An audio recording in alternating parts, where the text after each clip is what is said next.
just press a little bit more. Oh my God. The champ's in trouble. The champ's in trouble.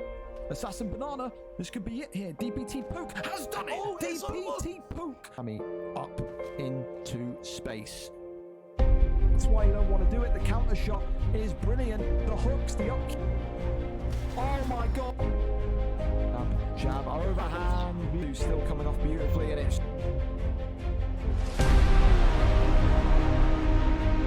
Is this going to be? Yes, it is. It's over.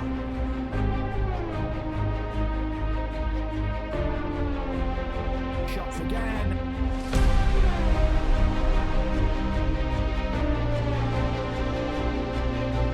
Oh my goodness me. And he's got him. Oh my God. Former lightweight champion of the world. The uppercut and the finish.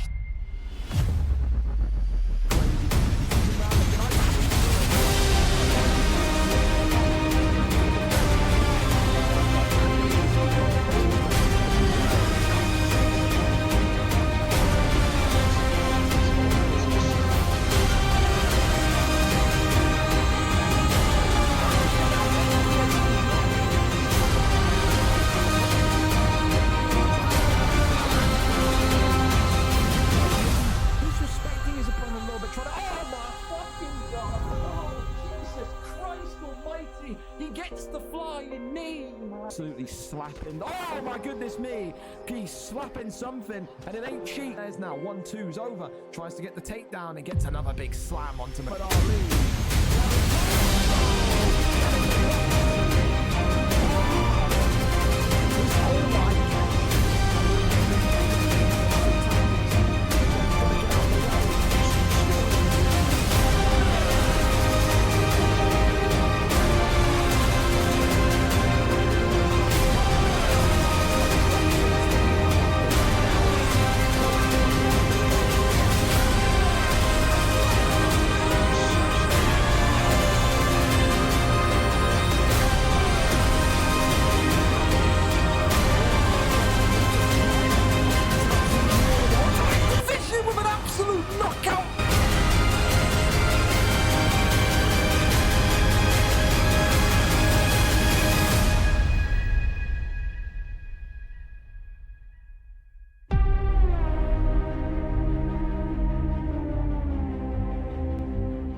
So last time you see that trailer, because the new one's nearly ready. The VFL, I can't even speak, the VFL Fighter Lounge. You'll know that before I even went live, the new trailer is going to be ready by tomorrow morning. So from next week, you will see the new trailer, which of course doesn't have as much commentary bits, if any commentary bits, because they were just used from your clips that you submitted. But at least we don't have to look at the ugly, disgusting UFC 5 gameplay anymore. Thank you as well, BTK God, for the sub. Appreciate that one. Just trying to get my screen to work. Don't mind me. That one. There we go. Of course, like I said, it's a great card tonight. Like I said, it's a very windy day here in the UK. It's been keeping me up all night long. My bin blew over twice. I had to kind of put some fucking pebbles and rocks in there to make it sure that it doesn't kind of fly away. I've also parked my car more on the side of the road rather than in the road. If you were watching the GSG card yesterday, I had to disappear for 5 minutes because my Chinese neighbours that need the width of about 3 football fields to get in and park were complaining that I had parked too into the street. So hopefully no issues there today. Hopefully I won't have to disappear anywhere during the middle of the card. To move my car, to pick up my bin, to close any windows because it is supposed to be thundering later on tonight. It's a very weird weather cycle we're in right now. This time last week it was like 450,000 degrees.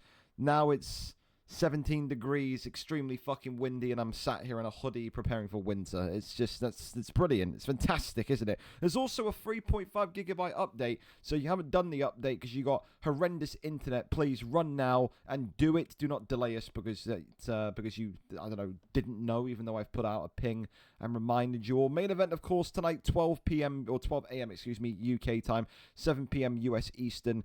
Dirty Dave takes on MaxyUFC for that Bantamweight Championship of the World. Evo and Coxie for the welterweight strap. Tim Cold Winter defending against Reese 786. Techie Daggers against Damien Go. And Matt D23 against Fat Bot Loves Food. And of course, we're back to only 5 title fights per card. Last week was a special occasion because it was the first one in UFC 6. So we've got some non-title fights that are bangers as well, including Whimpering Ian and the new boy K Sechi, who's got a lot of hype around him. Koros and Mr. Angry One, Riley and Nintendo, George and Chatterfy, Standard Demigod and Playboy Vinny, number 1 contenders matchup that one is, and also Ink Beast and Zerojin. Should be absolutely phenomenal. And of course, the new star system is in place. Main card, all fighters are legal. On the prelim card, 4.5-star fighters are legal, except for Ilya Taporia, obviously. And on the Fight Pass prelims, which you're going to see here, 4-star maximum with 4.5-star allowed for flyweight. And of course, the unstreamed fights are always going and flowing and whatnot. So, without further ado, we can go straight into it. Today, of course, first fight of the evening. It's a rematch that we start with.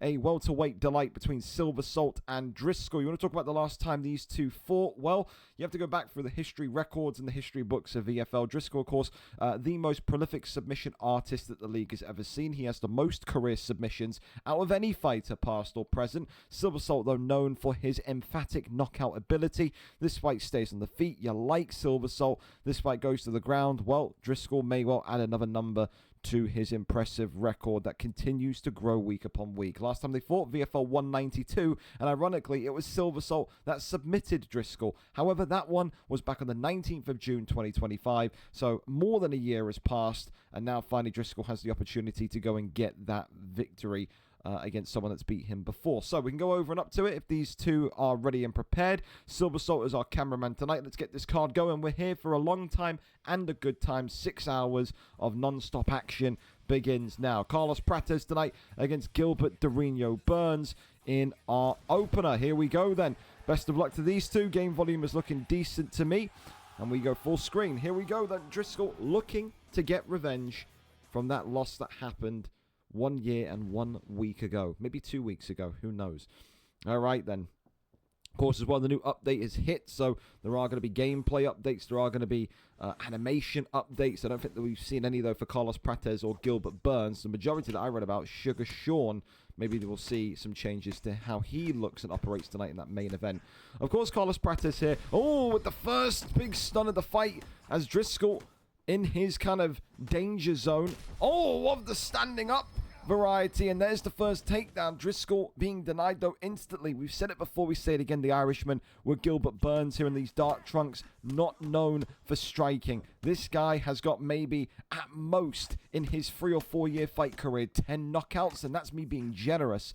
The only way that Driscoll wins this fight tonight is if he gets this one to the ground. And right now, Silver Salt is teeing away. And Silver Salt's takedown defense, can we just take a minute to appreciate how consistent and how beautiful this is looking? Ignore the fact that this is 5 rounds as well. It will only be 3 rounds tonight. If it goes to the 4th or 5th round, we'll have one of these guys lift their arms up and, of course, eat a knockout and go by the scorecards. But I tell you, from the couple of stuns we've seen already, Driscoll may not last the end of this round because he is getting tagged and bagged. Look at the top right of your screen there.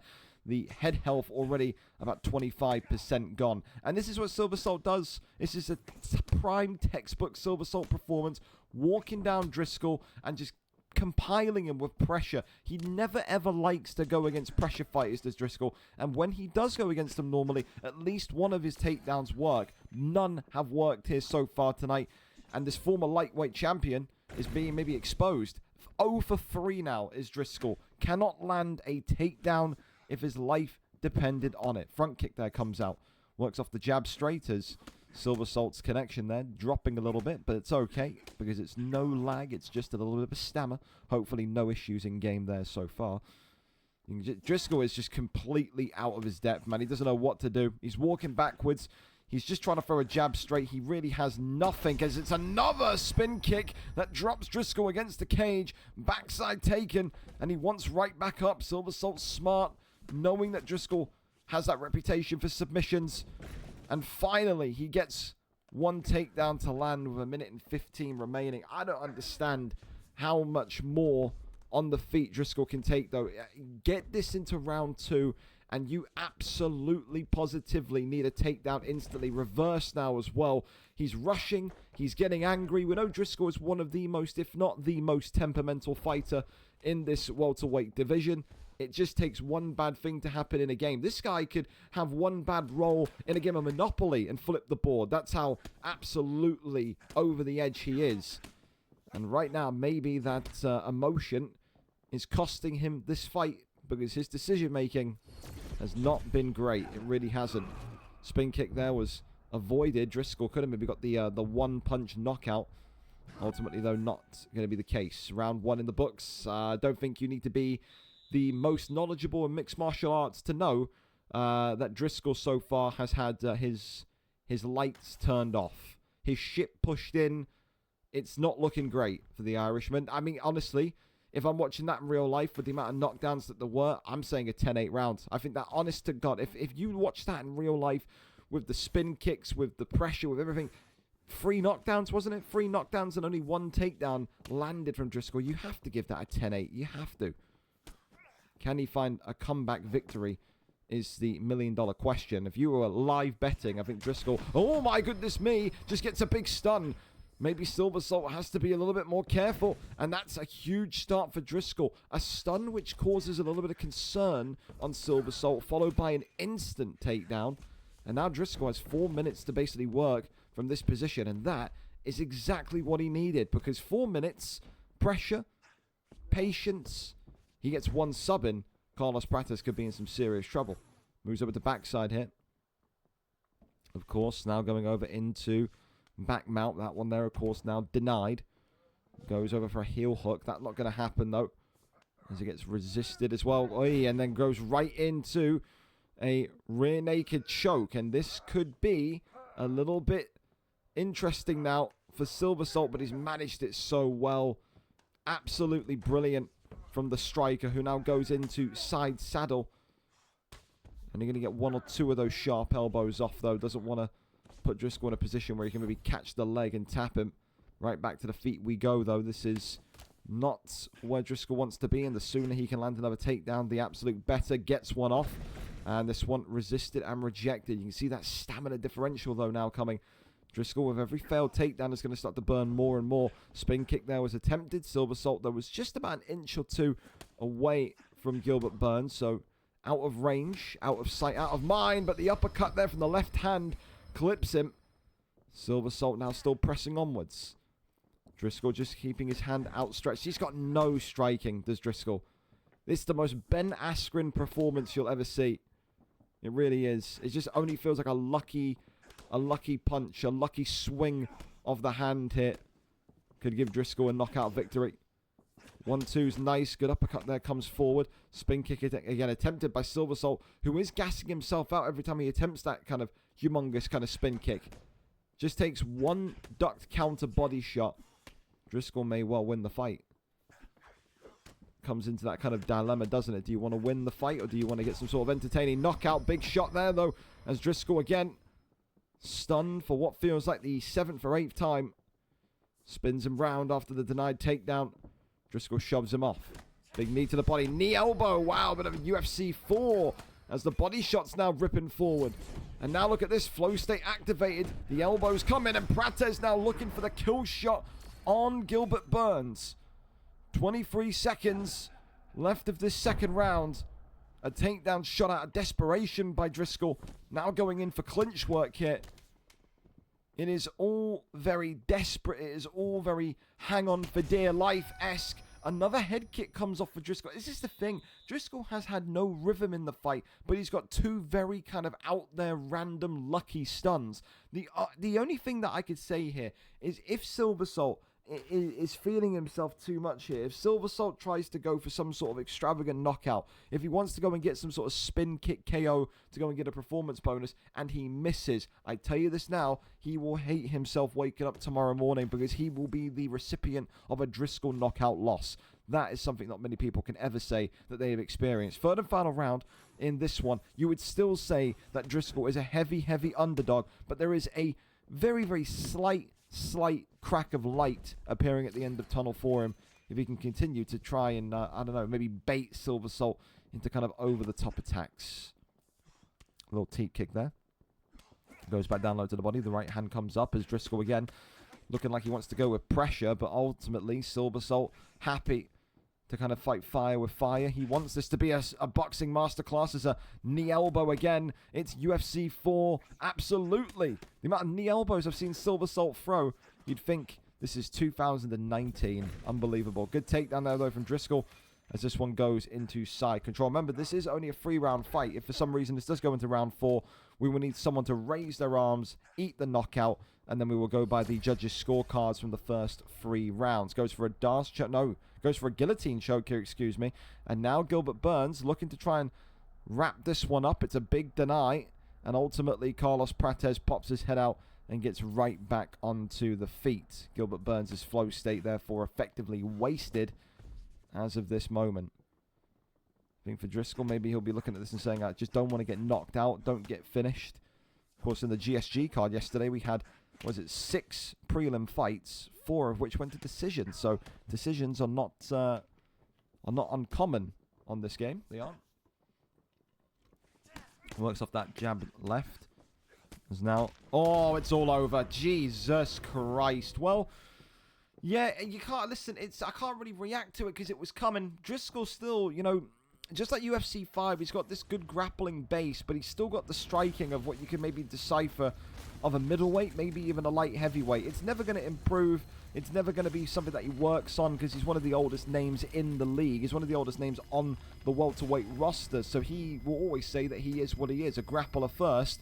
Ultimately, he did get some lucky shots on Silversoul, but as we said, on the feet, pressure games, Silversoul was always going to reign supreme. And for Driscoll, all he had in his locker was takedowns. Ultimately, when you deny 3 in a row in the first round, that rocks the confidence, and maybe that's what lost the fight for Driscoll tonight. A good second round, though, from Driscoll, in fairness, but the damage was done from round 1, and ultimately he goes to sleep in round 3. Congratulations tonight. Silversoul makes it 2-0 against Driscoll. Had to wait more than a year to go and get that rematch to Driscoll, and ultimately it ends in flames tonight. Commiserations to the Irishman. Congratulations, though, to Silversoul. Gets it done by round 3 victory. Tonight as well, since, of course, the league is still kind of, you know, populating data to save me time tonight, I'm going to do live updates of records while we're in between fights. So don't mind me.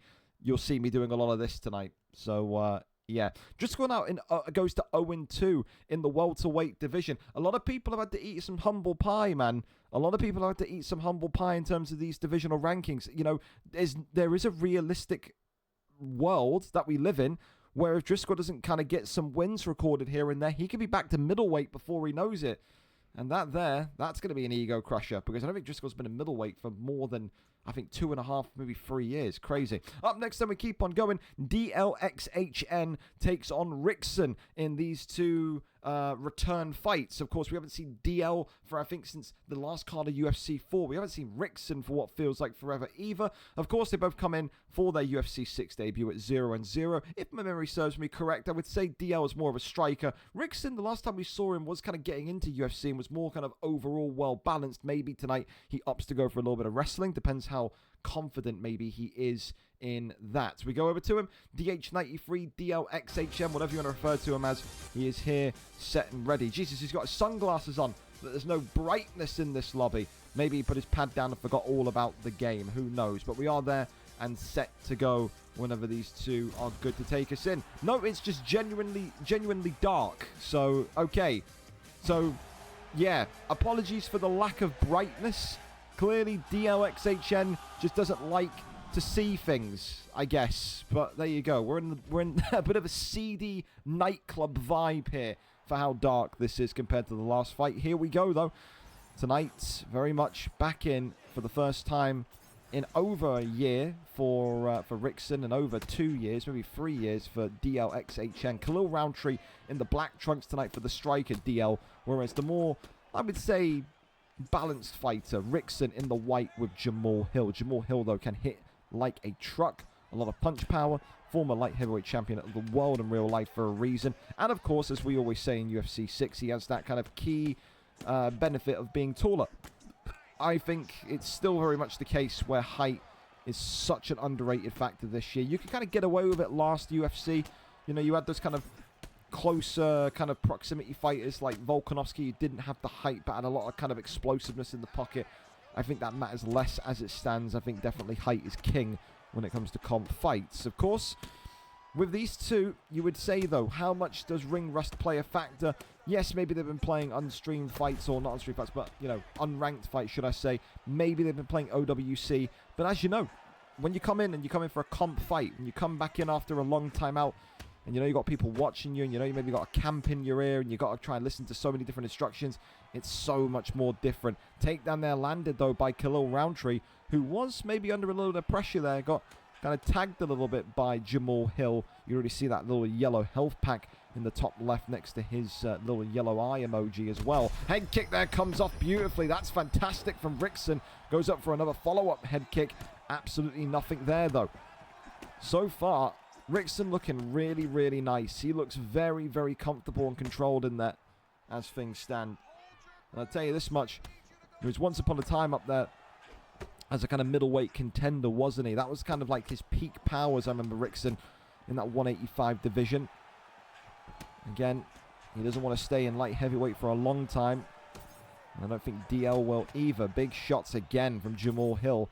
Eats an uppercut, though, from Khalil Roundtree. Good body strikes as well from the Roundtree pick. I think that's the thing that DL has to keep doing. Don't give up on that body work. But he's got to really time it brilliantly. Because, like I said, he's got that height with Jamal Hill. So, effectively, he can go gadget extendo arm you from across the octagon. If you throw one of those heavy body kicks, it opens a window of response time. It opens a window of opportunity for Jamal Hill to just go and get one of his levering straights down the center. Head kick comes off again. Khalil Roundtree kept modest that time. 48 seconds left of round number 1 here.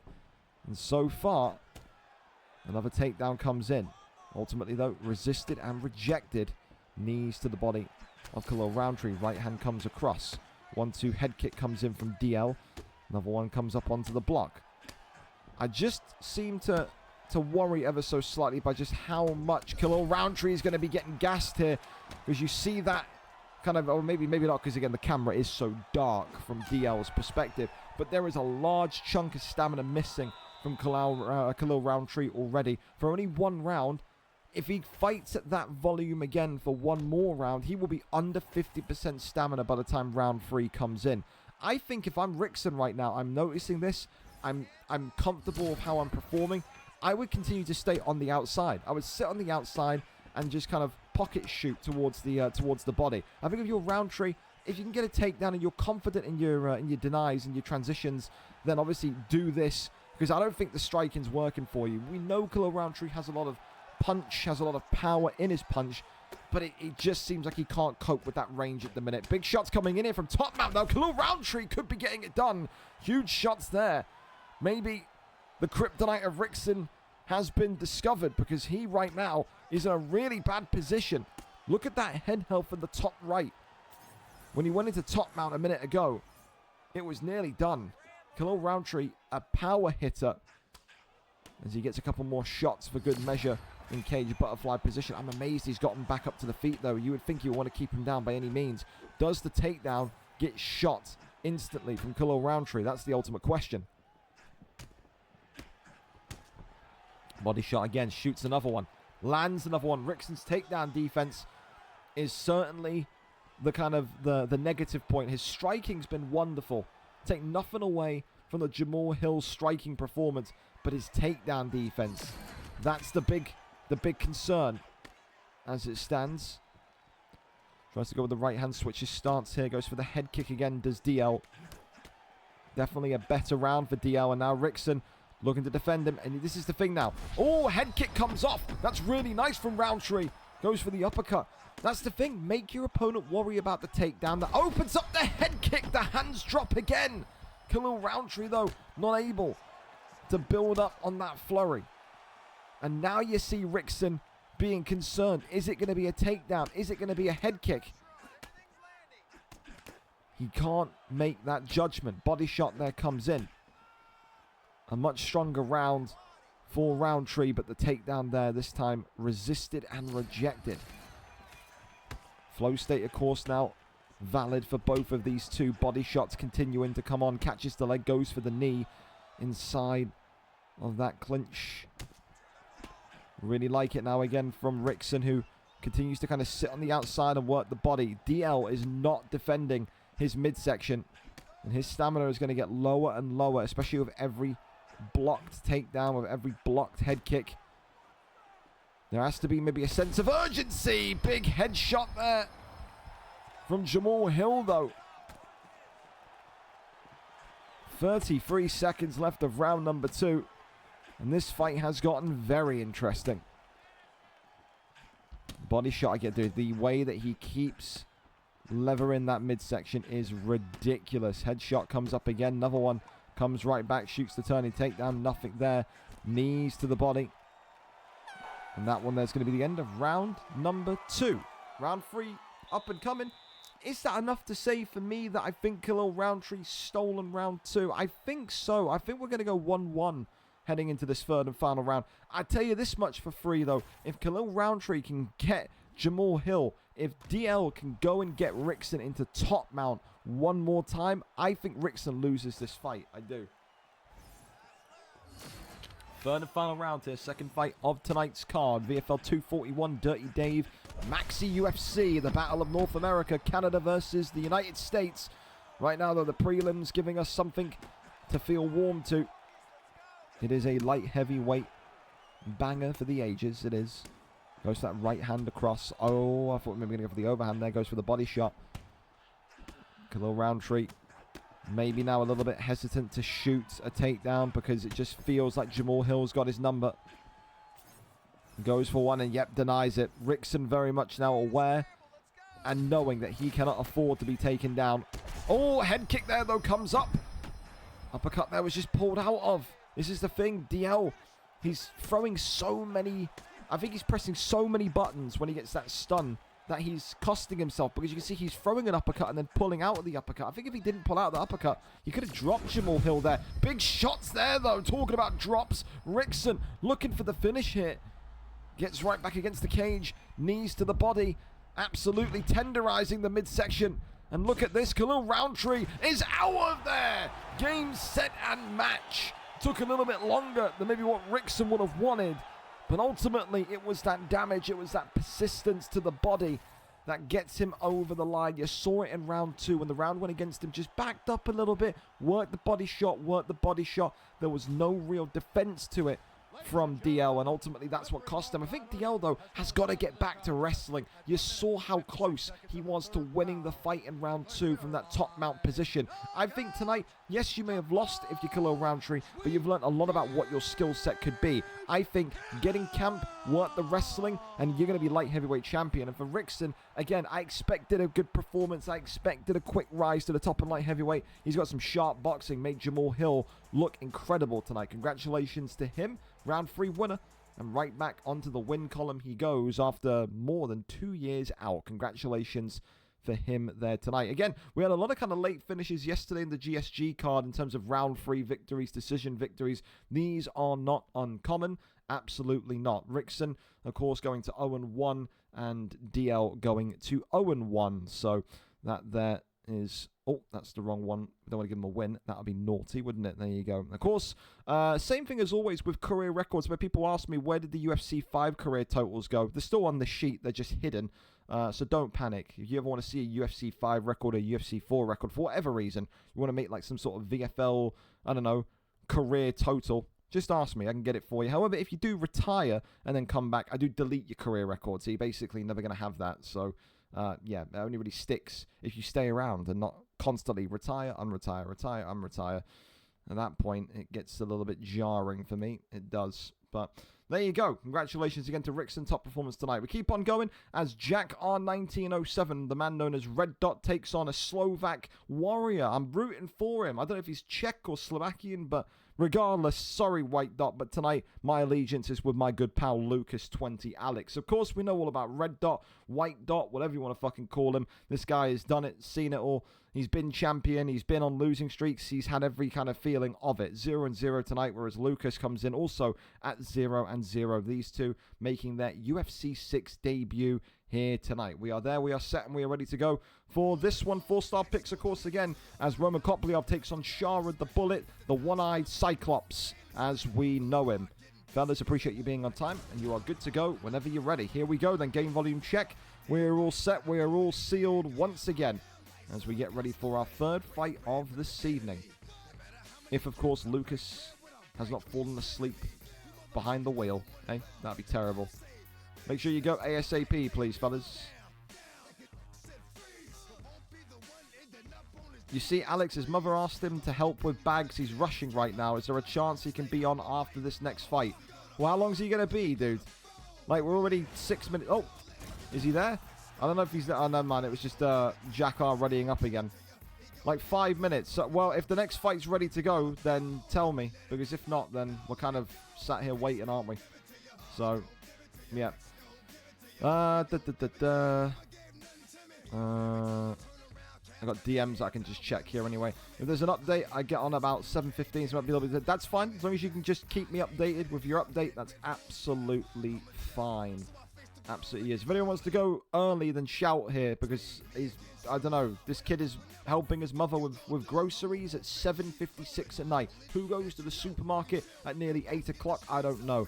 Militao and Samson, Pearson, Trolled, whoever wants to go early, shout, because we have no idea when this young man is going to be here. But hope and pray that he's not falling down the stairs trying to collect ham or cheese or milk. I don't know. But for now, we're kind of sat here in limbo. It's not a VFL UFC card without delays because some cunt is carrying shopping up the stairs. Lovely. We'll be able to pick our own college football team for 27. Yeah, it's a summer season, man. So we're going to set up the save and then it's literally come in. First come, first serve, man. Absolutely. So don't you worry. It'll be there for everyone. I'm going to be putting that up probably next week. Probably. So, yeah. Anyone want to go early? Come on, fellas. Surely. Militao and Samson should be kicking off in 3 minutes. Surely you can go 3 minutes early. Pearson, Trolled, Corey, and Rich. Anyone want to go early? And I'm telling you now, by the way, the people that are communicating for me, if this Lucas kid is not here after this next fight, I'm pulling him off the card. Because how long does it take to go and get your shopping in? Are the bags 7,000 kilos? Is he carrying construction materials? What's going on? What's going on? You fuck it. I'm going to give it to him in a minute, Vinny. If he's not careful. I'll tell you. Anybody at all? Because now we're just kind of sat here doing nothing. Surely. We got somebody that wants to go early here. Talk to me. Surely. Anything at all, fellas? I'm ready. Message my opponent. Again, if we're good to go, then we're good to go. Said, just toss the link and we'll go. Feels good to be back in the league. Give me the champ. I have no idea who you are, Mr. RD, but welcome back. Alex is my king. This is a one-off. Well, it will be an unstreamed future for him if he's not ready after this next fight, man. He's already 9 minutes late, which is not a big deal. But if I do one fight and then come back and he's still not ready, I'm pulling him, man. So you can't be 20, 30 minutes late to your fight because you, quote, grabbing shopping from the car. Is his car 18 miles down the road? What's going on? Well, we're kind of sat and waiting. Thank you. Yep. We're so back, Liam. I still need to fix, like, the poop emoji and the fire emoji stuff because, again, it breaks after, like, a month at a time. So, yeah. A little annoying. But what can you do? I'm ready, waiting for an invite. Tell your opponent. Contact him. Get in touch. Like I said, all I need is a link and then I'm sound, man. And, of course, if we need to replace people, we will. But people will not like what happens if they have to be peeled off the card because they no-show. Tell you that for free.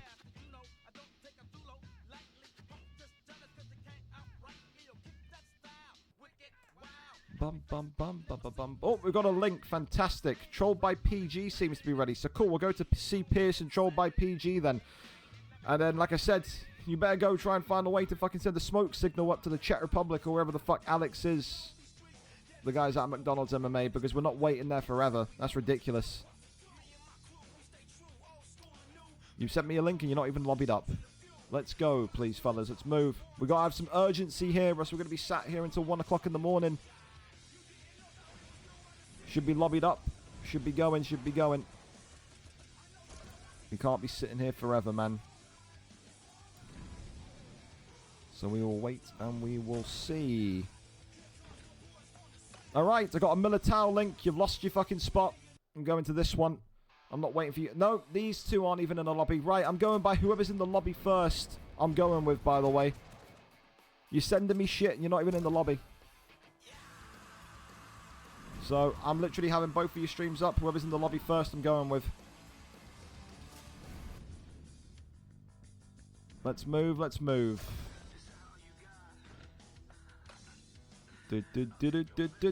Especially for this one, because this one should be literally live a minute ago.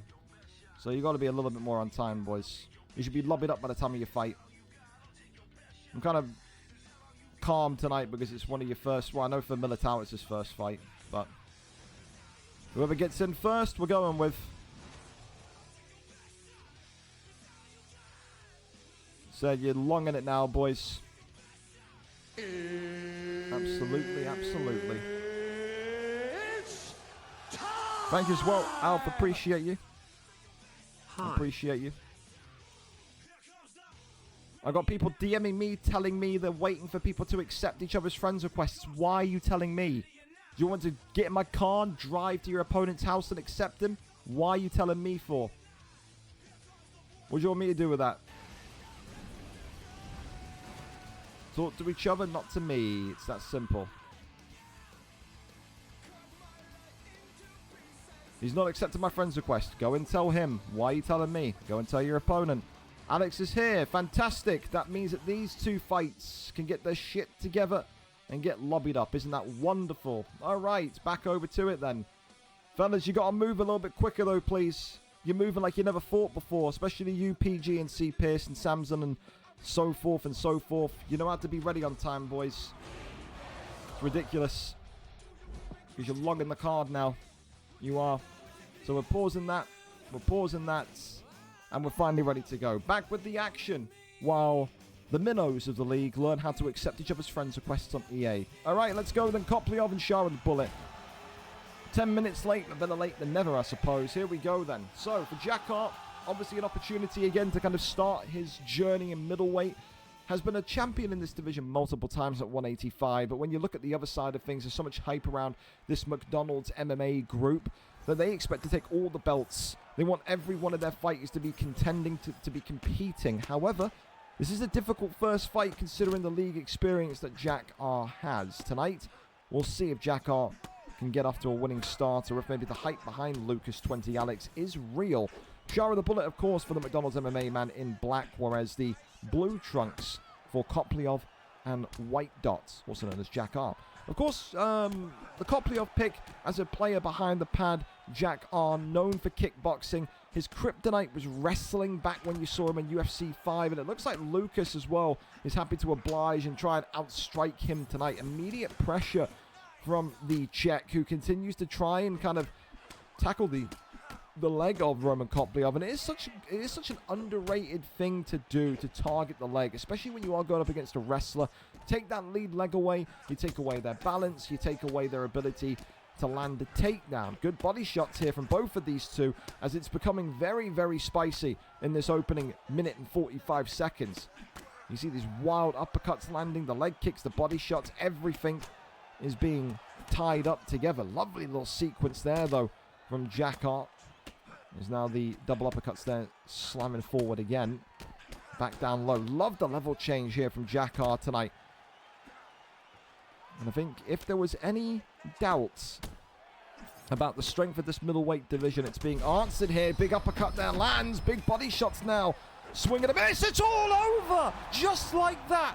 Jack Hart throws something wild. He gets caught in animation as he was tagging it on Lucas. Lucas did not feel comfortable in there. He was getting tagged. He was getting bagged. He threw, I think it was a wild head kick. And I think Lucas just about avoids it, just about pulls away from it and gets an uppercut or some sort of right-handed finish. We're not going to see it. The cameras here in the stadium are broken, as you can tell. And he knocks him out in one. You have to watch that on replay. But for Lucas tonight, I think, listen, you take it. When you're in there and you are getting tagged like he was, the performance isn't what it's all about. It's about winning. He gets over the line tonight. And I think red dot, white dot, Jakar, whatever you want to say it, just threw one too many. Maybe got a little bit too overconfident tonight. And he goes to sleep because of it. This is what we said in the last fight. We saw it as well with the likes of, not last fight, the first fight with Silver Salt. When Silver Salt was trying to go for these crane kicks that effectively landed him in trouble. Got Driscoll a couple of stuns here and there. If you start to think about the style of the finishes, you start to think about, oh, I want a knockout of the night award. Oh, I want, like, you know, some sort of crazy finish for the highlight video. You can end up getting knocked out, man. And that's exactly what happened there tonight for Lucas.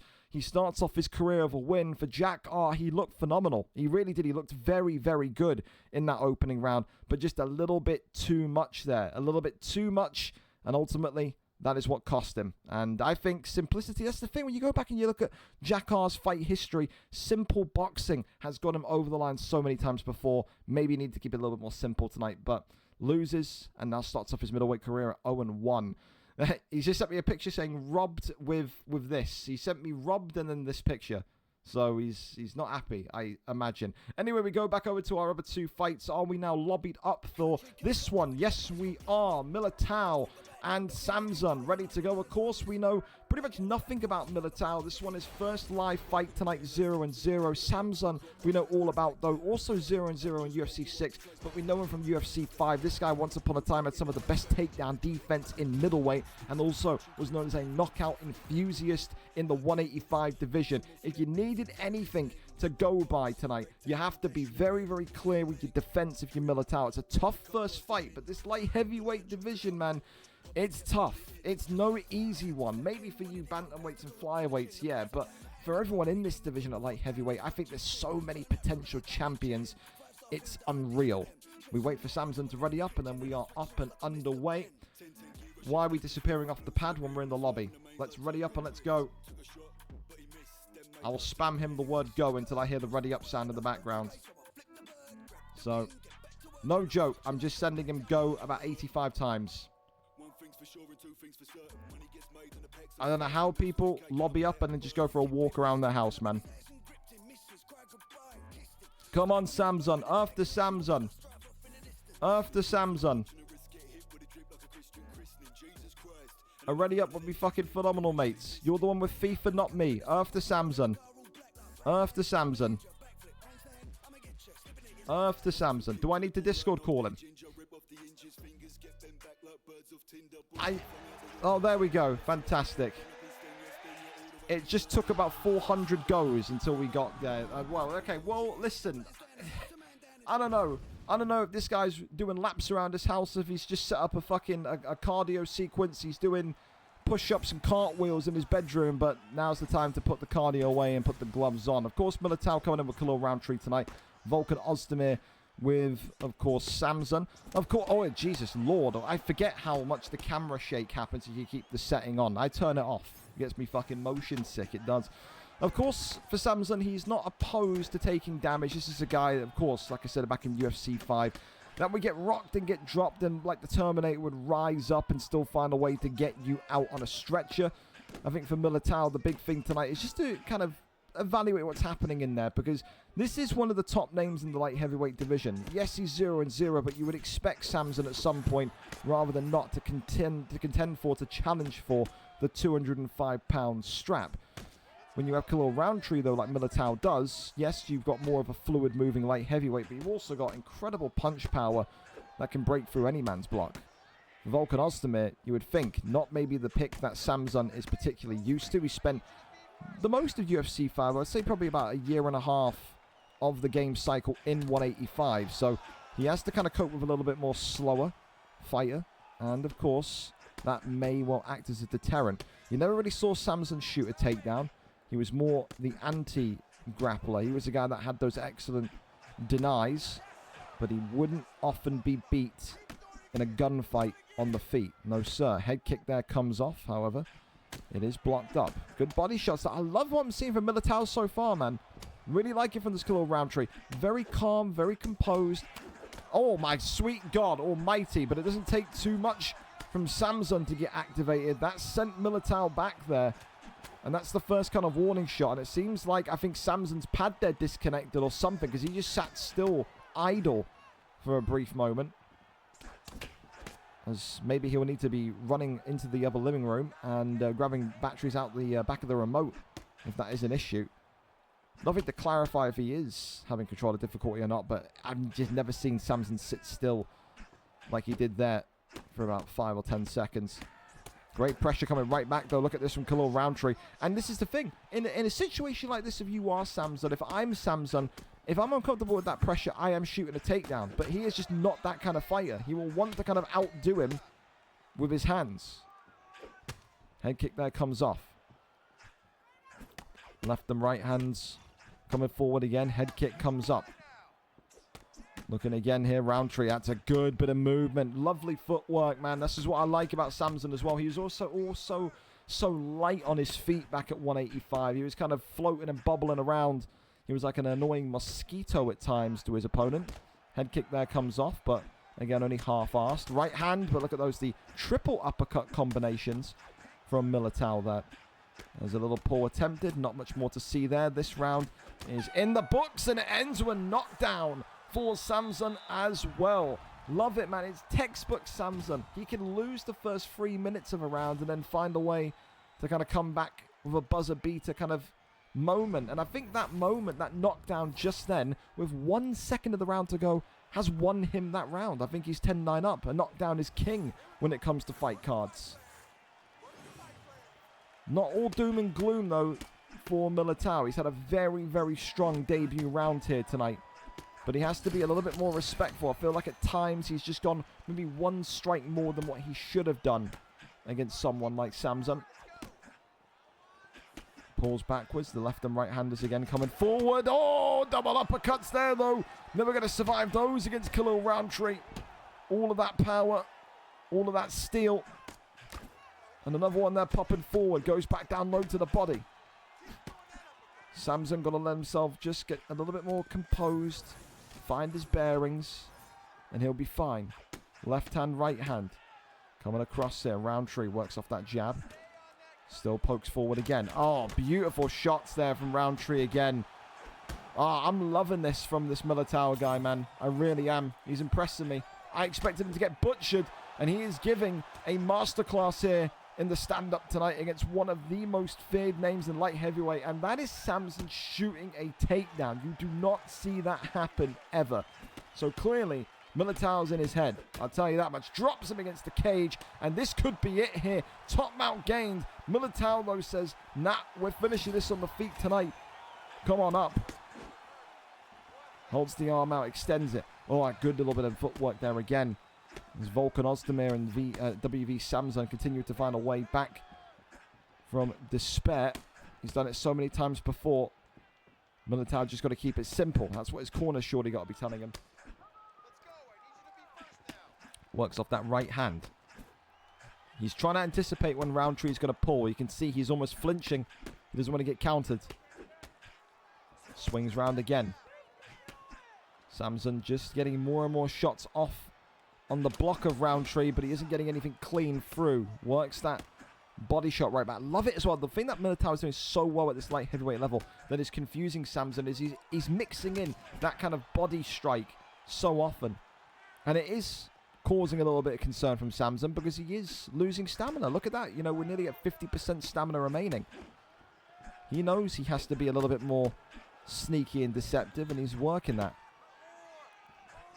Oh, God, the head kick. Timed brilliantly. Sends Militao crashing to the canvas. He's right back up, though. And now it is him that has to maybe slow down and calm down a little bit. It's the thing. It's like, oh, my goodness me. The left hand again. Roundtree. Oh, gets it done with a bazooka of a right hand. Militao gets it done in round number 2. I think he was in a rock state. And he just leans forward and sends a bazooka down the middle on Volkan Ozdemir. That is how you get your first victory on a live card. That's a straight right hand that shuts off the lights on Volkan Ozdemir. And WV Samson tonight, there's such high hopes for him in this division. I said I feel like he can be champion in this division. Tonight, maybe a new contender made his statement. Militao with a beautiful shot that seals the deal in round number 2. And I loved that performance from him because, again, it had everything. You had that level change. He was going low to high, high to low. And as I said, that's what really kind of catches my eye in those heavyweight and light heavyweight divisions. The ability to get your opponent flustered. It didn't seem like Samson knew deep into round 2 whether he wanted to defend low or high. Couple that with the fact that his stamina was so goosed from the body shots that he was eating, he was kind of destined to fail. The only real thing that Samson has going for him is that he has been in those positions so many times, and he has managed to find a win from those positions so many times. And he almost did. He almost did that head kick. I thought maybe we were going to see a drop, a jump into top mount, something, and maybe Samson was going to steal it, but it wasn't to be, and ultimately Militao comes away with his first win, not just in the division, but overall in this octagon here tonight. And for Samson, I don't think it's too much of a concerning loss. I think he looked good in there. I think it's just about kind of, you know, getting used to what the fight picks are going to be like in 205. Expect that guy still to be challenging for the belt at some point, but Militao, hell of a victory tonight. And for me, so far, I'm going to give it a performance of the night. It will probably not stick. I imagine there's so many more fights to go, but compared to what I thought was going to happen, I think you have to give that one performance of the night. You do. Up next, we go back over there and over to Trolled by PG and C. Pierce. If they are lobbied up, yes, they are.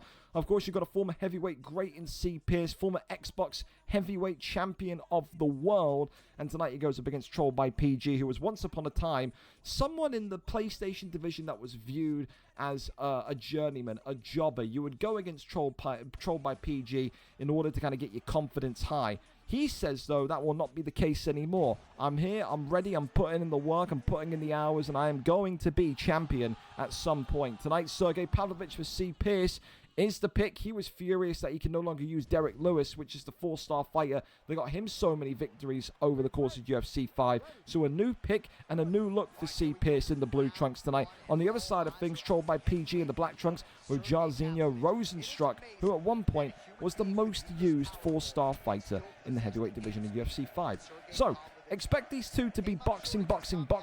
C. Pierce, even when he was the heavyweight champion of the world on Xbox, really didn't ever use any wrestling.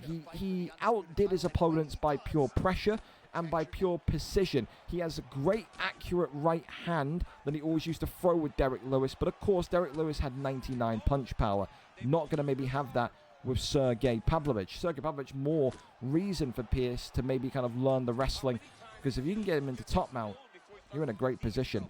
Of course, I think for Jairzinho as well, very, very fluid. People who are in the heavyweight division report to me saying that Jairzinho, when he gets off that jab straight combination, feels brilliant. That's a big knockdown, by the way. I don't know if it counted as a knockdown or not, but he overhand righted him out of thin air. Clay pigeon shooting. Lovely little slip there from PG as well, who opens up the wound on C. Pierce. And if C. Pierce walked into this division thinking, I'm a former champion, I know what it takes to be in here, easy peasy, it's going to be a walk. He's learning very quickly here tonight that this division, as I've said before, every single division for the people that are in it is a contest. And that there is why C. Pierce is at to shoot a takedown. He was not liking what he was seeing on the feet from his opponent. What a start by Trolled by PG, by the way. Incredible from him.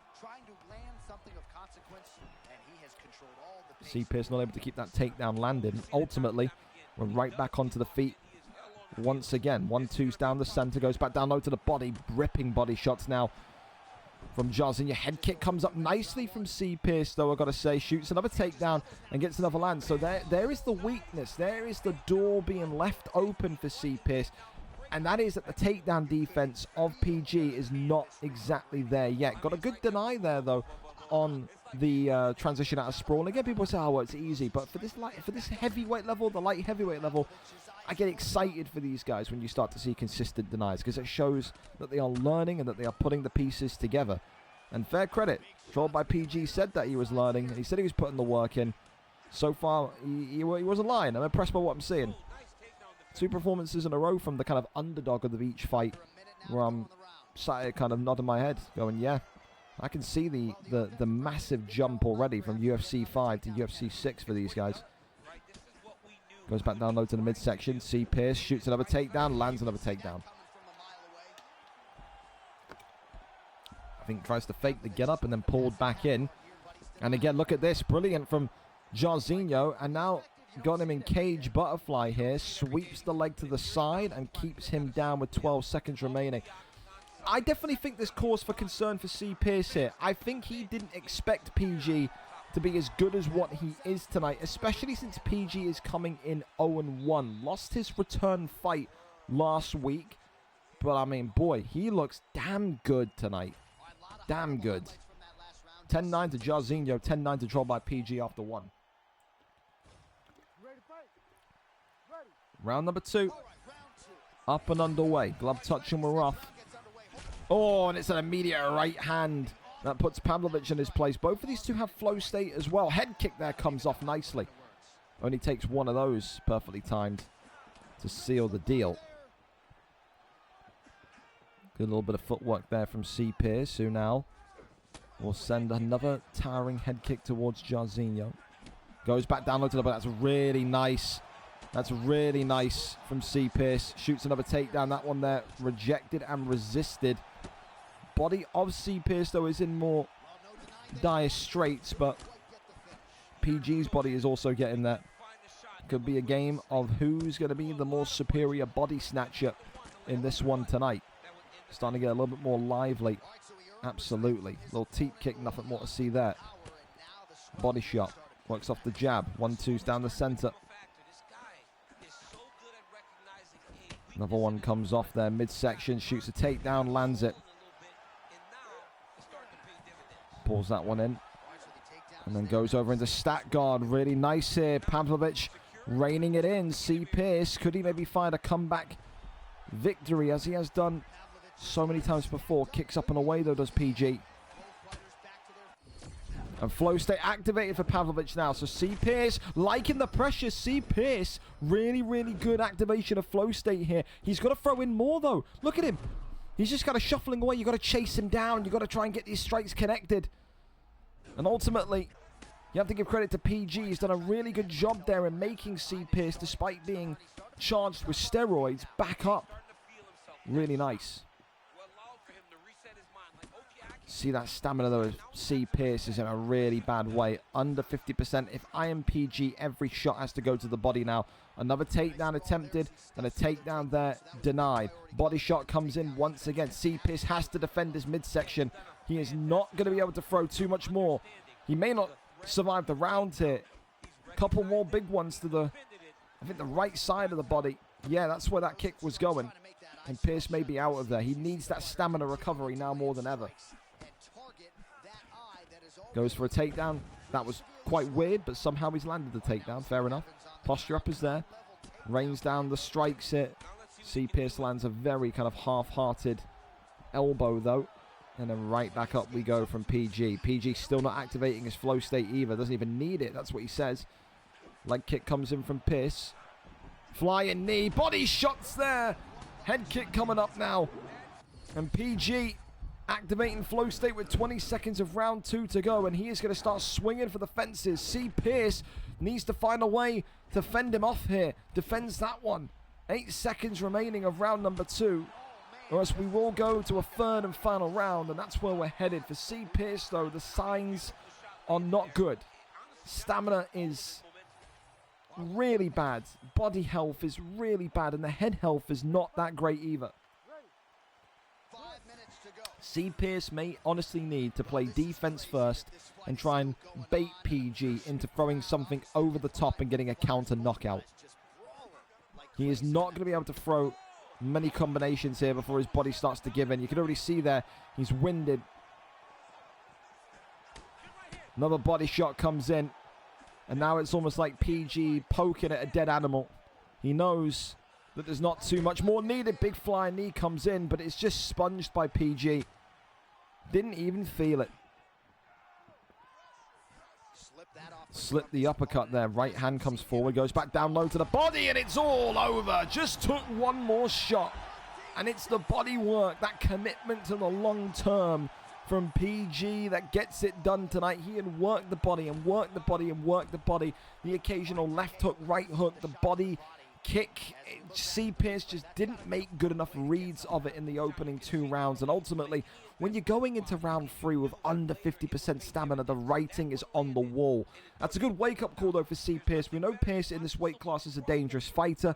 But if you thought this is going to be a walk, if you thought this is going to be a breeze, an easy rise back to the top, that is a stark reminder that this division is even more stacked with quality than before. What a victory tonight for PG. He said he's been working, he's been practicing, he's been getting all the basics down, and by God Almighty, he proved that there tonight. Congratulations to him, a round 3 victory to give him his first win as a VFL heavyweight, with UFC 6 and crossplay very much underway. Congratulations to him, 1-1 now. Looking to go 2-1 next week, no doubt, for C. Pierce. Not the start he would have wanted, 0-1 granted, but he's been here before.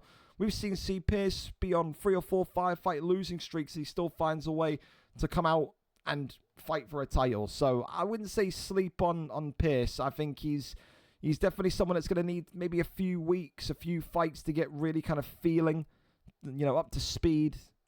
Feel the rhythm of UFC 6, because it does feel like a very different game. It does. People will say, it looks like UFC 5, or the controls are the same as UFC 5. Does not feel the same in comp, let me tell you.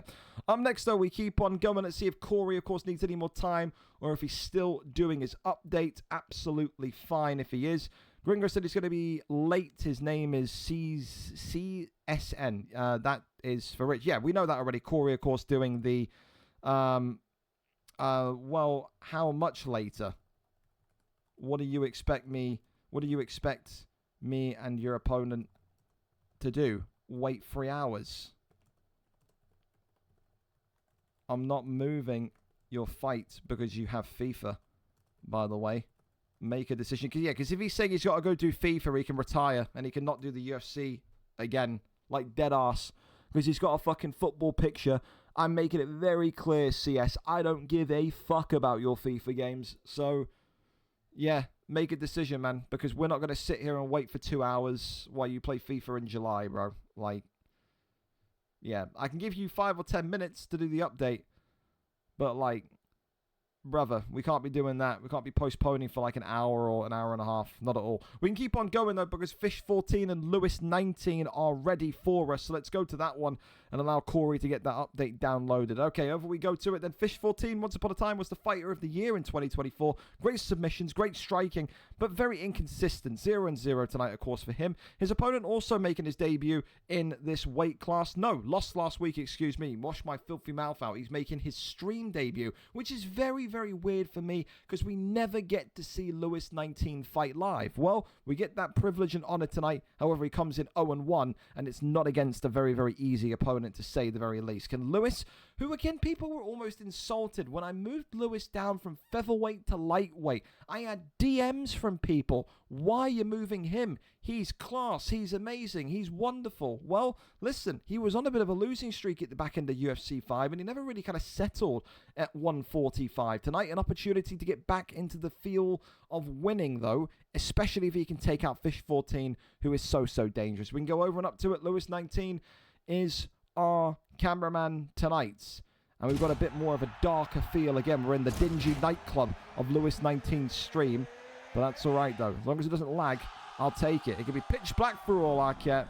Absolutely, it could be. Okay, here we go then. We're here and we're set. Fish14, always a privilege to see him fighting. For Lewis19, it's like a blue moon. You see it once in a while on a stream card. Here we go.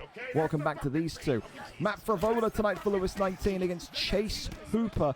Fish14 still happy that he gets to use his primary pick at lightweight. He loved the Chase Hooper pick back in UFC 5.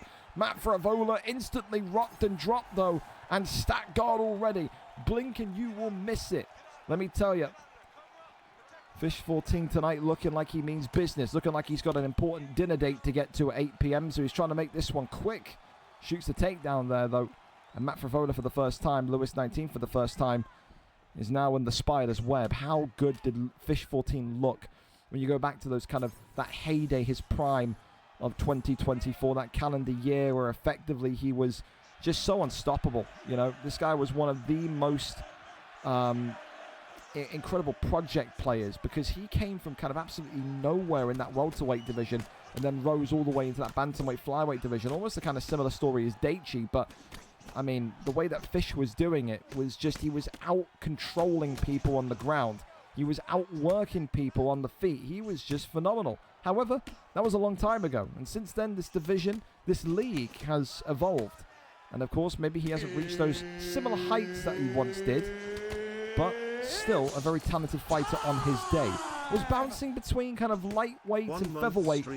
13 months to ride the unaired, crying face emoji, crying face emoji, here's to 14 months. God bless you. Thank you so much. Your proper thank you after the fight. But yeah, this is the thing that Fish was kind of, you know, having happen to him in UFC 5, floating between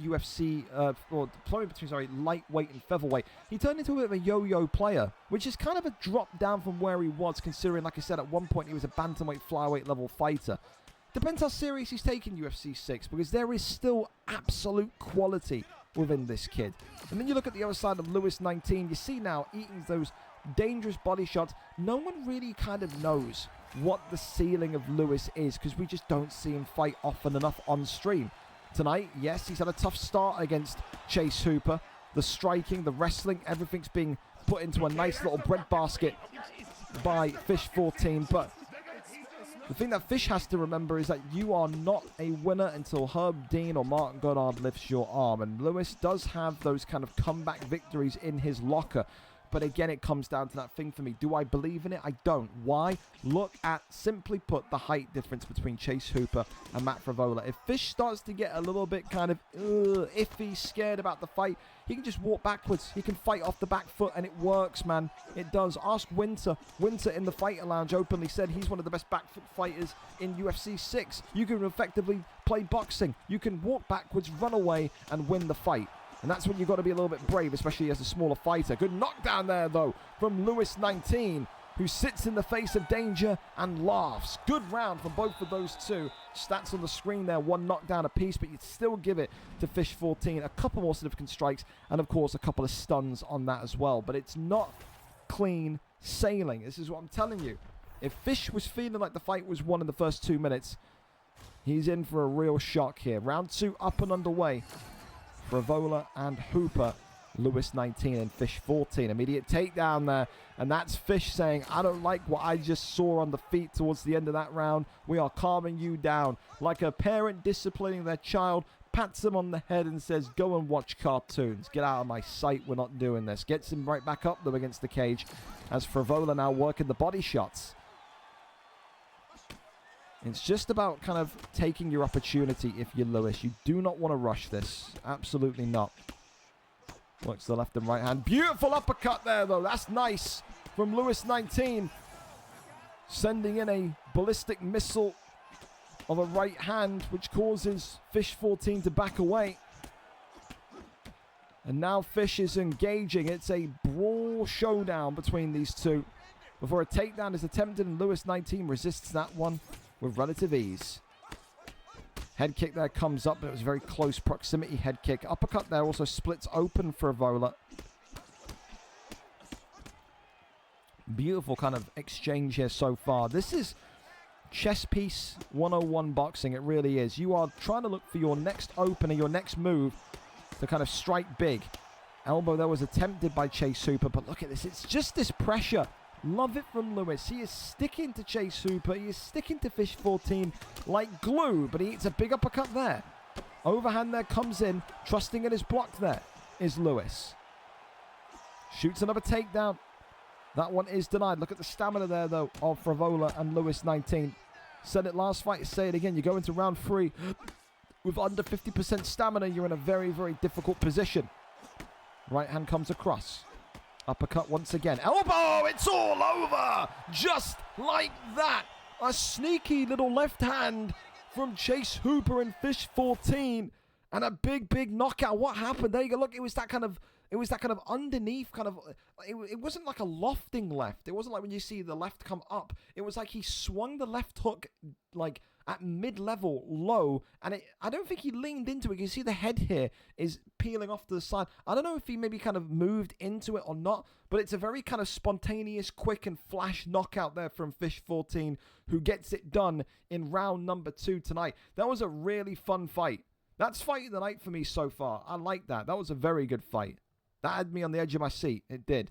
So, yeah, we'll go for that so far. But ultimately, yeah, hell of a performance. And I think Lewis is going to be fine. I think, again, for Fish, I think Fish, whether he wants to admit it or not, maybe let the foot off the gas there ever so slightly, especially with how he started the round. But ultimately, Lewis 0-2 in this division, and he just performed like that. That was a good performance from Lewis. That's the weird thing. That was a very, very good performance.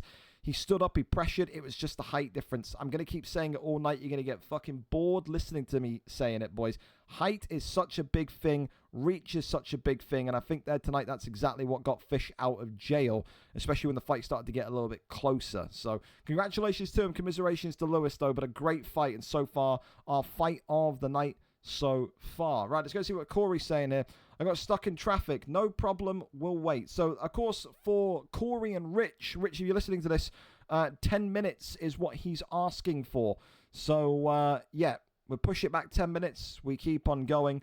Absolutely, we do. Up next, though, we keep on going and seeing who's ready for us early. And it looks like Multics MMA and our Ninja Boy are ready for us. The link has been submitted. So let's go over and into this one tonight. A big thank you to these two for being on time. Multics MMA, excuse me, against Ninja Boy. Multics had a very tough time in the middleweight division. He was butchered.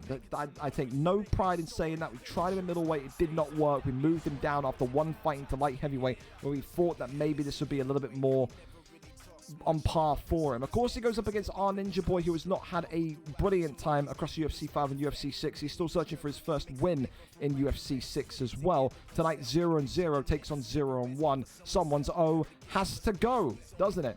For now, we wait and see as to what the picks are going to be tonight, but an exciting one in this light heavyweight division nevertheless. Thank you, Stealth Bomber, for the follow. Thank you, GameStar Group as well. Kenyatta, thank you so much. A gifted sub to Kai Sunex. Also, Nathan as well for the resub. And also, GameStar Group for himself for resubbing Tier 1 for 6 months as well. Appreciate you, fellas. Always a privilege to be here for you every single Thursday. Absolutely, positively. Can we ready up then, fellas? What are we waiting for? Christmas? What's going on? Can we ready up? What's going on? Do I have to go in? I had to tell people yesterday to ready up. Ready up. Let's go. I shouldn't have to tell you to ready up, boys. Come on. Let's engage our brains here. Absolutely, absolutely. All right, Jamal Hill and Khalil Roundtree take number 785 in this one tonight. But it's exciting because I've wanted to see these two have success for so long. Tonight, we get to see one of them do it. Excuse the slight blurriness as well. Our Ninja Boy only able to stream in 720p. So if you squint your eyes, it will look like it's HD. Of course, both of these two in dark trunks tonight. So, of course, the man on the left, Jamal Hill, for our Ninja Boy. Multics MMA with Khalil Roundtree. And he said after his last fight, he didn't feel as bad as maybe what was portrayed in that middleweight division, but he said he needed more time to get on and practice, to get on and play. Well, maybe he's had that practice. Maybe he's got that inch that he needed compared to last week, this week. However, Ninja Boy starting off really nicely with Jamal Hill walking forward and just kind of raining it down, but it's a head kick and a half there from Khalil Roundtree.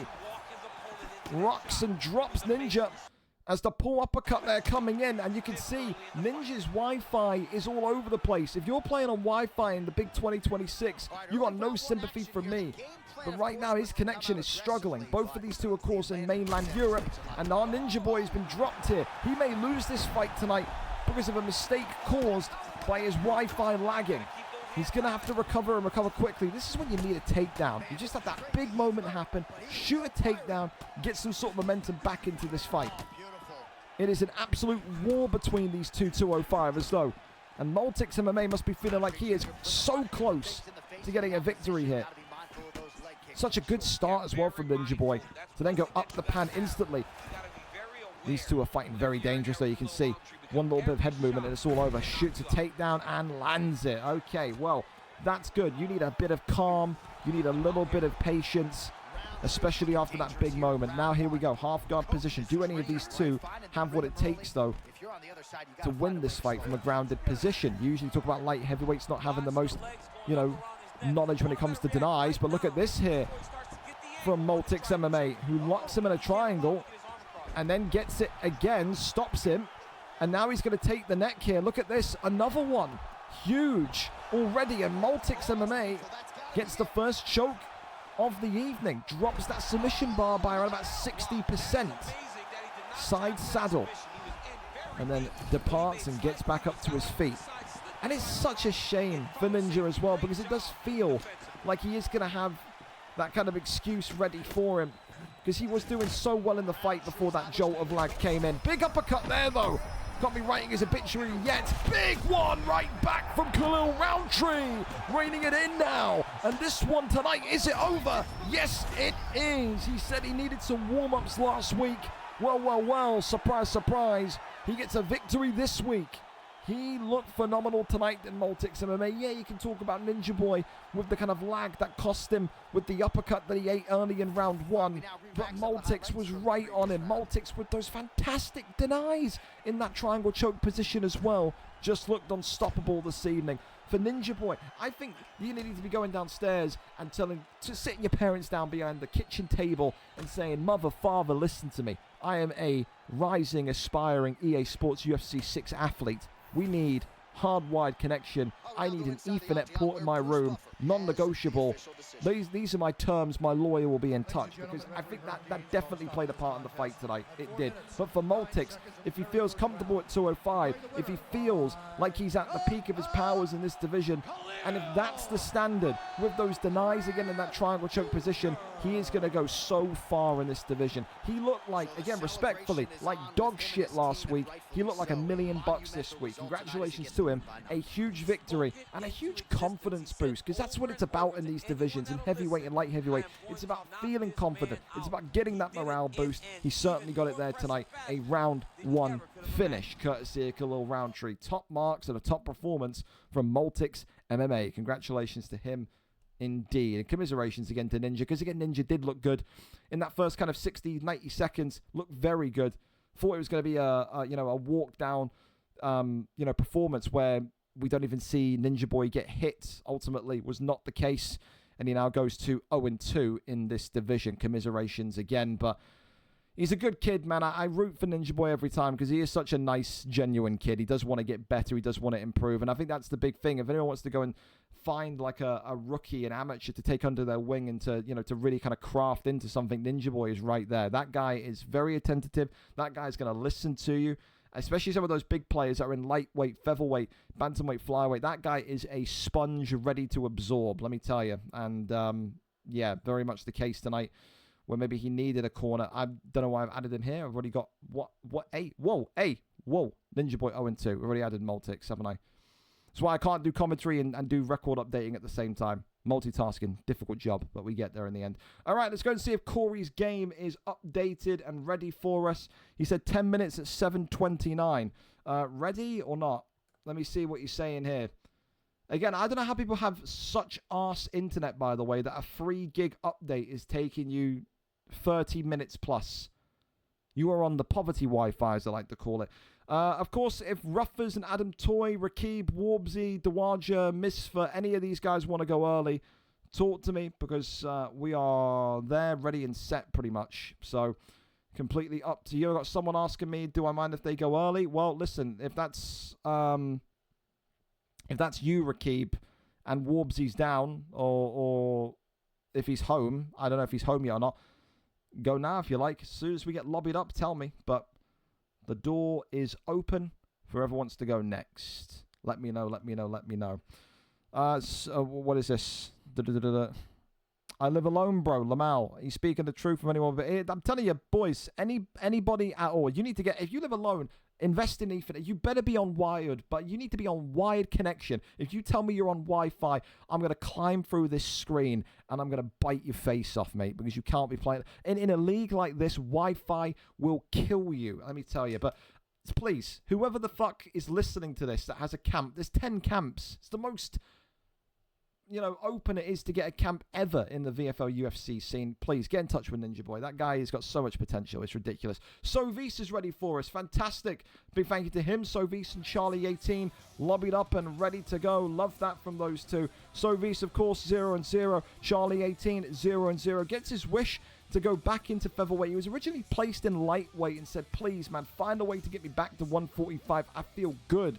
And tonight, he gets that opportunity. He gets his wish. Josh Emmett against Do Ho Choi. Of course, we haven't seen four-star featherweight fighters in quite some time. Josh Emmett, what a fucking beard, by the way. That is what we all aspire to get to. Look at that monstrous, beautiful, carpet-looking thing. Anyway, Charlie18, of course, with Josh Emmett tonight.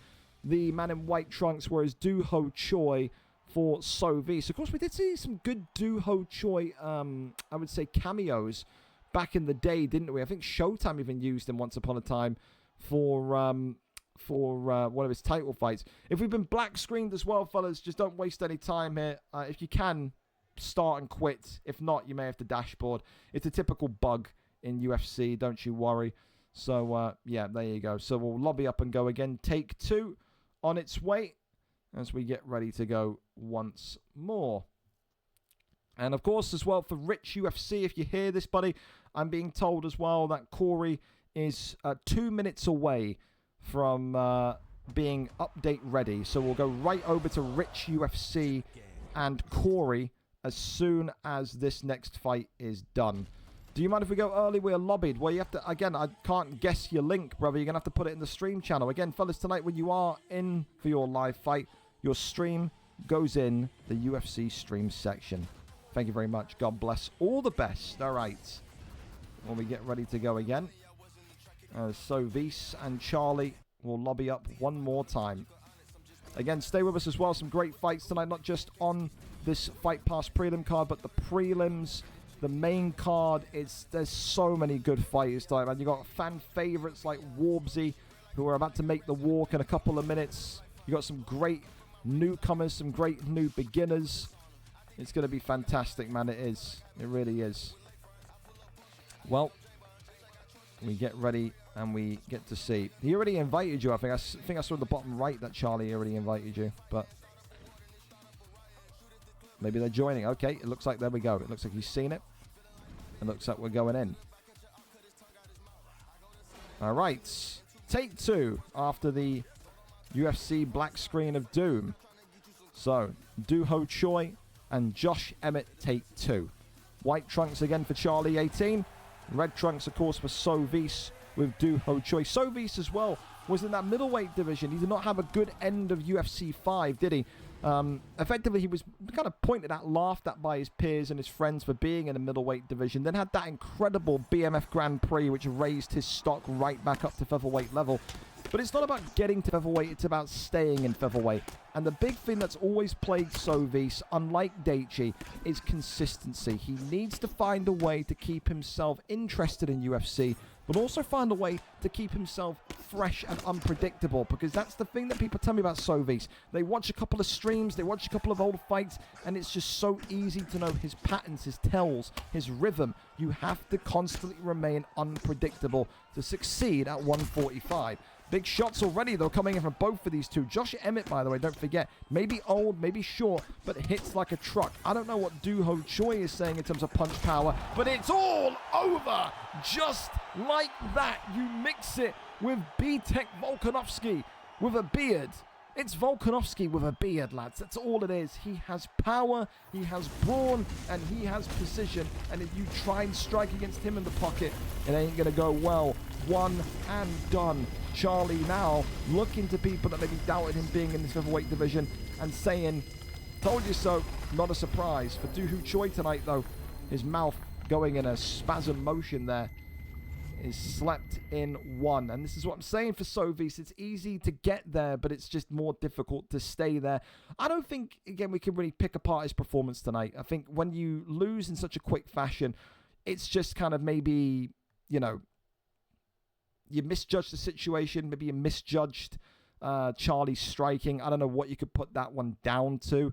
But Charlie just looked very, very prepared. I think Charlie just used his pick better. I mean, that's all it came down to. I think Josh Emmett, if you've watched UFC before, you know that guy can hit. You know he can hit. And indeed, he did hit tonight. So Charlie gets it done. A round 1 victory there. Gets his first win in featherweight for Sovis. Starts off with 0-1 in his record column. Unfortunate, yes, but that's what happens. All right, okay. We go over then to Rakib, since he is ready and set for us. Let's get these guys moving quickly. It helps these two. I'm down for it. Here we go then. Warbsy and Rakib. A very interesting one indeed, because Warbsy, of course, started off last week with a loss. Rakib, of course, coming back in for the first time. Rakib, you know him from the PlayStation side of things, was a very, very dangerous opponent. He had some big wins, but also had some notable losses. The only thing that kept him out of bantamweight flyweight was the fact that he never really got a big win against one of the big names that are currently in there. For Warbsy, this may sound like a carbon copy. Warbsy, very much the same, could get wins in bantamweight flyweight, but when it came to the kind of bigger names, the more consistent names, the more, you know, I think, how would you word it in a polite way? The bigger, the nerds of the division, the guys that are putting in 100 plus day game time, he struggled, and I think that's very much where this fight intrigued me. I think they're very equal. I think they're very, very well matched, and I think, again, tonight, for one of these two to give the other a loss, we'll be talking about that in a month, 2 months' time, as a big, big moment in this division. Of course, featherweight Warbsy is only 4-star, please, mate. Please read 4-star. Why would anyone read, eh? I'll go and tell him. Read the limits. You ain't using Barbosa, buddy boy. Not gonna happen. Get off Barbosa. 4-star tonight, please, Warbsy. If someone is in party with Warbsy, tell him. I've already DM'd him. I can't do much more. Needs to get off Barbosa. 4-star max, please. Anytime today, Warbsy. Or he's going to sit here and have a Mexican standoff. Anytime today, Warbsy. Anytime. Anytime today. Let's get moving, please. I can read my DMs in the meantime.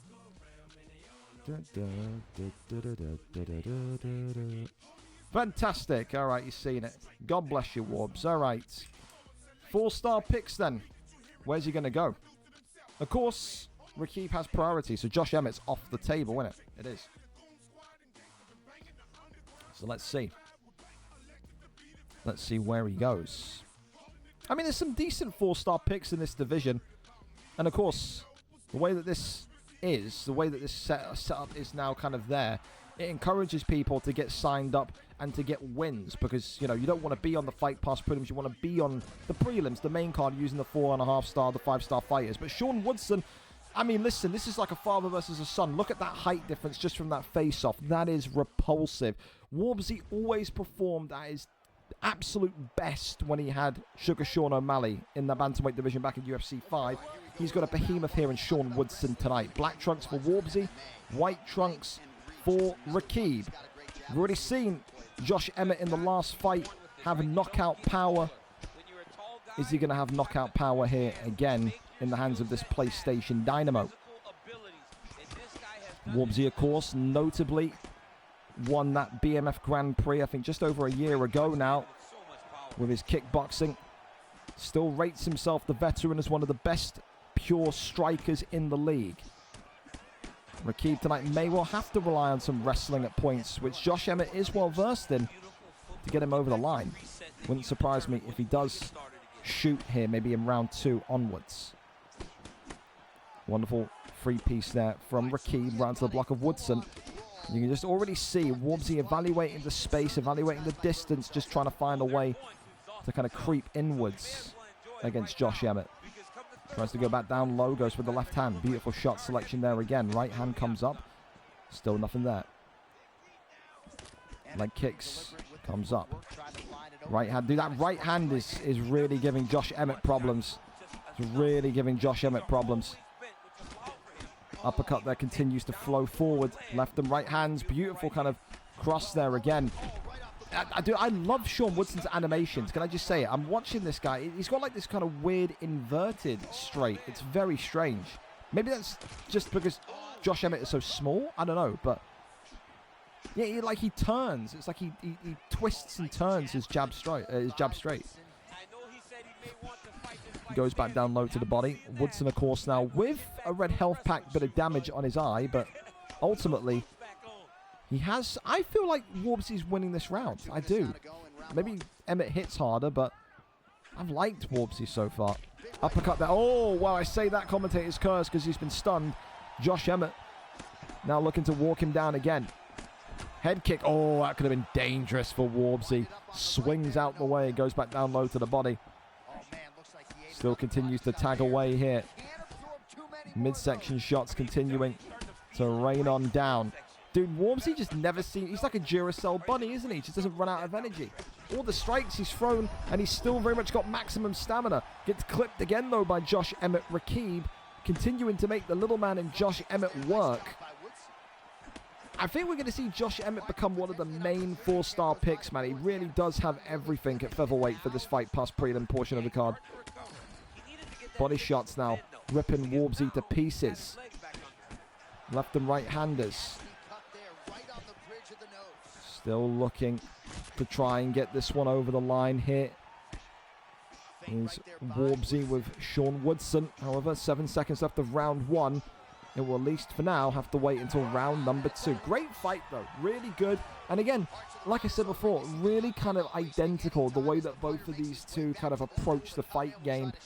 No takedowns, no interest in takedowns, and effectively trying to get his reach to complete the job is Woodson. And for Emmett, I think he's just trying to bait Warbsy here. I think he's trying to stay tight. I think he knows that Warbsy wants to throw punches and bunches. I think he knows Warbsy is a volume fighter, and I think all he needs is one counter, one shot to that already compromised head, which has got that red health pack when he busted him open early on, and this could be game, set, and match. Rakib's in a great position, but Warbsy isn't in a critical position to lose this fight yet. It's still very much open-ended for me. You see Emmett there struggling with the reach, trying to get that jab hook going. Right hand. Oi! Look at Sean Woodson go! There's Warbsy. There's the former bantamweight contender that we know and love. That's a huge free piece. And that there has just woken up Rakib something fierce. Hell of a start to round 2 from Warbsy. Incredible start. Now Rakib has got to be a little bit more awake. Have his wits about him perhaps. Uppercut there was just slipped by Warbsy, who again is tagged by that extreme power of Emmett. Red health pack is now back on the menu. Big right hand there, though, shoots the takedown. Wow, okay, well, shot the takedown in the end. I said it wouldn't surprise me if he shot in round 2. Maybe he started to feel a little bit compromised by Warbsy's incredible volume striking. Side control here. Maybe we was thinking about Neon Belly there for a minute. Was Josh Emmett tries to crawl over into top mount, nothing there.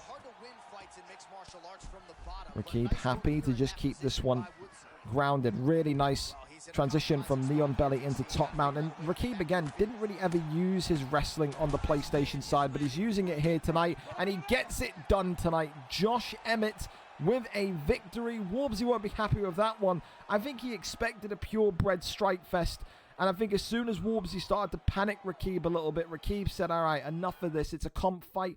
I'm going for it. Shoots the takedown and uses Josh Emmett's attributes in all of their glory. A round 2 victory tonight for Warbsy. It's a frustrating one, but the veteran goes to 0-2. Rakib gets it done, and that's not one that he will be too happy with. And for Rakib, I think, listen, yeah, you know, I think Josh Emmett is the answer. I said it in commentary, and I do believe it. I really do think we're going to start to see Josh Emmett become that main 4-star pick. I don't see much better. I mean, yes, of course, Sean Woodson's got a lot of reach. He's got a lot of height. But the power, that, like I said, he is B-Tech Volkanovski, man. He really is. And I think that power very much opens up doors for people. It does. But commiserations to Warbsy. Like I said, great fighter. But tonight, this is the thing, though. It's not just tonight. It's going to keep happening. People feel fearful when Warbsy gets that striking going. And then when that happens, people are going to shoot takedowns, man. It's just how the nature of the beast is. Ultimately, though, tonight, forced to a defeat, and Rakib goes to 1-0 in the 145 division. Okay, we can go back over and take a look here. Warbsy maybe was a little bit put off by the fact he couldn't use Barbosa, but again, I couldn't make the limits any more clear, boys. I really couldn't. But send me to heavyweight, please, says George. Get out of here. Yep. So, and we've got Ruth saying, can't make it, not going to be able to make it. My game says it's a 60 gig update. Well, you've uninstalled the game then, haven't you? Well, you've uninstalled the game then, haven't you? Because it's a 3 gig update. So, why, like, what? I mean, I guess you're fighting at 9, so it's an hour's notice, but just a little bit ridiculous. You've not got an update, mate. You've got to install the game. If you're telling me that you haven't got the game installed, why ask for a fight? Stupid. Ridiculous. We go over, though, to Corey and Rich, who finally, after an hour of waiting, I've never seen worse internet in my life than Corey, but we're finally here. Corey and UFC and Rich tonight. Appreciate Rich for keeping his cool as well and giving us his patience. 0-0 for Corey, 0-0 for Rich tonight in this light heavyweight division. Surprise, surprise, boys. It's Jamal Hill against Khalil Roundtree. Take number 897. Corey, of course, will be looking to try his absolute best because Rich has got a very big reputation alongside him. He was teetering in the initial kind of roster placement between middleweight and light heavyweight. We settled for light heavyweight in the end. Let's see if we've made a mistake or if we've made the right decision. Jamal Hill, of course, in the red tonight for Rich. He is the favorite, whereas Corey, the man with a FIFA background, comes in with Khalil Roundtree in the black. Of course, when you think about these two, we've seen it already a couple of times tonight. Power, brawn, speed, and also confidence in the pocket are the main win points, are the main win factors. However, if you sit in there and you dance too long, you will get tagged, you will get bagged, and that's when you'll have to start maybe thinking about using your wrestling. You maybe have to start thinking about using your distance, as Khalil Roundtree there is rocking a big one already. And you can see Jamal Hill using all that reach and now working that body shot in to kind of try and confuse Corey. Corey must be feeling anxious as well. I think, again, first fight in the card, he already feels a little bit guilty that he's delayed his fight by 40 minutes because his internet is as slow as a snail. But he has to kind of get his head clear here and focus on the fight in front of him because right now he is being tagged and bagged here by Rich. Look at this pressure now, just forward motion, forward movement. This is a bit of brilliance here tonight from Get Rich. It really is. Right hand now works excellently. It just doesn't feel like Corey can kind of get a sequence of strikes. He can get one off, he can get one straight or one hook, but there's no kind of two-piece, three-piece combinations coming from Corey at this minute in time. Left and right-handers still coming forward. Body shot there, flown through the wind. Connects, I think, onto the block of Hill. Big uppercut there, though. That's the first big strike that maybe Corey has landed here. Gets him a little bit of damage. But right back, though, Rich says, don't worry, son. Damage just makes me more angry. He's like Chris Benoit. Only difference is there's no innocent party in the octagon. It's all legal. Right hand goes to the left hand now. Still continuing to just try and find that consistency. And left-right uppercut is so nice from Rich. Stuns him again. Corey on the back foot. You can see as well Rich very hesitant to throw a head kick. Obviously it's Jamal Hill, but I think he's why he doesn't want to kind of put himself in jeopardy. Roundtree eats that humongous straight. And now here comes Flow State, but an uppercut right back. And look at this now from Corey. Goes down low. Got to be careful, though. He has suffered a lot of damage. Oh, my goodness me. That could have been the moment. Oh, the uppercut clips him. And Jamal Hill, Get Rich tonight, doesn't just get richer, he gets more wins on his resume. 1-0 in the light heavyweight division. And for Corey tonight, I think he got a little bit overexcited. I think he got that uppercut and his eyes went wide, his eyes went bright, and he said, I see a road to victory, and he rushed. And that is going to be such a disappointing one, because I think if he just kept a bit more patient there, Corey, I think he could have maybe won that fight. I'm not saying he would have, but he could have. And I think that rush, that push, that kind of, I better move quickly and sprint towards my opponent, even though he's absolutely kicked the shit out of me approach, is what cost him there tonight. For Corey, he gets a loss on his record, but for Rich as well, looks so damn dangerous in there with Jamal Hill, didn't he? Really did. And ultimately, I still think, listen, I'm looking at that performance and I'm saying to myself, well, you know, I put him in light heavyweight. Is he a light heavyweight? I'm still comfortable with that in light heavyweight. I am. I don't think I saw dominance and domination to the point where I'm saying, yeah, move him right back up and blah, blah, blah, blah, blah. I think for Corey, it was a slip, but ultimately good to get in there and get your first fight under your belt. See what the division feels like. See what the fighters feel like. See what a comp fight in that division feels like. And ultimately, didn't go his way. But I think he's got a good base there to do well in that division. The road begins now, Mr. Corey. Commiserations to him. Congratulations, of course, to Rich UFC, who gets it done tonight. We go over then to Ruffers and Adam Toy, who, of course, are waiting for us. We absolutely love to see it from them. Let's go and see what we've got here in this one tonight. Of course, Adam Toy, a veteran to VFL. Ruffers, brand new. Ruffers, of course, 0-0. Adam Toy, 0-0. The last time we saw Adam Toy, show you how much of a veteran he is. VFL 158.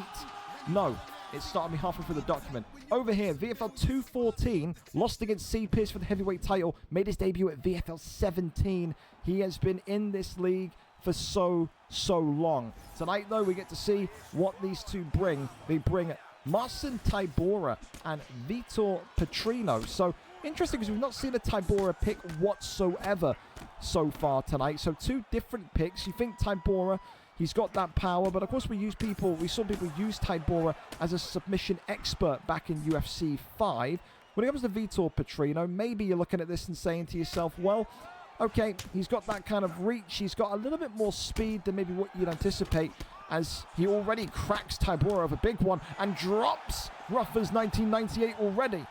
Adam Toy, known for knockout power, known for his knockout artistry, and I think so far, Ruffers very much feeling that pressure that Adam Toy brings to an octagon. It's now going to be about how and what you can do with Tybura, because I don't think we're going to see a takedown shot here. I think Ruffers wants this completely on the feet. As I say that, I'm completely wrong. Adam Toy taken down. And this is where you need to be. This is the strength of Tybura, and it's also the weakness of Adam Toy. But if you take someone down, you have to have basic knowledge of denies. If you don't know what you're doing down here, this is a pointless exercise. Gets him over into half guard. Will he get a deny? The answer is no. Goes over into side saddle as Vitor Petrino now reining it in. And this could be over before you even blink.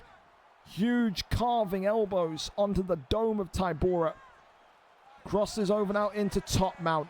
And this is starting to get very, very ugly, and ultimately kicks him off. And right back onto the feet we go. Ruffers has to find a way to get some sort of momentum back. He has been absolutely dominated here, though. Maybe the Tybura pick was not the correct answer.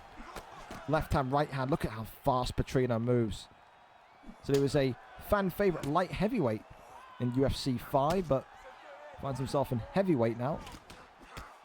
I think, again, with the speed that he brings and that, dynamism that he brings, could be one of the big picks in the heavyweight division. Uppercut there. Stuns Tybura. Body shots drop Tybura. He jumps in, then gets back up. He wants a clean finish here. Little leg tap comes off. Ruffers as well. Oh my goodness me, I thought that was going to be it. Headshot execution, gets the takedown, lands that one. Good deny, that's good. Okay, there's signs of life down here. But then right back there from Adam Toy. He says, not so fast, buddy. Tries to go for an armbar. Postures up though, right through it. That was very, very close. Takes the back hit. Could it be an armbar? Could it be an RNC? It's going to be a rear naked choke coming in. Is Tybura able to break out of here? The answer is no. And that there is one big submission locked in. Drains the submission bar by about 70%.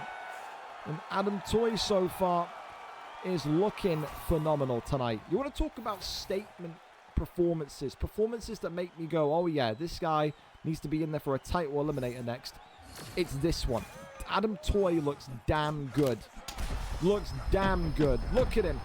Rocking and socking Ruffers into oblivion here. He's got it on the feet. He's got it on the ground. He is a complete fighter. Definition of it. Ruffers would need 3 Hail Marys and a Christmas miracle to find victory in this one tonight. Leg kicks there being worked on Petrino. Maybe that's the way to do it. Break the leg of Petrino. Left and right handers now coming forward. The hooks becoming more and more apparent. Oh, big shot there. It would be one of the upsets of all time should Ruffers find a way to come out of this one with a victory. Adam Toy, who has, of course, lost fights before playing with his food back in UFC 4. Of course, that was years ago. Maybe he has matured since then. Knows to finish the fight when it presents itself, and it may well be about to present itself. Good takedown there, though. Ruffers noticed the danger and said immediately, get me out of here. Pulls him back in, goes for the armbar, but that's not going to happen. Tybura just out-transitions Petrino. Couple of shots there from the full guard posture up, but nothing more. Half guard. Goes over into top mount, but it's flipped and reversed. And now Petrino here denying and going for an armbar right back, though Ruffers says not happening. He will not give up that arm. He knows one submission could see his night end. Elbows coming in, but locked up here. Going into crucifix. Oh, dear Lord Almighty. This is where it starts to get very, very bad. As now Petrino just still looking for a way to end this one in round 2. Ultimately, though, Tybura gets back to his feet. Good defense from Ruffers. And he is surviving. That's definitely one factor. I say that, and then it's an uppercut right into a spear takedown. It does feel like Adam Toy tonight is looking to make a point here. It feels like he wants a submission finish. Maybe not. Gets right back up to his feet again. I don't know why he would shoot a takedown just to get back up, though. It's very weird, but fair enough. Maybe an accidental get-up, who knows? Uppercut there, lovely timing, lovely patience. Works the body, and that one is game, set, and match. Adam Toy, get ready for a big opportunity next, man. That is the most impressive heavyweight performance I've seen from any of the former champions. You have just fast-tracked yourself to near enough the top. That is, if we didn't have a performance of the night bonus already, I think you would have it. But that had everything. You had denies, you had boxing, you had everything. For Ruffers, listen, it's going to suck. It's a loss. No one's ever celebrated a loss. But I think you don't take that one too much to heart. You're talking about a guy that was a former contending champion. It was a tough fight to get for your first fight. There were some moments in there. I love the fact that you were resilient. You survived. You wanted to approach the takedowns. There will be easier fights in the future for you, Ruffers. But for Adam Toy, oh, I don't see him being beltless for too long, man. That was one hell of a statement victory. And I think the fact that he was even shooting takedowns when he could have finished the fight shows that he's letting the heavyweight division know, I'm here. I'm ready. I'm coming for that belt. Congratulations to him tonight. Commiserations, of course, to Ruffers. But again, there will be more fights down the road, Ruffers. Don't you worry, son. I got belief in you. I do. Tybura, though, maybe not the pick. Maybe not the best pick. Maybe that's something that you need to look at. You know, do you have a backup pick? Or maybe tonight the game plan was to go with Tybura and it was just the quality of the opponent that kind of put you in a bad position. I don't know. Only you do. Commiserations again. We go over then to our final prelim fight of the evening, and it's going to be Dawaja against Sir Misfa. Somehow, some way, fellas, we are early. I mean, that there, wow. I could cry tears of happiness. That's how good that is to hear. So let's go over to it then. Misfa and Dawaja ready for us. Welcome back, of course, to Dawaja. Misfa, of course, happy enough to accept this fight tonight after originally not being scheduled to fight. Misfa, of course, coming in 1-0. Dawaja 0-0, but Dawaja gets priority pick because obviously Misfa came in as a backup. 1-0 for Misfa, who looked damn right phenomenal last week against Dawaja, a once upon a time elite level PlayStation champion, and now very much looking to cut his teeth against the best of the best in crossplay. They both hovered over Peyton Talbot, but like I said, Misfa came in as a sub. He came in as someone that wasn't scheduled to fight tonight, so Dawaja gets priority pick in this bantamweight division. Confirm that again verbally for everyone here to listen. So, yes.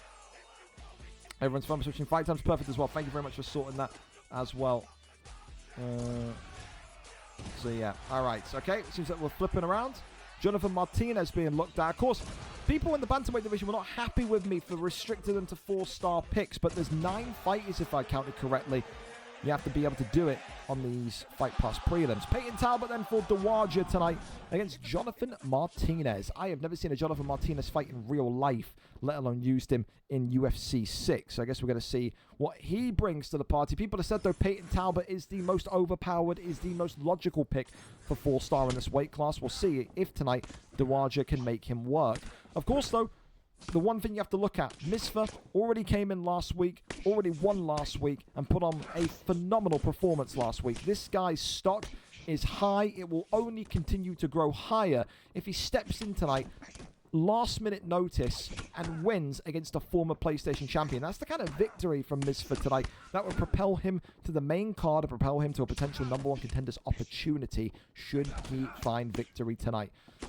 Again, Dawaja may be a bit of a meme. He may well yap more in the fighter lounge than we'd like. He's like Tilo, but on speed, isn't he? But he is a fantastic and he is a talented fighter. He may be annoying, but he does have the ability to become one of those elite fighters, and that's why he's in this elite weight class. However, tonight it's about kind of scaling it back.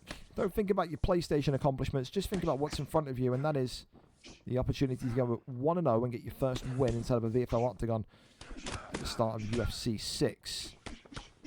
Of course, as well, after this fight, we head on over to our prelim card where 4.5-star fighters become legal, except for Ilya Taporia. It's the only kind of 4.5-star we outlaw. I only did that because I thought Ilya was a 5. Quite surprised to learn that he was a 4.5, but yeah, no Ilya on the prelims. Leg kick comes off, works off that double jab. Right hand there sweeps across. You can see so far the big problem that Misfa is having. Again, heard me say about it all night tonight. Height difference, height difference, height difference. There's just that extra reach that is giving Peyton Talbot that kind of extra snappiness, that extra springiness that he has. He's already a kind of light mover on the feet, but it's that length that is definitely creating issues for Jonathan Martinez. It's a very good fight, though, between these two so far. Lovely little bit of movement there, though, from Martinez. Misfa gets a huge, huge shot. Didn't stun Talbot, which I'm amazed at. I thought that was absolutely going to be at least a stun. The way these bantamweights move as well, just so damn fluid. So rapid. Pulls away there, does Talbot. Still nothing there. The right hand goes across, and that there puts a red health pack on the health of the head of Peyton Talbot.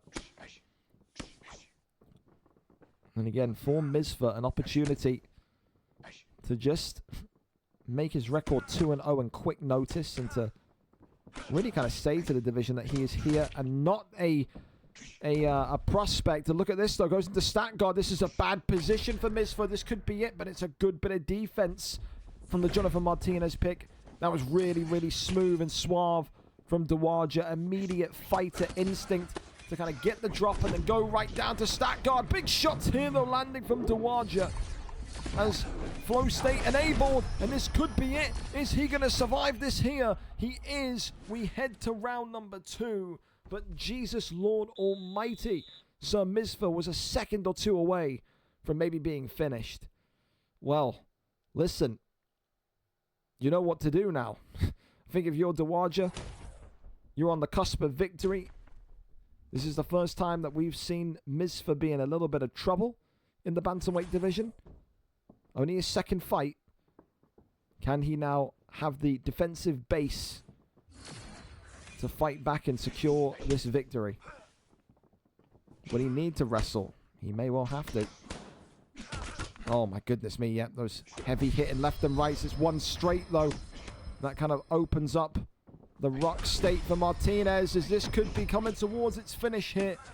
The pressure is wonderful from Dawaja. Goes back down low to the body, though, does Martinez. Hugging the cage here. How many more shots can Martinez take, though? Head kick, though! That's nice! Martinez giving himself a chance. What a bantamweight matchup this has been. Drops him again, though. No stun that time, just a straight drop. That head health is starting to evaporate very quick. Swing and a miss on that body kick. Uppercut there was just about to land, but gets out of range. Left hand, right hand still being worked. Uppercut's nice, man. Little slip straight. It's one of those where I'm tensing up, man. I just don't know what's going to hit Martinez, but what hits Peyton Talbot is one big uppercut. Head kick there attempted. Goes back down low to the body. Butchering shots here. Flow state enabled again. Peyton Talbot, Dawaja looking for the finish and gets the finish here tonight. Dawaja arrives in style, as we'd expect. He may yap a lot, but do not doubt this kid's talent. What a finish tonight. Yes, not ideal to end up with Jonathan Martinez, but for Misfa, he took a risk. He took the opportunity. Come in late, be great. If he won that fight, he'd be right up there for contendership opportunity. Risk comes with reward, and tonight that reward did not pay off. But how good did Dawaja look in there tonight with Peyton Talbot? Gets it done by round 2 TKO. Hell of a victory. Hell of an announcement to the division. And again, everyone can beat everyone in that weight class, man. That bantamweight division does not have someone that's going to run through every single fighter like we saw at points on Xbox and like we saw at points on PlayStation. He is certainly, as a former champion, a name you have to be aware of. Congratulations again to Dawaja tonight. Commiserations again to Misfa tonight. Definitely, I think the conversation will go on. I think no doubt the fighters will be at my door talking about Peyton Talbot and the lack of counters to him. Again, I'm not really interested in it yet. I think if we wanted to see Misfa tonight counter against Peyton Talbot, maybe a takedown, maybe a little bit of wrestling. I don't know. I think that could have been maybe a key to victory for him if he wasn't too comfortable getting peppered on the feet. But regardless, take nothing away from Dawaja. Listen, Peyton Talbot is not this unbeatable force, but he made him look unbeatable tonight, didn't he? Hell of a performance and hell of a victory for him once again. Congratulations. And as well, big thank you to all the guys tonight so far on the Fight Pass prelims that have shown up on time. We've progressed into our prelim card 10 minutes early, so that is absolutely smashing because it means I can quickly check my DMs and make sure that there's no issue. So we know that Roof has pulled out of the fight with an hour's notice because he's accidentally uninstalled the game. The reality is, fellas, there is a 3 gig update, not a 60 gig update. So again, I'm not too harsh on Roof, but I have to go by my fine book. You've pulled out as the card is live and I'm commentating. At least you've told me it will be unstreamed for the next 4 weeks, please, Roof, until I can trust you to show up and have the game installed. So, yeah, it's got to be one of those. I have to be consistent with this, man. If I'm not consistent, the whole thing goes up in flames. Pulling out while I'm commentating because he didn't have the game installed. 1 hour notice given. Unstreamed for 4 weeks. Completely fair. Absolutely fair. Okay, we can also...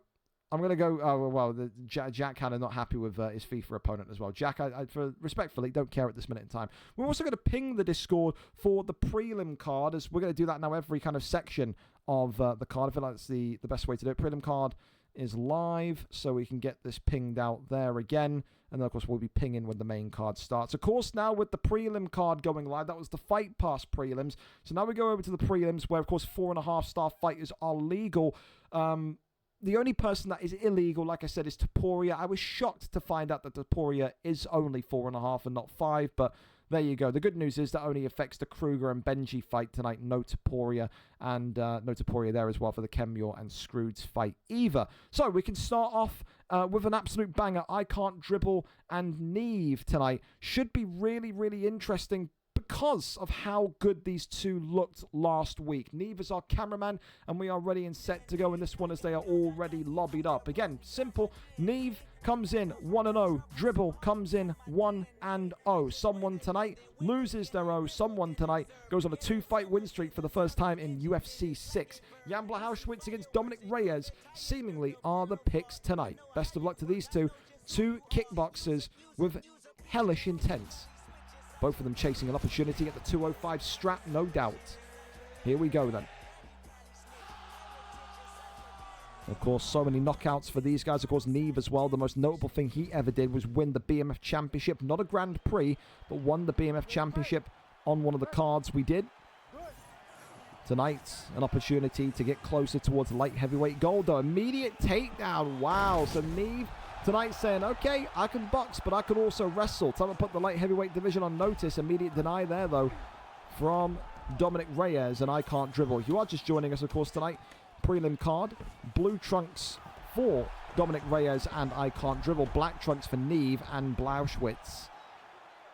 One thing as well that you have to love with Jan is his power, but also his dynamism. He can beat you everywhere, on the feet, on the ground.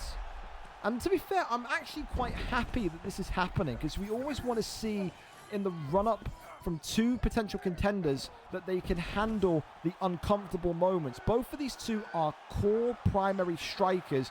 Tonight, we're seeing two strikers grapple, and it's a big arm bar that almost rips the arm out the socket of Dominic Reyes.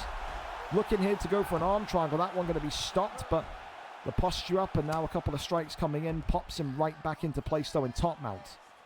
Not had a submission on the card yet tonight, so maybe Neve also thinking about a performance bonus by default. Knockouts galore at VFL 241. Leg kick comes off as well. Look at that as well. Dominic Reyes just getting popped with the uppercut. Got to be careful here. Jan pops a serious punch, especially in close proximity. And Neve is loving it right now. I think knowing I can't dribble, Rainy, whatever you want to refer to him as, he will be a little bit annoyed. He'll be a little bit flustered at that takedown and about that submission. Of course, as well, the arm was taken, so therefore the block of Dominic Reyes already naturally lower. So you can now afford to just start to throw punches and bunches on that compromised block of Dom Reyes. Left and right again. Looks down the straight. Overhand there comes in. Shoots the takedown. Lifts him up and slams him down. And now the Dominic Reyes pick, Rainey, is right back into a difficult position again. Only one more submission needed from Neve here tonight to pick up a victory. Goes back over into full guard. Not the worst position in terms of damage that you can concede. Trying to find a way out of it. Trying to find the jigsaw pieces to solve the puzzle of the ground game, and finds it. Right back to his feet. Another takedown, though. It's going to be unrelenting. This is the thing you got to do, man. In big fights, you got to piss your opponents off. Because I'm telling you right now, Rainey will be absolutely furious with what's happening. He will not be a fan of this whatsoever. But if you want to go for the title, you want to go for those big fights, those big opportunities, you have to show a little bit of everything. And so far, Neve is doing that. Round one in the books. Jan Blauschwitz with Neve gets that one locked in. 10-9 to him. For Dom Reyes, for Rainey, it is takedown defense that he needs more than ever. One thing you could say is that he didn't take a lot of damage. Yes, he conceded the submission, and yes, that definitely got him the round. But your block is still good. Your head health, the damage is very limited. You just need to stop the takedowns and work your striking like you know you can do. Beautiful shots there again. Overhand comes flying back in. Rainey down the center with the 1-2 body shot there. Left and right uppercut again. Got to think here. If you are Neve, at what point does that takedown come? And I think that's exactly what maybe I can't dribble with Reyes is thinking. He's definitely on red alert for those takedowns. You can see blocking low all the time. Trying to anticipate it. And this is when Neve can maybe kind of come to the party and just show his brilliant textbook knockout ability. Knows how to take the shoulders right off. Dom Reyes goes back down low to the body. Uppercut there comes in. Clinch is good. Head kick comes off. Oh, I tell you, that uppercut really scared me. I thought that was going to maybe pop through Dom Reyes. Not to happen, though. Still swing around to the side. Overhand. Ooh, swings and misses. Shoots the takedown. There it is. Good defense, though. That's what was needed. Head kick, though. Wowee. Drops him against the cage. There's no pounce yet. He goes right back for a takedown. Slams him on his ass. And now has him in full guard once more. Definitely a rage-baiting performance tonight from Neve. I can't lie to you. Didn't jump in for those cage strikes, but jumped in for a takedown right afterwards. This guy knows what he's doing. The little prankster. Hey.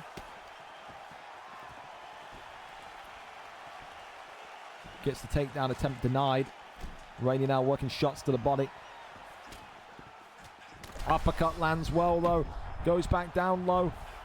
Jan Blauschwitz again attempting to close this one out in round 2. It's the body shots, it's the head shots, it's Rainey who's having to shoot takedowns, and it wouldn't surprise me if Neve maybe just let that one happen. He said, oh, now we want to wrestle. Okay. Go ahead. Goes for a Kimura here. Neve looking for the first submission of tonight's card. Not going to get it, though. Tries to flip him, and ultimately keeps backside. Gets over in to back mount. No, denied. And then flips and gets right back round the other way. Now the posture up is there. Rains down some big, big strikes. Reyes, of course, starting to lay in a pool of his own blood. Big shots. Still being defended well. Flips him back over into full guard. 43 seconds left of round number 2. Our first fight of our prelim card here tonight. Crosses over into half guards. That one there resisted. Over now into backside again. Whoa, can't go into back sitting, but I guess light heavyweight, so I don't think either of these two will care. Plus there's 8 seconds remaining. So just a pre-warning, a prerequisite again. Backside into back sitting, currently off the menu because of the thing that Dave discovered. Appreciate Dave, the big friendly robot that he is. Round 3 up and underway, though. So far for me, still 2-0 to Neve. Rainey with Dom Reyes is going to need a bit of a miracle here to have his arm lifted for a second week in a row. Shoots the takedown, immediately lands. He knows he can't box with him. He knows he can't. He's going to have to play this one very smart and look for submissions. Tries to fake, tries to kick him off, goes for the arm bar. This could be it here. And Neve looking to wrap this one up with his first submission win of UFC 6 for him. Denies him once, denies him twice. The arm extended, and this one is game over. Neve showing that he is ready for the big time. He can box, he can wrestle, he can do it all. And tonight he gets it done with a round 3 submission. That is not what Rainey would have expected, but that is exactly what you need to show if you want to compete for light heavyweight gold. Neve tonight, congratulations. A big victory. And no doubt Rainey will not be happy. I can only imagine. I can hear his Macam voice in my head raging at that one. I can. But like I said, you've got to piss your opponents off. And of course, it's already submission on the card so far. So therefore, it is up there automatically for submission of the night. So we've got a performance. We've got a fight. We've got a submission. I'm still looking for that knockout of the night, fellas. I'm still looking for some sort of ragdoll. I'm looking for some sort of masterclass in that sense. But again, we've got plenty of fights. We can't be greedy, can we? Of course, I Can't Dribble goes now to 1-1. So not all doom and gloom for him, but for Neve. What an opportunity he's opened up now. He has to be up there for a contendership opportunity. He has to be up there very much believing that he can compete for the belt, which, of course, will be decided again tonight once we head to that main card. Neve, of course, now going to 3-3, whereas Rainey and I Can't Dribble 1-1 total record. Commiserations to Rainey again. Congratulations to Neve. We keep on going then. Gramon Tick against Lucid 27. A battle of the PlayStation grapplers up next day. Of course, Gramon Tick 1-0 as a wrestler here this evening. Takes on Lucid, who also very much has a rich history in the olden days of PlayStation. They were both on PlayStation, but they never faced each other.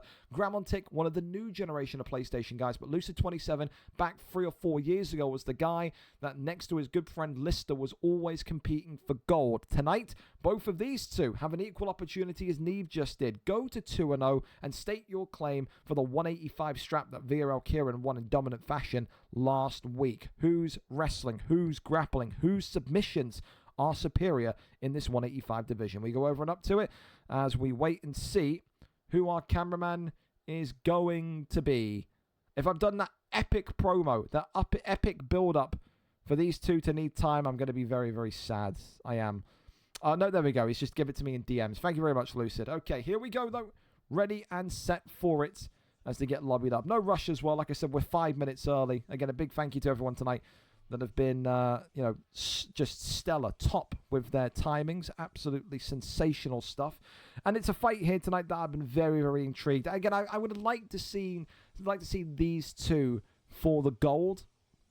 But hey, it's one of those. I do think this is quite honestly the best two grapplers in 185. So for me, it's an intriguing one. And it's intriguing that one of them is going to go to 1-1 tonight, because that division, mate, is crazy. It's a very, very, very stacked division. Absolutely. I think Playboy Vinny is going to have a serious impact in that division. Don't be scared. Tez, with what we saw, Standard Demigod. Oh, mate. There's like seriously 7 or 8 contenders in that division that could win the belt. So he didn't see the updates. He couldn't see the big text, could he? That I put out at 6:04. Excellent. We'll go to the next fight while we wait for him then. Don't worry. We can go to the next one and we'll come back to you, Lucid. We'll go to Kemure and Scroods if they're ready for us. We'll check and see if they're lobbied up. We shall. Let's go and have a look-see. Yes, they are. Let's go to these two then. Two fan favorites. Kemure tonight coming in with an 0-0 record. Maybe a little bit embarrassed. He's back in the featherweight division. But listen, this division is tough. And of course, Taeyon UFC, also known as Scroods, here tonight, is a guy that a lot of people said, keep an eye out on this guy. He will be bantamweight/flyweight quality in no time. It is Chan Song Jung, the Korean zombie, against Kemure's prized possession, Edson Barbosa. He has been waiting for an opportunity to whip out the Brazilian. He gets the opportunity here tonight. Let's see what the Scotsman can do. He is, of course, a betting favourite. That's just because of his popularity and quick wit and charm. Wow. Never going to get a gleaming compliment like that ever again, Kemure. Of course, Scroods with the Korean zombie, a lot more naturally smaller, and everyone knows from Kemure that he hates people that want to grapple. This guy, he's gonna be letting off some slurs in his bedroom in Edinburgh somewhere, man. He won't be too happy with this one whatsoever to start with. This is what this featherweight division is like, though, bro. You got grapplers all over the shop, and if Kemure thought this is going to be a straight kickboxing match tonight, well, sorry to tell you, but you were absolutely wrong. Goes over into back flat, ultimately has to concede that submission. Goes right in for the rear naked choke, which is legal. Goes for it instantly and drops the submission bar down by around about 80%. Moved from back flat into the rear naked choke. And the first submission very much off. Kemure hasn't had the opportunity to throw a single strike with Edson Barbosa, and this could be it here. Kemure may have just kind of put the controller down and gone here.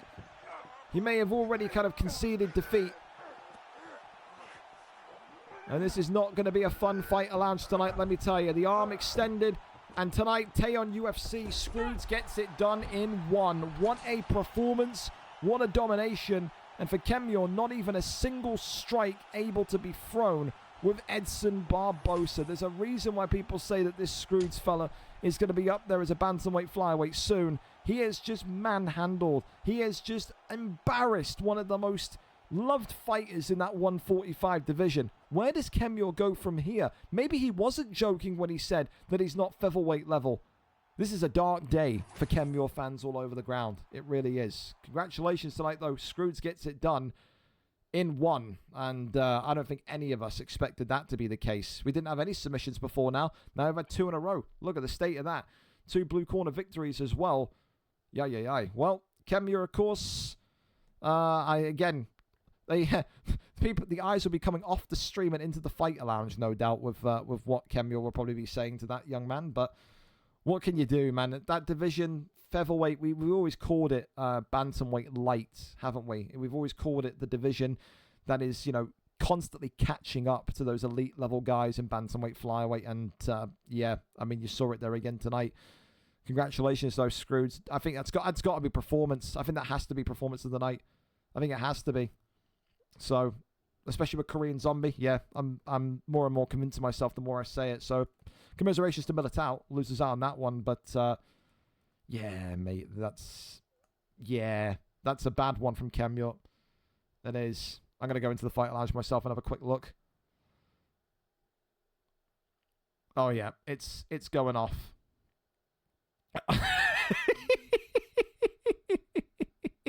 Oh, I wish I could just stop the stream and watch this for the rest of the night, man. Unbelievable. Lucy, if you can hear me, how far away is he from the update being done? Is it close, or are we still needing to go to the next fight? I'm easy either way, but let me know you're in contact with him. But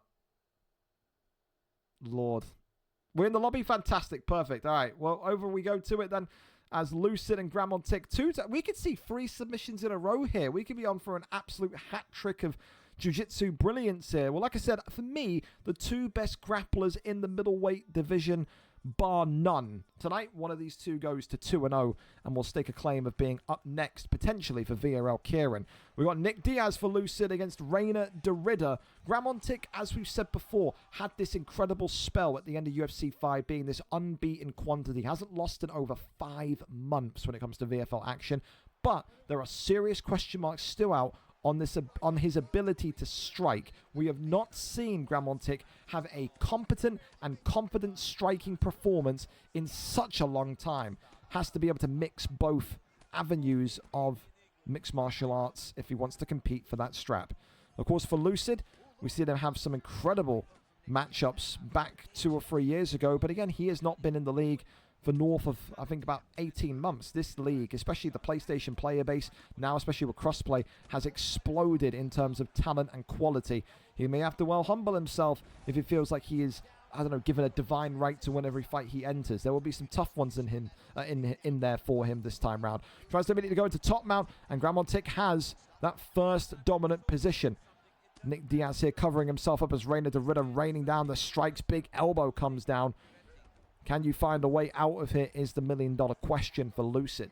Fighting out of Ireland, if I'm not mistaken. I forget which one is Irish. Lister or Lucid, one of them's Irish. Maybe both of them, who knows.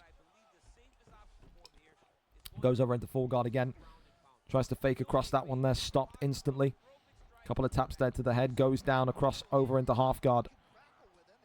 Couple of jabs, that one there. Being resisted and denied. Really nice hit from Diaz now. Lucid has to be very calm, as does Gramontic. This is the kind of fight where you look at tonight and you say, this has got decision written all over it, because you just don't know who's going to cancel who out. You have got to wait for one of these grapplers to make a mistake if you want to win this one. Goes for the armbar, and I think he's going to get this. Wow, that's a sloppy one. Talking of mistakes, that's a big, big mistake made by Gramontic, the former PlayStation champion, who may well be about to have his arm taken. This is going to be tight. Goes for the armbar. Does he get it? Yes, he does. So takes a small chunk, I would say maybe a fifth of the submission bar down on Gramontic. But that is the first time we've seen Gramontic in the last 5.5 months be outdone in this grappling arena. And this is what I'm talking about. The ghost of PlayStation past and Lucid against the ghost of PlayStation present in Gramontic. 2 fighters that have both won gold before crossplay. Looking for one more rodeo in this middleweight division. Goes over into side saddle. That one there resisted.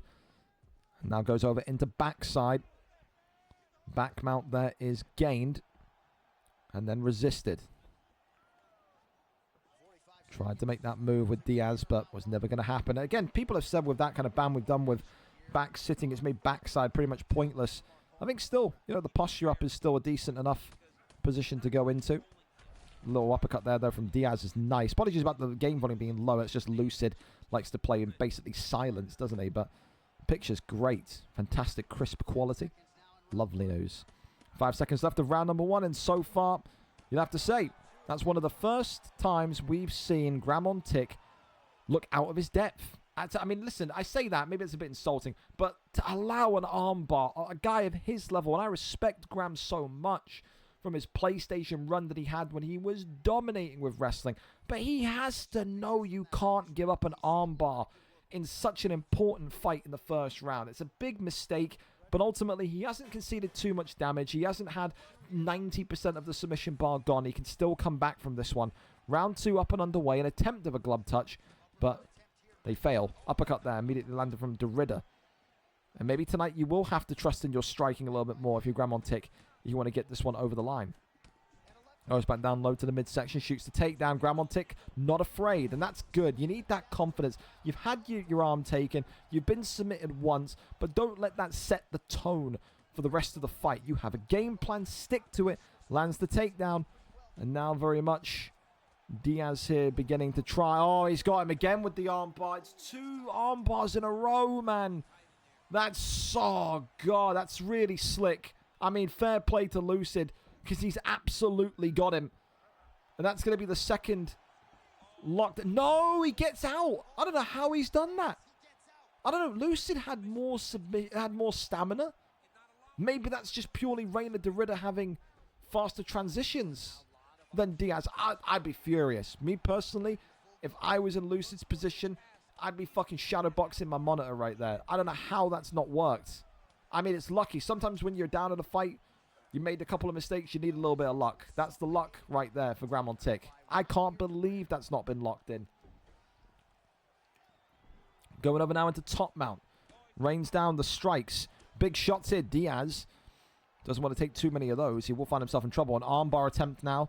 No, an arm triangle. No, goes over into side control. I don't know what they're doing. Body shots there coming in. And just see Derrida looking to try and transition over into top mount again. Not going to happen, though.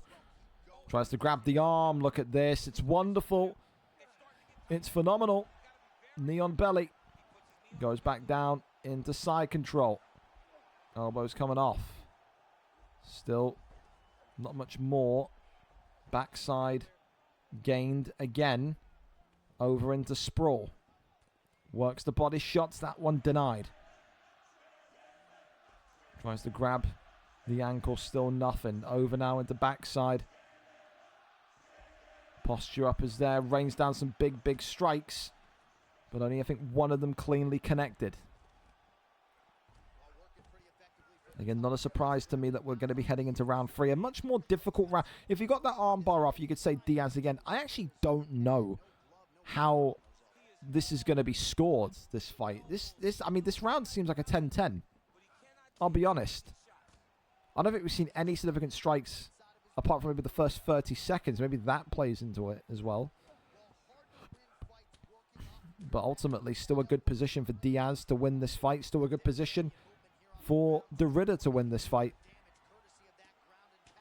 Rains down some big shots here as this one comes to the end of round number 2. All right, well, we expected a bit more of a longer one, and we expected a tense one between these two middleweight Galacticos, but ultimately now it comes down to who has maybe the strongest start. Maybe it comes down to who has the more significant strikes landed before the first eventual takedown comes. How quickly does the first takedown come?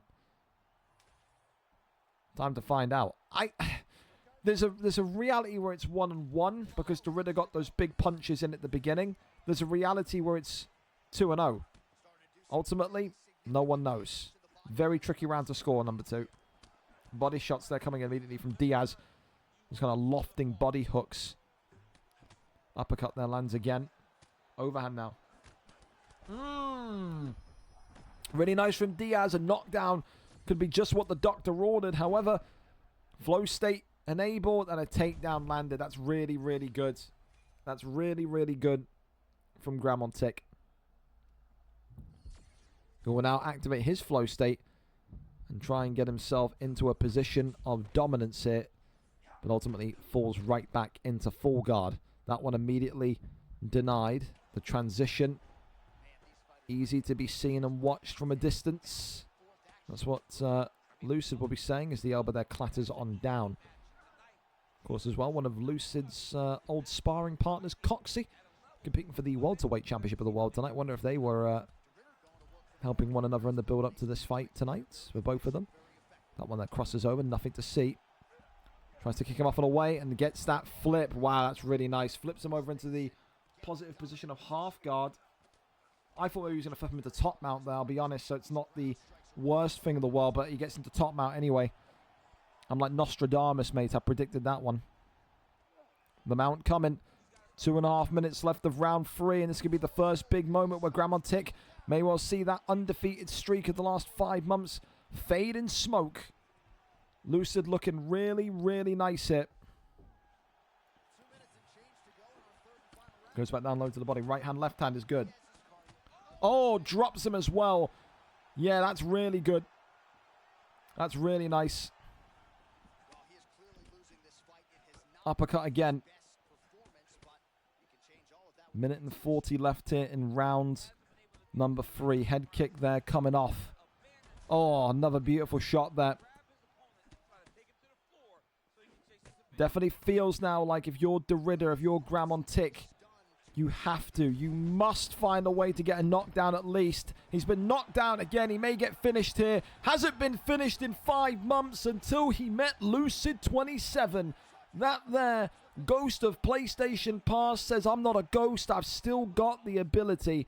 Goes to 2-0 tonight with Nick Diaz. And for Gramontic, finally, someone had to do it. And it was Lucid27 that breaks that incredible streak. One of the biggest win streaks in VFL PlayStation history. Nearly undefeated for half a year. But of course, UFC 6, new game, divisions of crossplay. It was always eventually going to happen. I think tonight, Gramontic is he's a good winner and he's an excellent loser. I think he'll look at this and say, I was just outdone by the better grappler. And again, as I said, those are the 2 best in that middleweight division. Commiserations to Gramontic, but a huge congratulations to Lucid, who looks like he still absolutely has got at least one more rodeo in him in this middleweight division.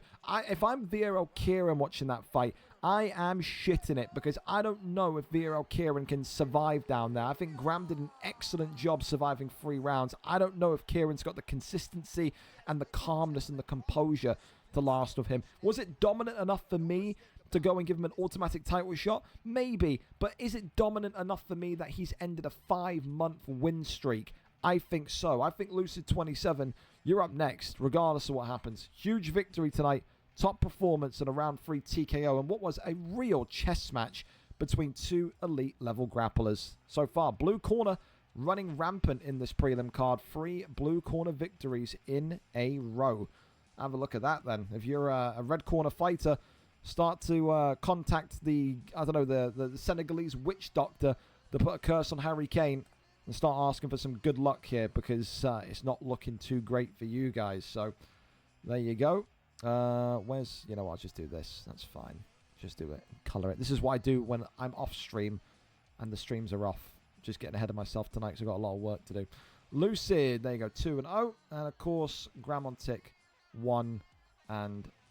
Phenomenal stuff. All right, we keep on going and we head over to our next one, which should be Roof, but of course, Roof has uninstalled the game by accident. So we're going to Theo B, who says, I'm not scheduled to fight tonight, but I am absolutely ready to re-enter the octagon, and he will be happy with this because it's a division that he wanted to get back into for so long. He couldn't break his way back in there, could Theo, at the end of UFC 5 because of the quality. He gets an opportunity tonight due to a pullout. Because of this as well, Odran, if you're listening to this, because it is an opponent change, you have priority pick. Theo B, of course, will have to respond with his own pick in time. Remember, of course, 4.5-star fighters are legal. And a big welcome back to Theo B. Once upon a time, one of the great, like I said, wrestlers, one of the great boxers of the 155 division and also 145 division. Gramontic as well saying there, lost my grapple HUD from the start of the fight. In case you're wondering where I was standing still between rounds, I was trying to get it back on. So there you go, technical issue there for Gramontic, leading to an issue there tonight. Well, we can go over then to Theo B, who's giving us his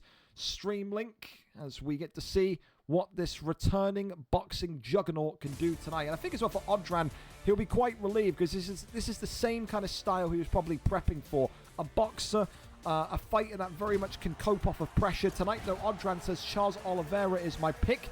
Dustin Poirier is the responding pick from Theo B, who took this fight on 1 hour's notice. So, huge statement can be made tonight if he can take out the talented Irishman, Odran 17. One time for the gringos. Here we go then. Poirier in these colourful trunks for Theo B. Odran in the white for Charles du Bronx Oliveira. And as we said, expect tonight boxing, boxing, boxing when it comes from the Poirier selection. Theo B was not a grappler. He was not a guy that kind of actively chased the takedown, actively chased the submission. And that's what kind of had him, you know, ceilinged at welterweight. He couldn't really ever break into lightweight because of, I don't know whether you want to call it his resistance, his unwantingness to kind of learn more about that ground game. And you have to want to be a jack of all trades if you're fighting at 155 or higher. Maybe that's music to the ears of Odran. Charles Oliveira tonight, if he starts to feel a little bit uncomfortable on the feet, does he shoot a takedown? Does he work one of those brilliant submissions that Charles has to get this over the line? He's got a lot of options here tonight, this Odran. I wonder how he approaches it.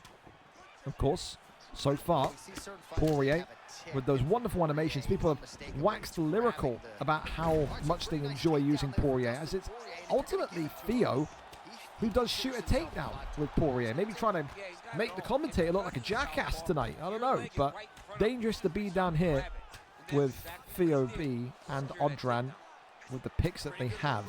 I would not want to be down there with Charles, I'll tell you. As in, you know, because you can get tapped from anywhere. Denies that one though, really nice from Theo. Pulls him right back in, goes to the left-hand side, whacks him into a triangle choke. This is what I'm saying, man. You're in the spider's web now. Let's see what he can do. Can he get out of this one? Or is... Oh, he gets denied. And that's what I'm saying, man. Charles Oliveira not able to lock it in. Same as last time with the Lucid fight. How has Odran not got a confirmed sub? A little wag of the finger. Style points for you, Theo B. I love that from you, son. He says, not today. Not happening, old man. But I love it, man. Bring some character to the fights. Love it. We're now a minute and 30 left, and so far Poirier landing the more dangerous shots. Charles Oliveira does look a little bit more hesitant through Odran, not maybe wanting to push the boat out too quickly. It's a 3-round fight for a reason. Don't need to rush. Head kick there comes off quite nicely. Right hand there comes across brilliantly as well. Looks off that double jab, nothing to see. Jab straight there, just being worked left and right hand. Double jab right hand. Left uppercut is nice. Poirier continuing to hover.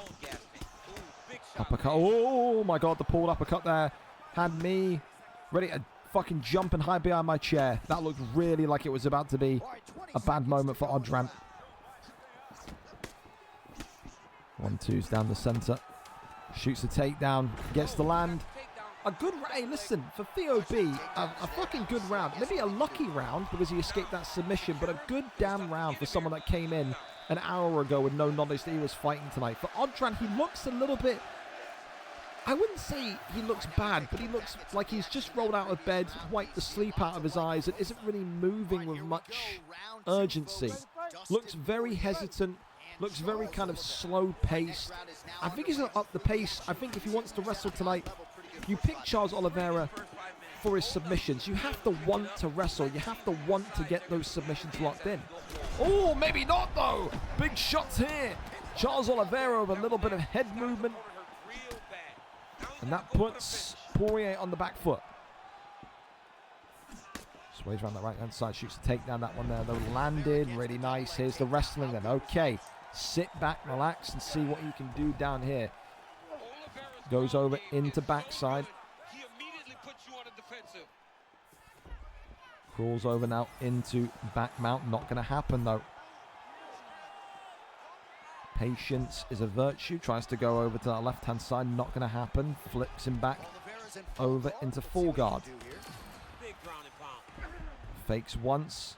Goes up and look at this. Grabs the leg. So another one of those wild and wonderful submissions that DuBronx has. Is he going to be able to get this one off? The answer is no. Gets right back to his feet. And the old finger wag again. He says, you're 0 for 2. No submissions on me. Love it from Theo. Of course, as well, he's got that flow state enabled. If he starts to feel good, how is that not a stun? What? That's crazy. Pull uppercut, wasn't it? No stun. Left hand there, still coming forward, leading with that left. Oh my god, dude, that uppercut every time with Poirier is fucking scaring me. Flow state though enabled, shoots the takedown, turning takedown lands. Yeah, really nice from Odran, who now also gains his flow state. So don't want to be put in a submission position now by DuBronx, because that is going to be very, very difficult to get out of. Goes over now into sprawl. Works a couple of shots to the body here. Transitions to that right side, nothing more to see. Calls over into backside. Posture up is there. Couple of big strikes here coming in on Poirier. Not much more to see. Posture up once more. Couple more big ones. Poirier, for the first time, looking like he's a little bit vulnerable on the ground. Because I tell you, Odran has not done enough for me to justify this Oliveira pick. He really hasn't. He would have been, I think he would have been in a better position if he picked someone like Poirier himself, I'll be honest. Works off the jab. Does Poirier. Nothing to see, though. Another little tap to the legs here. Spin kick upstairs.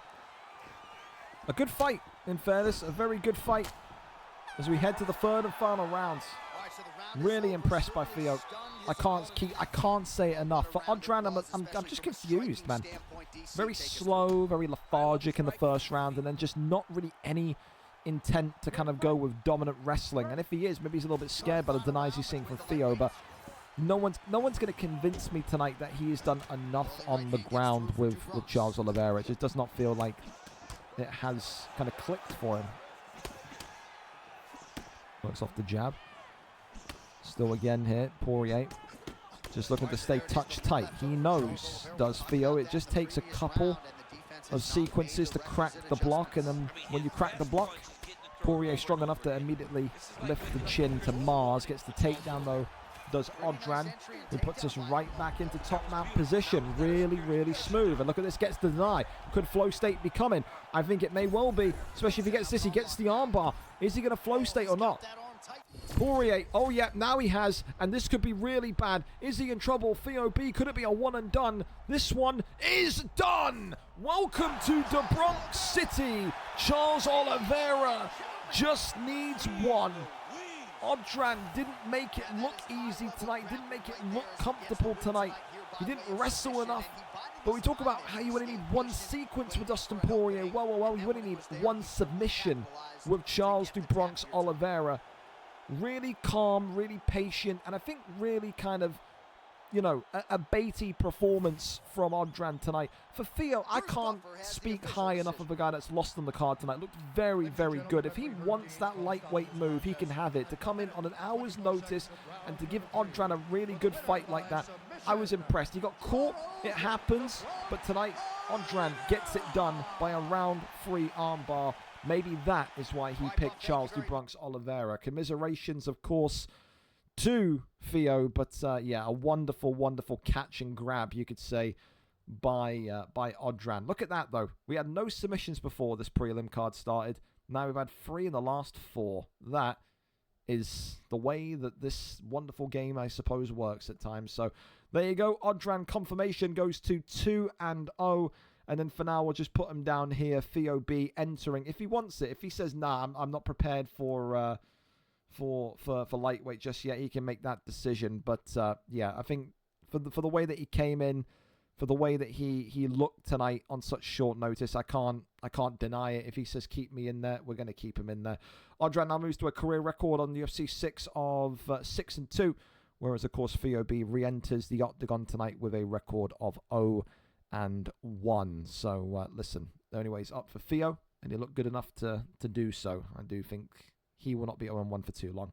All right, we keep on going. Then Tilo against CRZ Mars up next. Of course, he's the loudmouth of the welterweight division. He says, wow, another opportunity to go and get another win. Wow, another opportunity to go and get closer towards a welterweight title opportunity. He says you'll be seeing me fight for welterweight gold before you know it, gringo. 1-0 tonight, but he goes up against one of the most dominant fighters that we saw on the card last week. CRZ Mars made his opponent look like shit. Tonight, if he can do that again, 2 dominant victories in a row, it will be difficult to deny him an opportunity at the 170 strap, regardless of who wins it here this evening. A huge opportunity for both of these two, Tilo and CRZ Mars. We go over and see what the picks are going to be here this evening. We're there, we're set, and we are ready to go. Ian Machado, Gary, looking like the pick against Leon Rocky Edwards. Of course, whenever you two are ready to take us in, we are all good. Thank you as well for the follows in the last couple of fights.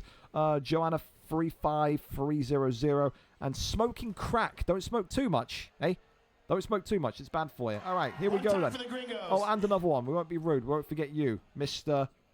Mr. Margin. Harlequin Margin. That is a name, by the way. You've stumped me and my 4 eyes. All right, here we go then. Leon Edwards in the black.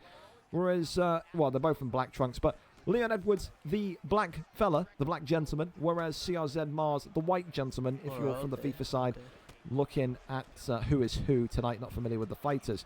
Of course, both of these two, 1-0 in the 170 division. It's all about consistency. It's all about getting a streak together. And maybe tonight, one of these two can pull out a performance to add to that streak. Ian Gary, of course, naturally taller, naturally more lengthy, so maybe a bit more of a difficult issue for Tilo to compete against tonight, because he hasn't had that height challenge yet. Ian Gary in there looking like the Slender Man, doesn't he? But, of course, Tilo has openly said he's a kickboxer first. He does not subscribe to any of this grappling nonsense. He wants fights to be action-packed. He wants fights to be entertaining. He will sit, cry, moan, bitch, you name it, he'll do it when the takedowns come. And there you go. Just as the words exit my mouth, the first laugh and sigh combined comes from Tilo. It's the thing, though, when you compete for that 170 top spot, you've got to be ready for the grappling. There's no way you can avoid it. Of course, for Mars, a jack of all trades, he can light you up on the feet. He can absolutely dominate you on the ground. And it looks like tonight he's wanting to do the latter. However, Tilo gets up and then dragged right back down, but denies that one. And now he's talking to him. That's what Tilo likes to do. Likes to kind of make his opponents know that he's there. If any proximity chat was on and these two are in game chat, he'd be shit talking all night long. He would be. Uppercut there, though, lands nicely from Tilo. Works the body shot. Shoots the takedown. That one there is resisted. And now he's feeling like he's got his number. Kind of like, oh, drops him. Wow, Leon Edwards with the head kick. And Ian Machado Gary, are you sure you're not Kamaru Usman? He just got dropped by a big one. Body shot. Oh, he's rocked the body now. And look at Machado Gary. He's being lit on fire. And Tilo now coming alive. Flow states there as well. Ian Gary has lost a lot of stamina. Like a lot of stamina.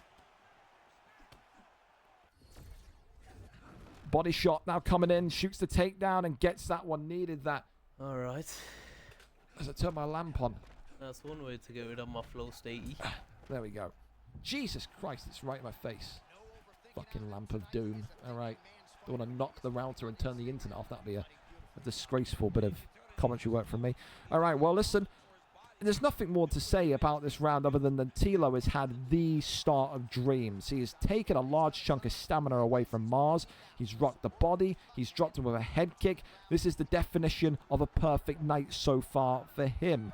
However, we'll take that, mate. It's only one round. If you go into the second round, the third round, overconfident, you will live to pay the price. You will. Drank 3 bottles of water already. Wow. Hydrate, eh? Round 2. Up and underway. You can see the scars of war on Ian Machado Gary's face on the left-hand side, and it's an immediate start again from Leon Edwards. Body shot there coming in. Uppercut there. Clips Tilo. Tilo now looking to sit on the outside and just throw body shots inwards. Back on that. Come on, EA. Which is nice because I don't think Mars has read any of the body shots as of yet. Continues to kind of eat those whenever Leon throws them. Goes back down low to the midsection. Ian, again, another one uncontested. I'd sit back and I would force his hand. Yeah, more again every single time. Mars is not getting. There you go. The head kick comes up. Blocks that time and drops nearly Ian Gary again. It's a really discombobulated performance from CRZ Mars, who is now in some real big trouble here. Look at this from Tilo. The arms extended. He's feeling it now. Shoots the takedown, lands it again. A sigh of exasperation there, though, from Tilo. No, no, no. We don't want to be there. We don't want to be there. We don't want to be there. Oh, head kick! No, chill out. He lets out a shriek of doom there. Oh, it drops him again, though. Yeah, get out of here with that, mate.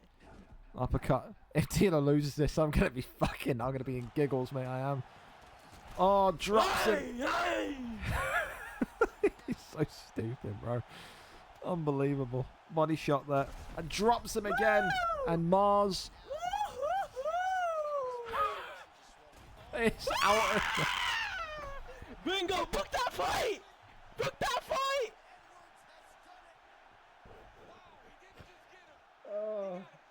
Come on! Evox Coxie, I'm coming! I'm coming! Oh my god. He's one of the most weird cunts in the league, man, but he's funny, isn't he? Unbelievable. Gets it done in 2 tonight. No, there's no way. I'm never paying you any money. Get out of here, man.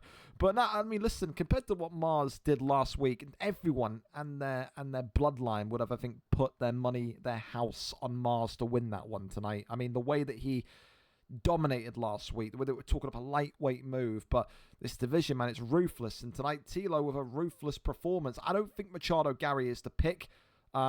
I said that in UFC 5, I didn't like when people use Machado Gary. I just didn't see any upside to him, and I think it's the same here again tonight. It's disappointing for Mars, absolutely, considering the standard he set himself last week, but you can't deny it was the body shots, man. The amount of body shots that Mars just allowed to happen, and then eventually when he did drop the guard low, he gets head kicked into oblivion. I mean, what can you say? It was just a very, like I said on commentary, it was a very discombobulated, it was a very kind of, you know, uncertain, unsure performance from Mars compared to what we saw in previous. But it happens. It happens. It doesn't define you. And we go again next week. That's the only way you can look at it if you are CRZ Mars. And Tilo now, after that one, calling out the contenders tonight. He said Coxie, he doesn't believe that Evo is going to win this fight. He said, Coxie, I'm coming. So clearly he wants that matchup with potentially a new welterweight champion next week. Who knows? Up next, though, we keep on going as Keza takes on TR Jack Frost this evening, as we wait and see who our cameraman potentially is going to be there. I got a DM about FIFA, not interested. But guy taking the team, re-signing them all. So there you go. I've got FIFA questions in my DMs. Of course, we are 10 minutes early. So, of course, if Keza and Jack Frost need time, absolutely fine. If anyone wants to go early, then, oh no, then my Mr. Frost is streaming. I would just need his link. Mr. Jack Frost, give us a word, fella. Toss me your YouTube link and we'll go, because I know he streams on YouTube. I know he does. Thank you as well to the Dakota 1C as well for the follow. Appreciate you. What is Bass's Discord? I don't see him. It's Hoos Rice, Dave. That's what it is. That is Mr. Hoos Rice. As we wait and see. As... we are, there we go, we've got Jack Frost there, fantastic, wonderful, tip-top from the YouTube link here tonight. Sugar Sean O'Malley against Corey Sandhagen, as we wait and see what happens here. Of course, Keza has been interested to get back fighting live. No one knew if he was going to fight live because of those internet connections. Made the joke last week that his router situation, it's like he's fighting out of Karachi at the minute. He couldn't stay in a game with all EU people without pinging to 400. For now, though, he has an opponent that can stream for him, and therefore he has the opportunity to fight live once again. Both of these two tonight coming in at 0-0, if I'm not mistaken. Sugar Sean O'Malley, who got some updates to him. Of course, new animations. I think they said as well they updated his cross at 6 p.m. today. So an opportunity here for him to show off that new look Sugar Sean this evening. He's also got some new tights. Look at that. Incredible. Some new trunks. Of course, for Jack Frost, this is a guy that in the, pre-crossplay days on PlayStation won that kind of middle belt and then got that move to the top division. But that was at the end of UFC 5, and he never actually debuted in that elite division. Never kind of cut his teeth against the very, very top names of PlayStation. Tonight, he takes on a VFL Hall of Famer. He takes on a multi-time champion, a pound-for-pound #1 extraordinaire in Keza, who, of course, says that he feels that this game has put him right back into focus mode. However, for Keza, did have a little bit of a rough end of UFC 5 as well. You can put that down to focus or lack of interest. Either or, potato, potato. You be your own judge. Knowing Keza, though, maybe difficult to keep his attention on things for too long. The definition of ADHD in a human body is Keza, no doubt. Move for shot selection there, though. Throws to left and right-handers. As the Corey Sandhagen pick so far, struggling to kind of find rhythm against Keza. It's such a difficult opponent to face though in your first fight. You think about guys that are setters of rhythm, setters of I think, momentum. I think Keza grabs momentum from a fight. You either, in a Keza fight, see him dominate right from the off, or you see him survive the first round and then dominate from rounds 2 onwards. He just has a way to find his way into fights. Left and right handers coming there forward from Sandhagen, who, throws up the flying knee as the uppercut was just being thrown, and then, of course, the takedown denied. Jack Frost as well, if I'm not mistaken, hailing from Canada. I think he's Canadian. He's Canadian or he's American. It's one or the other. So many Canadians in the league now, I often forget. They ride a mountie to the octagon. No, not a mountie, a moose. It'd be fucking weird if he was riding a guy to the octagon. I'll tell you that much. Spin kick there to the body. Once again, that elbow looking a little bit dangerous. That body shot as well is lingering. It's hanging on Keza. It is. Head kick there comes up. As he works off that uppercut, still nothing there. Head kick again. I think for Keza, it's not as explosive as what we've seen in previous Keza fights. Seems like he is just taking his time a little bit more. I mean, he even did threaten, didn't he, a couple of weeks ago that he'd come back into the octagon and become a wrestler. He said he would bail like his life depended on it.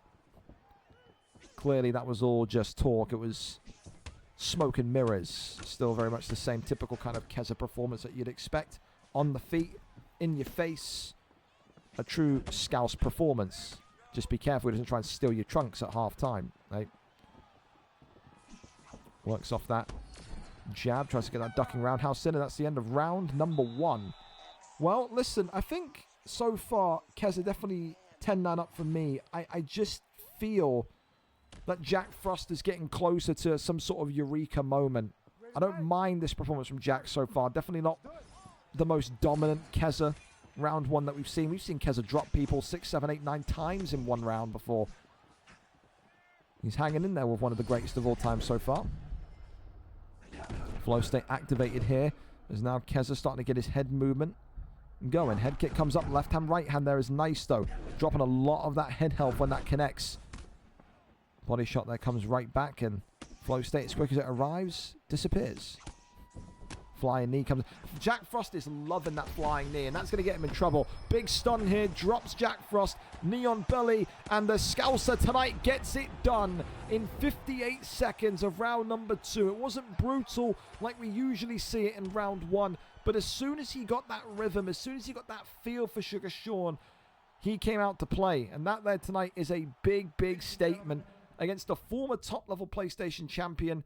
For Jack Frost, it's a bit of a wake-up call as well, because he didn't get to feel what the top division was like at the end of UFC 5. Well, he found out tonight. That is the level, that is the standard of fighter that you are going to see in bantamweight, flyweight. Congratulations to Keza. Commiserations, of course, to Jack Frost. And again, it's one for Keza. You know, how long can he keep his interest in this game? Because when he fights like that, it was a lot more of an interesting performance from Keza, because I like it when people are patient.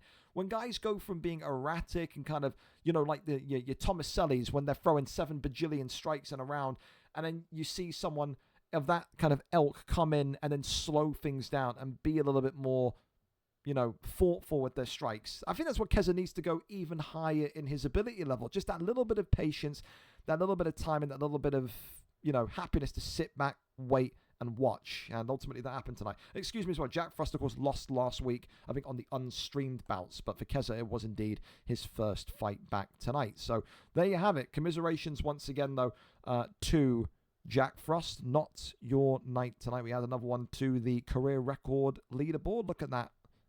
Padding up nicely, isn't it? Absolutely. And Jack Frost there goes to 2-5. Need to take Camille off as well, because I know Camille USADA pulled. Camille didn't even have a fight. There you go. Look at that. I've already done it. I'm already doubting myself. Up next, though, we keep on going to Kanto and Raw Matrix. If we didn't have a Canadian last fight, we got one this fight. Raw Matrix, of course, down as one of the most, I think, notorious Canadian fights that we've ever had. Had that incredible win streak, didn't he, at one point on PlayStation? And then, on the other side of things, had this incredible losing streak. I think he lost like 6 fights in a row, where he was on the brink of being relegated into the beginner division, which would have been such a weird moment for him. But he got back to winning ways, found himself back in form, and now goes into UFC 6 in that middleweight division. Kanto linked me the wrong figures of the underscore. But here we go. Kanto, of course, as well. Not dejecting from his story. Kanto, a brilliant fighter in his time at UFC 5. He comes in 1-0 as well here today. This is a guy that won the VFL Xbox middleweight title, I think not once, but I think 2 or 3 times. So this is a guy that is very much used to big moments, to big fights. Tonight, Robert Whittaker takes on Michael Venom Page, and what we know about Michael Venom Page from the beta is that this alien-looking fuck is one of the most disgusting ones to fight against, man. He moves like a fucking jellyfish, doesn't he? Tonight, maybe that's going to be the key difference, the movement. Here we go then. Robert Whittaker in the white, Michael Venom Page in the red. Both of these two, 1-0. Kanto, of course, in the red, and Matrix, of course, in the white. It is an Xbox versus PlayStation matchup to see who goes to 2-0. And already the first little bit of swagger from MVP there, as he kind of shoves the shoulder up and does a kind of diagonal sideways walk. Of course, when you think about Robert Whittaker, though, I think he's a good counter for MVP if you can keep this fight touch tight. You've got that pocket presence to kind of turn the lights off, but MVP has got arms that are about 18 foot long. He could fucking go and grab you the TV remote from downstairs if you asked him to. Go Gadget extendo arms, Michael Venom Page. Superman punch there comes in. Good head movement there from Robert Whittaker, though, to just avoid any subsequent action. Right hand there comes across, works off the jab, goes back down to the leg kick. There's now MVP again, continuing to just try and find his way. Goes back down low. Right hand uppercut, still nothing. Body shot comes in. As Whittaker continues to be on the back foot, as you'd expect. Can't find an entry point against MVP just yet. And that's the thing as well you remember from Kanto, I remember at least from his middleweight journey before an Xbox, is that he was one of the more patient strikers. Not a guy that would kind of run in and try and drop, you know, the atom bomb on you too quickly. He would sit tight, he would remain calm, and he would work the forward pressure in a kind of, in a patient way as much as you possibly could. Matrix, of course, as well, does have a history on the PlayStation side of struggling against fighters that are generally taller than him. That is not what you want to hear when it comes to UFC 6 and how much height makes such a difference. Swings and pulls that one away. Left hand there comes across. Still nothing there. As Whittaker works off the jab into the hook. Still nothing. A little bit of calm here. A little bit of dust settling. May well come to it as well that Matrix has to wrestle tonight. I can't quite recall what Kanto's wrestling defense was like. Ducking roundhouse is nice though.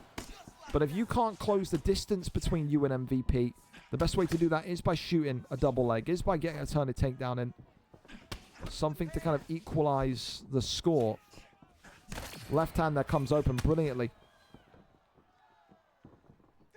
Little kind of sideways strut once again from MVP, who now does have that big red health pack and also the big red eye emoji on the head health, so it's not been clean sailing in terms of damage conceded. Robert Whittaker as well does have flow state, so there is a case where if you get that stun, Robert Whittaker activates and then he has even more ferocious power in his mitts. Left hand comes across there. Whittaker still looking for maybe one final straight. But in the end, round one comes to its conclusion, and that is I think that's a Robert Whittaker round. I do. I think that's a Whittaker round.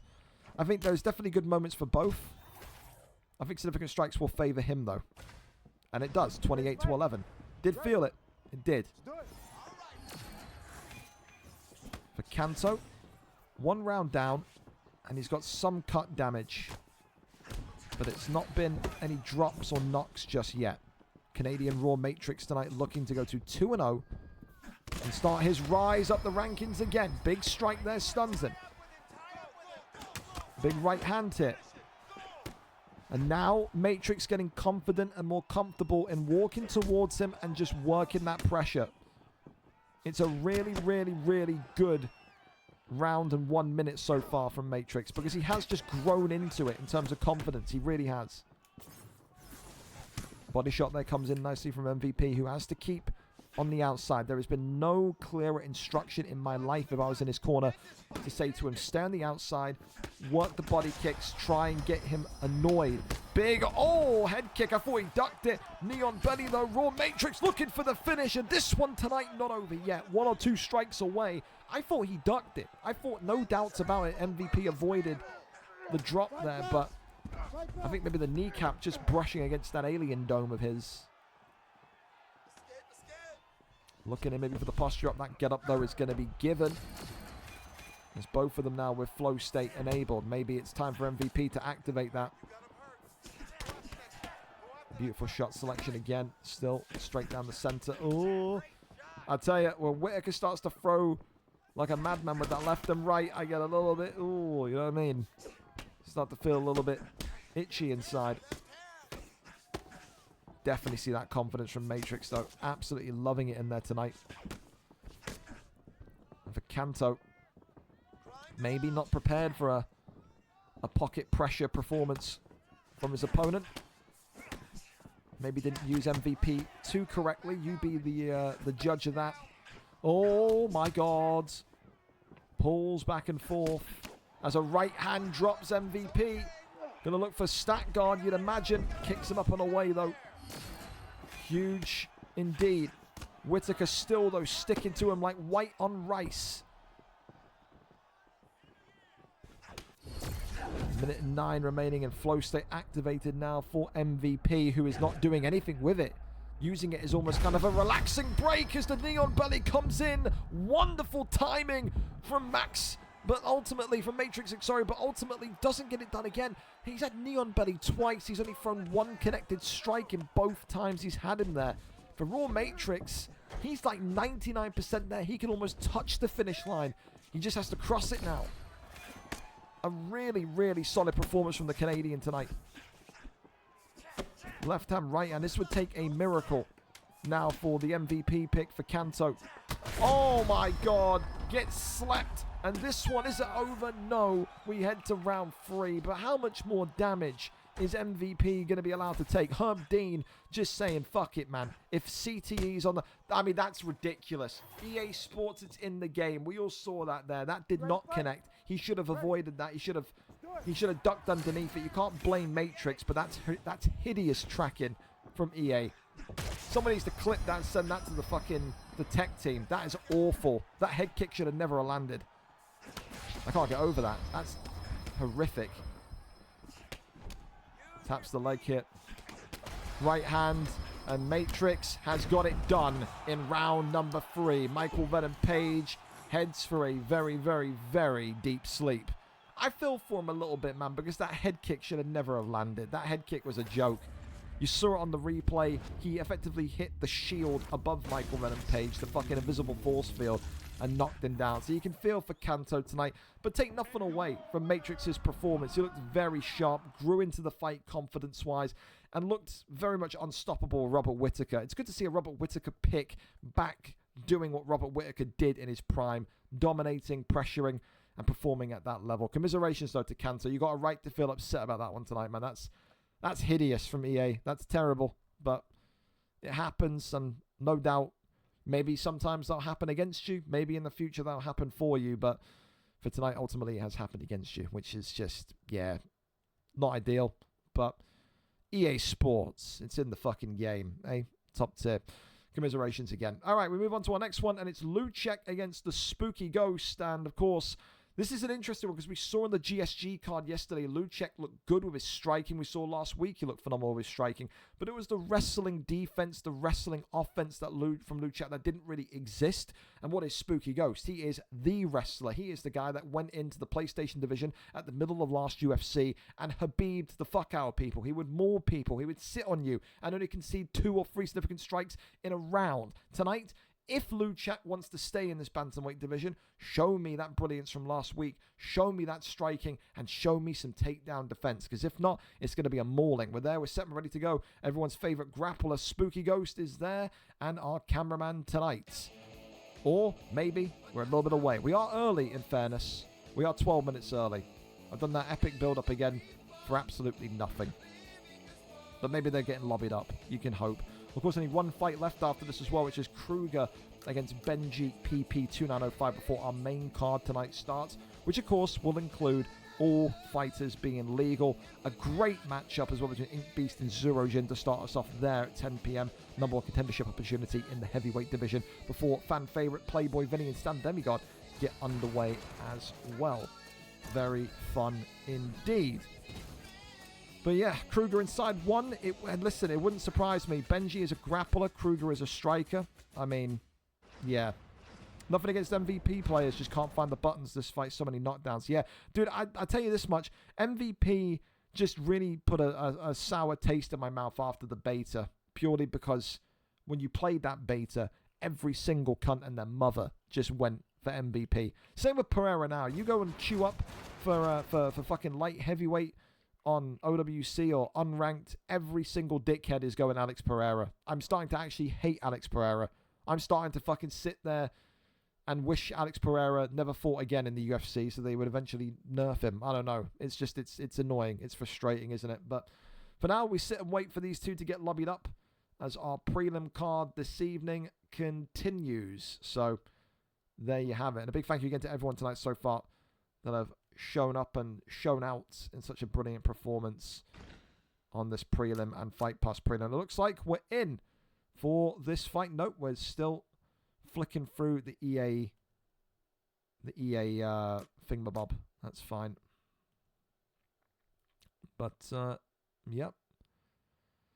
I'm just seeing the general, and it's just Keza posting fucking CM Punk memes and GIFs everywhere. Well, there you go. There you go.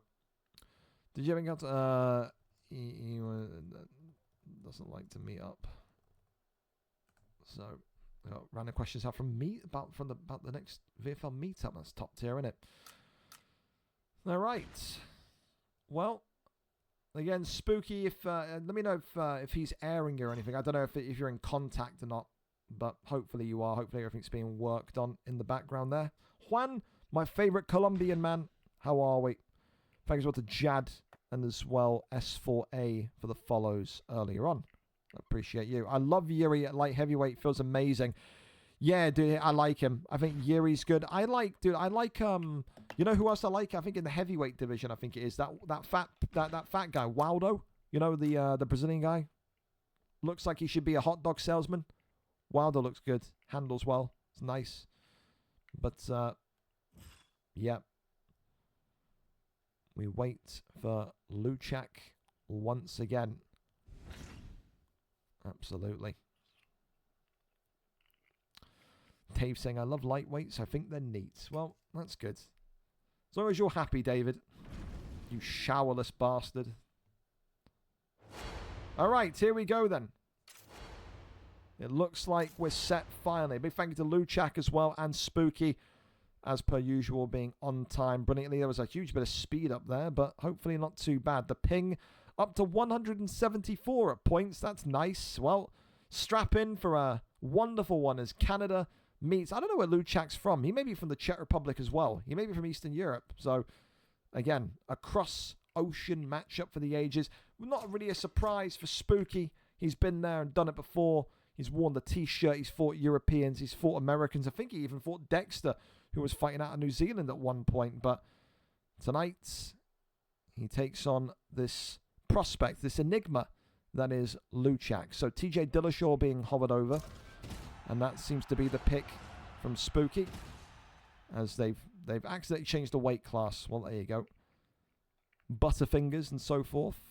Are they supposed to be in bantamweight or flyweight? Let me check. Okay, they are in bantamweight, so yeah, correct division here.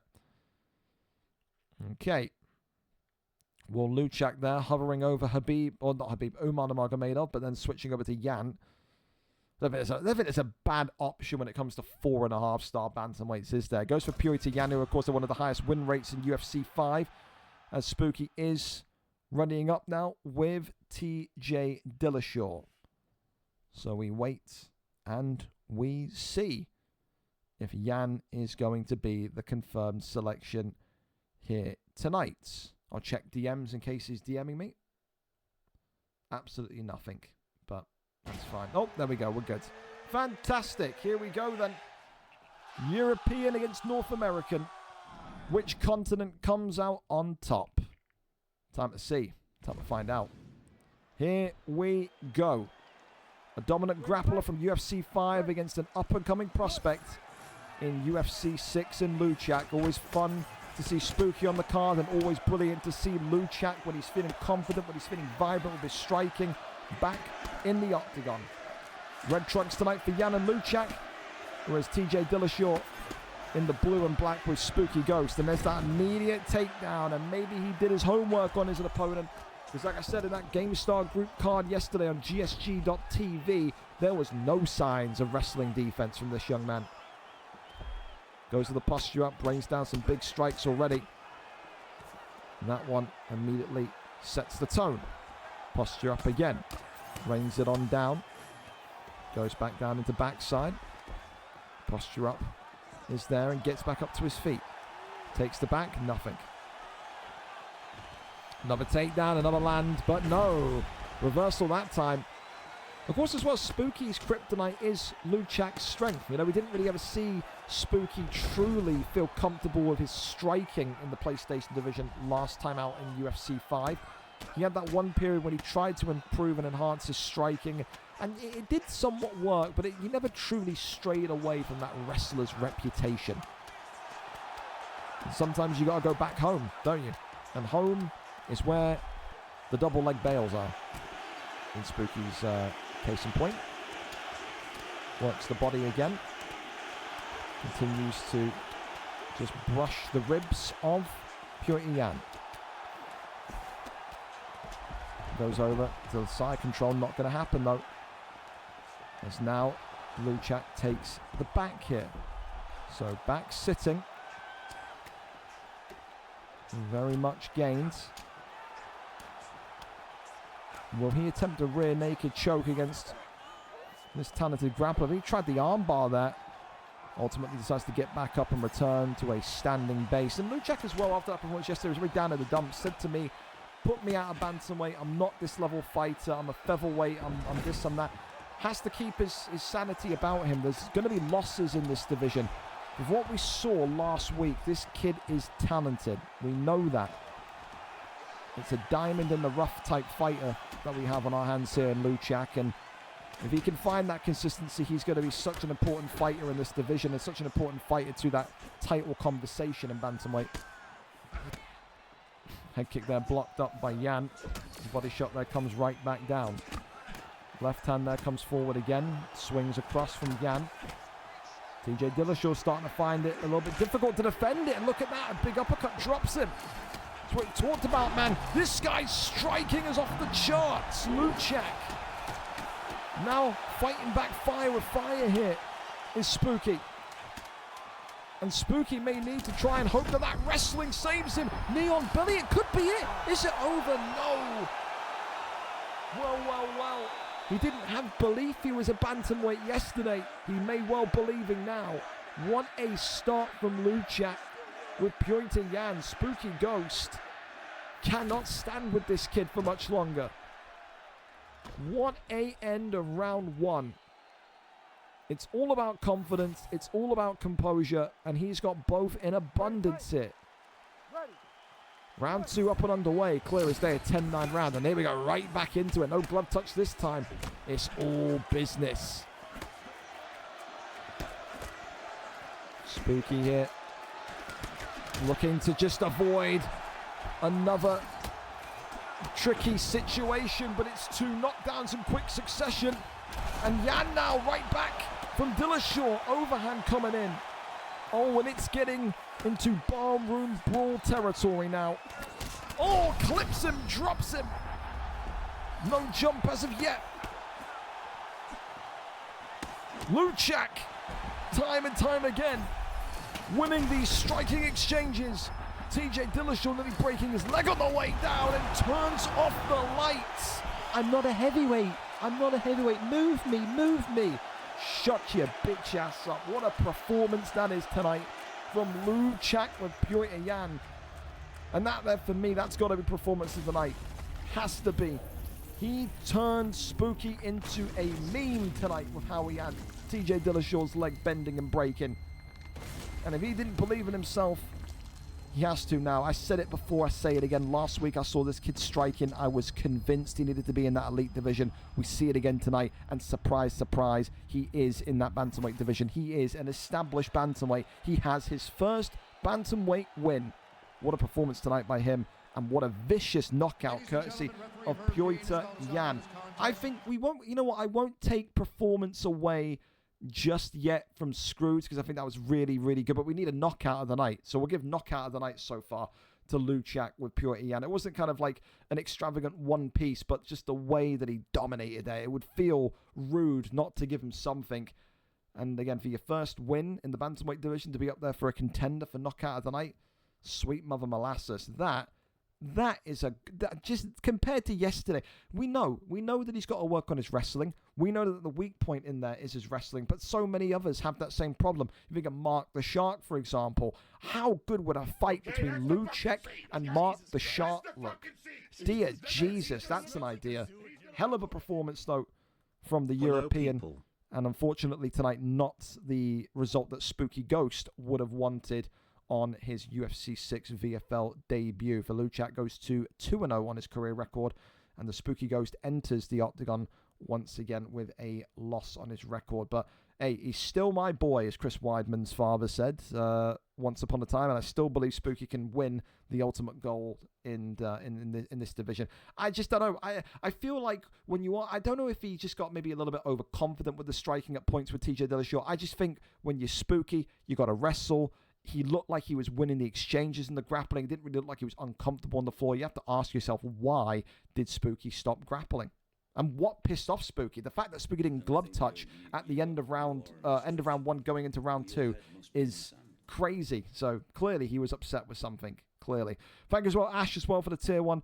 Appreciate you infinitely, my man. Top tier. Absolutely. All right. So we are over. Is Topuria is not allowed in prelims. I thought he was 5. So I'm already getting questions about Topuria, but I can confirm again verbally.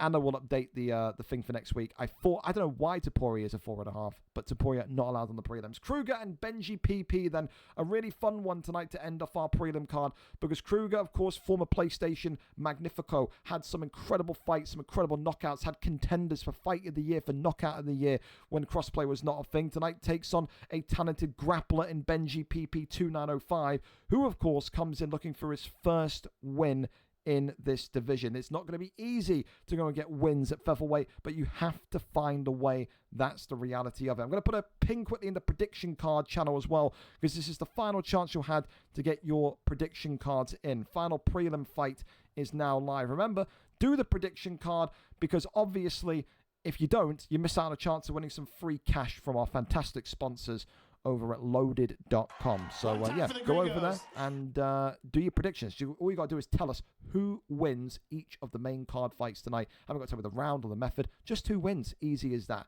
Be a winner. Do the prediction card. We go over and up to it then.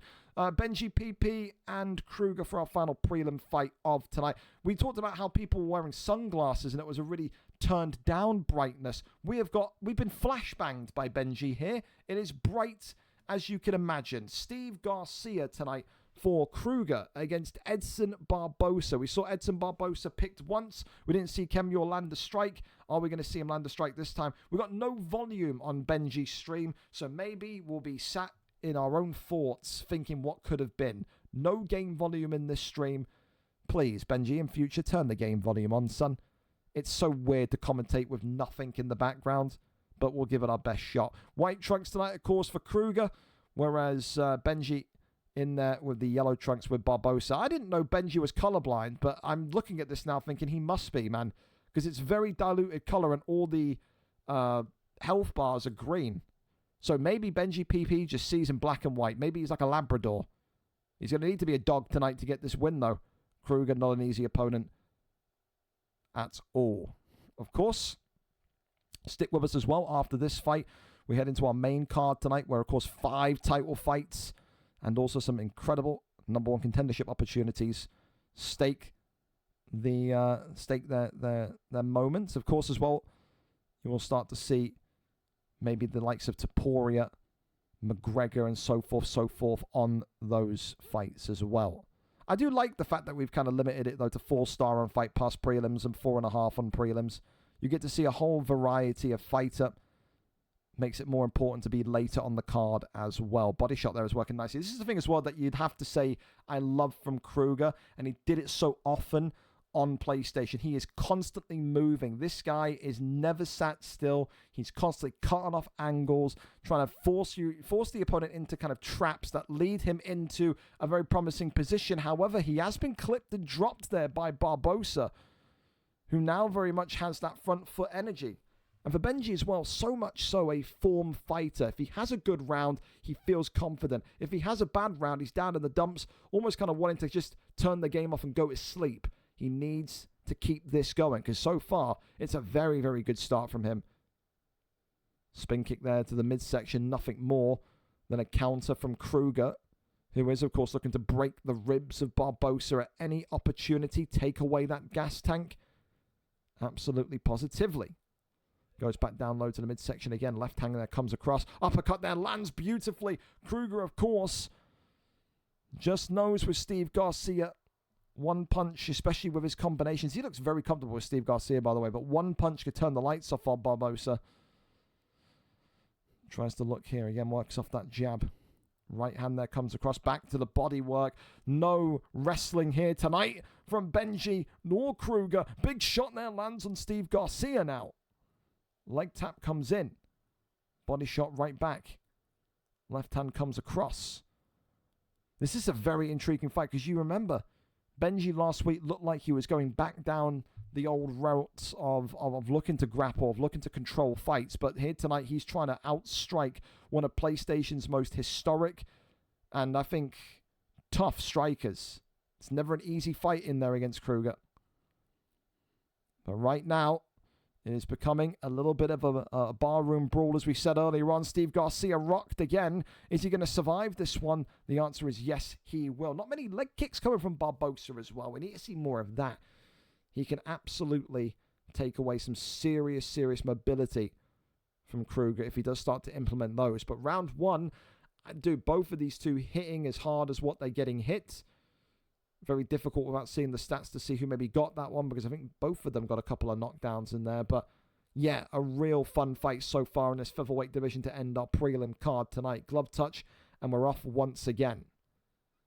Works off that double jab spin kick there.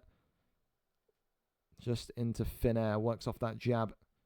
Barbosa just kind of hopping and skipping to that right side. Works the body shot. Brilliant work here. Barbosa again just playing counter artist now to Kruger. He's allowing Kruger to make that first initial contact point and then trying to catch him. Catches him with that rear uppercut there. Drops him down beautifully. Benji again finding that confidence and feeling like he's on the cusp here of a big win tonight. Flow state though activated by Kruger. I wouldn't even have the faintest idea what Steve Garcia's flow state perks are. Not a single clue. However, Benji has done well to avoid them in totality. Oh, right hand there though. Little step, little right hook. Drops Garcia. And Kruger, once again, right back into a dangerous position in the fight. Benji now gets tagged. Dude, I tell you what, Barbosa's chin, by the way, what he's been getting clocked with is incredible. I don't think Benji's been stunned often in this fight whatsoever. Body shots coming forward. Uppercut now there from Kruger.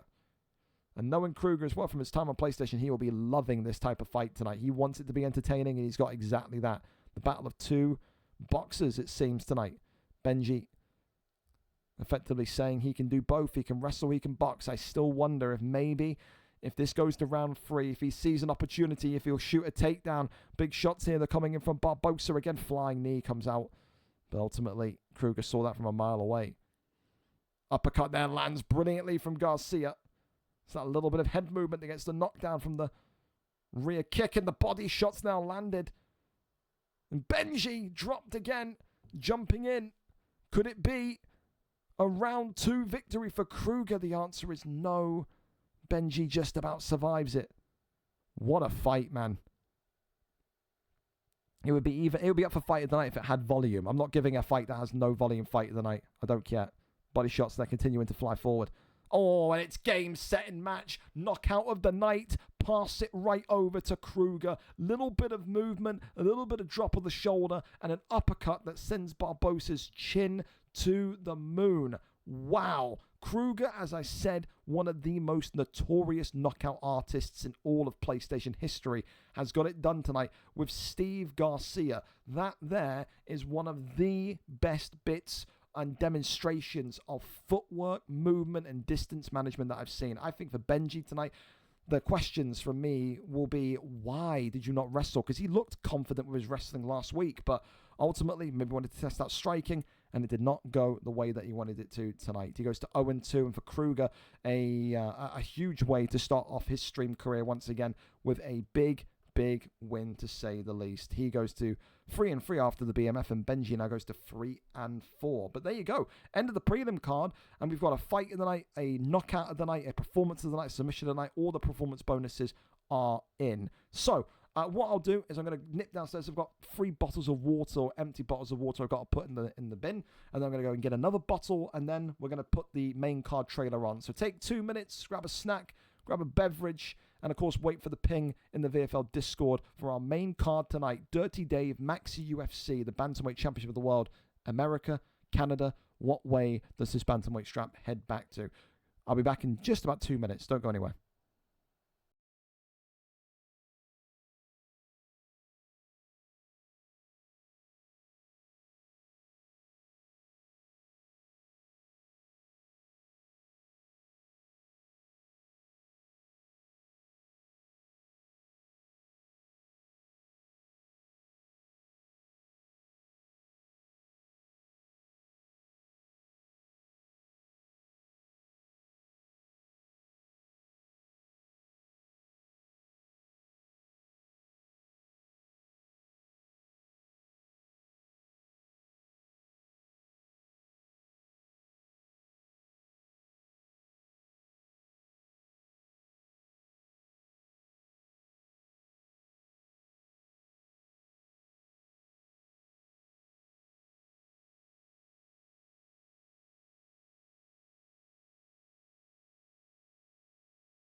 over.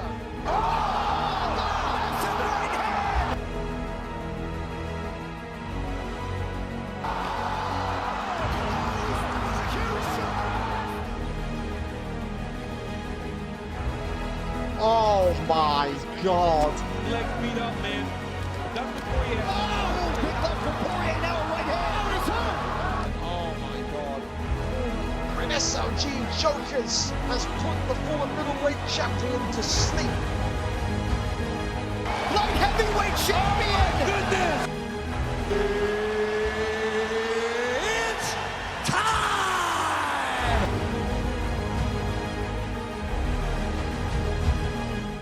All right. We've got a water. We're ready to go for some fantastic fights here tonight. Of course, VFL 241, Maxy against Dave. Dave against Maxy. That one closer, of course, to a 12 a.m. UK start tonight, 7 p.m. US Eastern. But you can see 5 title fights, incredible bouts as well, but even some more incredible non-title fights, which include some brilliant matchups, some contendership opportunities, and then some. 5-star fighters, of course, now are legal from this point onwards, so any fighter is completely usable, from your Taporias to your Pereiras. You be my guest, you go crazy. Big thank you again to everyone that competed on the Fight Pass prelims and the prelim card as well tonight. It's been some fantastic action, to say the least. And of course, the big thing here to remember tonight is this. You win, you lose, it's all good. We're only 2 fights in to UFC 6. Don't you sit there and get all sad and depressed, right? Because there's still lots to learn. There's still lots to kind of think about. The game's constantly being patched and updated. Think about this, right? Even today, 6 p.m., there was an update. So, again, don't get all crying suicidal on me if you lose a couple of fights. Here we go, then we go into our first one tonight, and it's a brilliant matchup in the heavyweight division between Inked Beast and Zerojin, 2 of the very best strikers in the last couple of UFCs to do it in this division. Inked Beast, of course, 1-0 after a victory last time out, where, of course, Zerojin comes in with also a 1-0 record. 2 boxers tonight collide. There is, though, some potential that Inked Beast wrestles tonight. If this is to be described as what it is, which is a contendership opportunity, you need to see maybe how they look on the ground game. You are not going to win the heavyweight championship of the world by just being a forward pressuring boxer. Tonight, though, John Jones against Cyril Gane are the fight picks. Red Trunks, of course. No, flipping it to Tom Aspinall. All right, then. Red Trunks for both of these two. John Jones, of course, the black gentleman, whereas Tom Aspinall, the white man with lots of tattoos, if you're unsure who is who. Everyone should know who John Jones is, shouldn't they? Again, keep your eye out for if that wrestling happens. Glove touch, and we're off. Look at that, the White House in the background. Donald Trump there, pounding away in the top window towards the left. Brilliant. Of course, for Inked Beast, he came into that PlayStation division at the end of UFC 5 with a lot of potential for his knockouts. He was a guy that, of course, was taking names at the start, but then he, of course, slipped into a very dangerous losing streak. Tonight, he needs to find consistency. It's something that he did not have at the end of UFC 5. Zerojin, on the other hand, though, is a dangerous prospect. This is a guy that can absolutely, at the flip of a coin, turn you into a meme. He knows how to work his boxing, he knows how to work his movement, and he also seemingly knows how to deny a takedown. A little bow of respect there as well from Inked Beast. That there is a signal, him notifying him that he can appreciate the takedown defense. Left hand though is just being looked for as the left and right handers come across again. John Bones Jones here, sticking to Tom Aspinall, which is interesting because again you usually see John Jones's sit on the outside fighting inwards. Clearly though tonight that is not the modus operandum. Body shot there comes in. Left hand there into the right. Still the uppercut left hand. Wee, body shot there coming in. Works off the double jab. Goes back down low. Body shot there comes in. Works off the jab. Tell you this much. For Tom Aspinall so far, I don't mind this opening round. I just wonder if at some point we are going to see a bit more risk-taking from Zerojin. Because that right hand is definitely causing him some issues now from John Jones. You can't just sit there and continue to take it for the next round or two. Under 2 minutes to go. Beautiful shot selection there again from Jones, who, again, Inked Beast, prime boxer, knows exactly how to kind of navigate these choppy waters. see as well. Trying to duck underneath and try and force Tom Aspinall to miss. It's a great takedown, though. Absolutely wonderful. He made Tom Aspinall, he made Zurajin forget all about the wrestling and then shoots a brilliant takedown. Denied there in sprawl. Can you get out of here is the question. Tom Aspinall tries to grab the ankle, and he does. Gets down into half guard. 50 seconds to survive. It's not dangerous just yet. Works the body. Shimmies out to that right side. Now goes to backside. Goes round into full guard. Tries to kick him off. That one denied. Posture up. Rains down some strikes, but not much going to be seen there. And ultimately, it's a good round from Jon Jones in the end. I'm going round 1, 10-9 Inked Beast, 10-9 Jon Jones. I think it's not a dominant round, obviously, but it's clear enough for me to kind of give that score. I just need to see a little bit more, maybe urgency from the Tom Aspinall pick. It just doesn't really feel like he's doing anything to kind of surprise Inked Beast. That's the only thing for me. Well, he walked into traffic there. You can't just activate flow state and think you're invincible and can't eat damage. That was dangerous. Turning takedown there, though, lands brilliantly. Tom Aspinall activates his flow state. Inked Beast responds with a fantastic turning takedown. Now, can he keep him down here? The answer is yes. What a showcase for these two athletes tonight. I guess they probably And work shots to the body and then slips back out. So a bit of a poor one there from Inked Beast. Goes for a fantastic spin kick to the chops of Aspinall. Of course, as well, don't forget, Jon Jones, not the most heavy-hitting heavyweight. Only 83 power, I think someone said. So this is not someone that you can, you know, just continue to sit there and believe you're going to get the knockout at any minute. Tom Aspinall is stronger, does hit harder.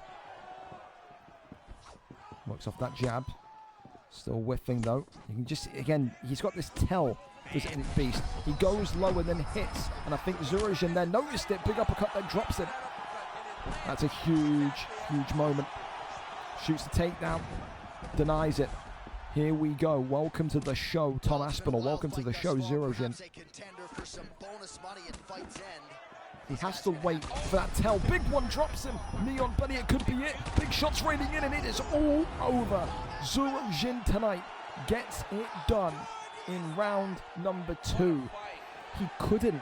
Inked Beast had the right idea. He had to go for wrestling. He got the takedowns, but he couldn't keep the wrestling locked up. And when you go Jon Jones, if you can't keep the wrestling locked up because of his lack of punch power, you're in some trouble. Like I said, he's got one of the lowest punch power ratings, does Jon Jones. People often make the joke that Daniel Cormier made the ratings in the stats system in UFC because they've done Jon Jones so dirty. You can't rely on Jones's power, and tonight it was good from Zurajin because he didn't panic and he didn't get flustered and he didn't lose his head when those takedowns happened, and that's what you need if you want to go for heavyweight gold. And tonight he made a huge step towards that. Congratulations to Zurajin. Gets it done by Tom Aspinall.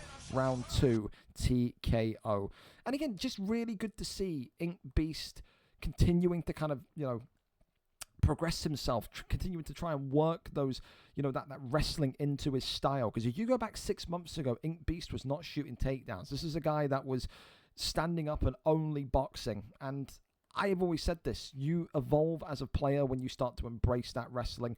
Tonight, it didn't go his way, granted, but there will be more opportunities down the road. For Zurajin, he'll be buzzing. He'll be absolutely elated that he's come away with a big win that now puts him within touching distance of heavyweight gold. Congratulations once again to him. Commiserations, of course, to my good pal Doltz and Inked Beast. Not your night tonight, though, bud.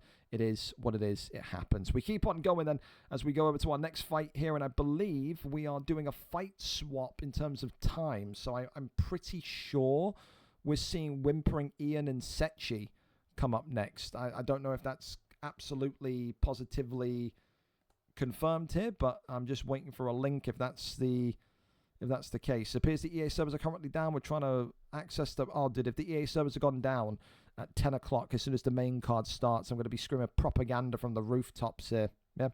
Oh, well. Me and George want to go to bed. I got told they agreed. Well, we're just waiting for a link, so I don't know. Are the servers down, Vinny? Are you noticing if the servers are down? The servers have just went down. Well, that's good news. Hey, that's fantastic news. Well, I guess for those of you that want to go to bed, you better go put a coffee on. You better go get a sleeping bag, because now we're just sat here waiting, aren't we? Every time about fail, these bastards at EA Sports, eh?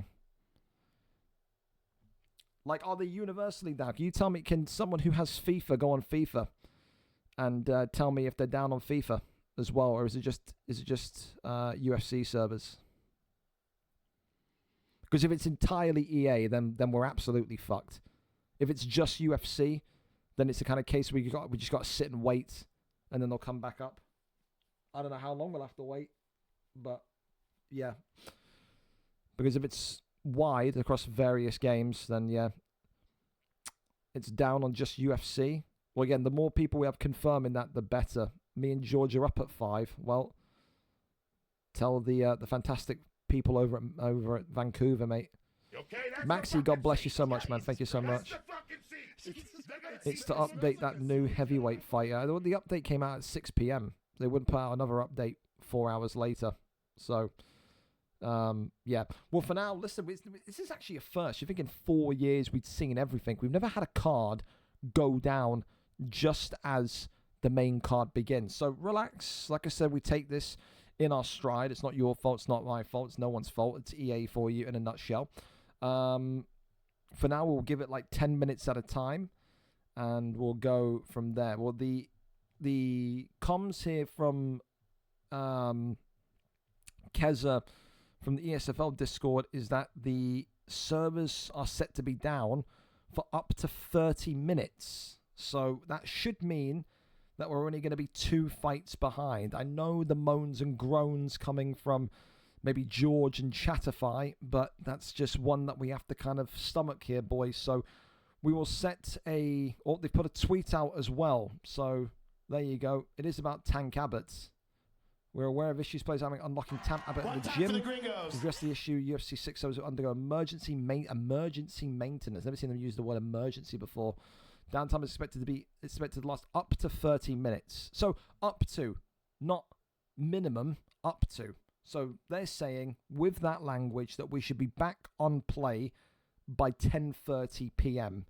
So I'm going to just keep reading the chat. We can sit down, we can talk about life, can't we? And we can just keep me updated when they're back. But that's the update. Emergency maintenance for up to 30 minutes. And that was at 10 p.m. So 5 p.m. Eastern, 10 p.m. UK. So we are delayed because we got that last fight done. Thank Christ. We're only delayed 20 minutes. So, yeah, one of those. So spread the word. No respect, GG. Thank you for the follow as well. Spread the word. Please do not have people disappear thinking the card's off. If your friends are fighting on this main card, it's still a go. I may as well put that ping in as well and let people know as well. So for now, yeah, the fight card is still very much on, but we're just delayed by 20 minutes at UFC 6. Update. EA put out quick emergency server updates. Servers are offline for the next 20 minutes, as they have said on Twitter. Card is still on. We're just waiting for 20 minutes. There you go. So that's everyone briefed. What did I have for tea?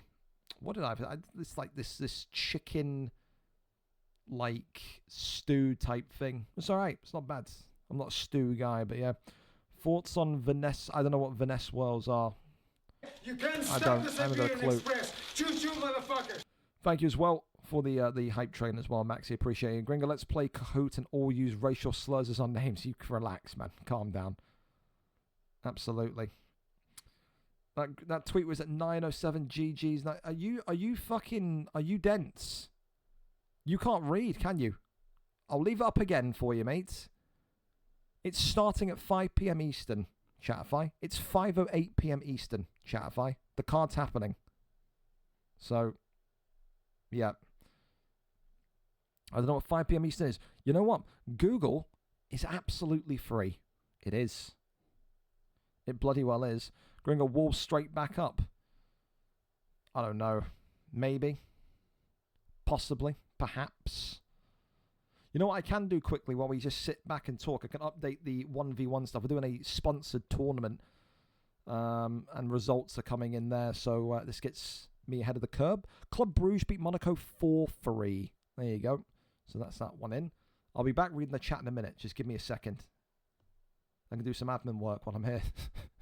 Someone's put a poster of a picture of a dartboard. Madrid 4, Club Bruges 2. Madrid 4, Club Bruges 2. Lovely stuff. Delete that. Nothing there. 5-4 Bilbao against Juventus. 5-4 Bilbao against Juventus. Lovely. Smashing. Benfica, someone's posted a picture sideways. Man City 11, Benfica 0. Okay. Man City 11, Benfica 0. Top. And Olympiacos, Atalanta. Oh yeah, it's been postponed. Cool. Chatfire is right. The maintenance should be over by now. The tweet was 9:20. Beta, you're also stupid. It's okay, though. You've had too many hits to the fucking head. One day you'll be able to read the tweet properly. That's all right. But, yeah, that's all updated.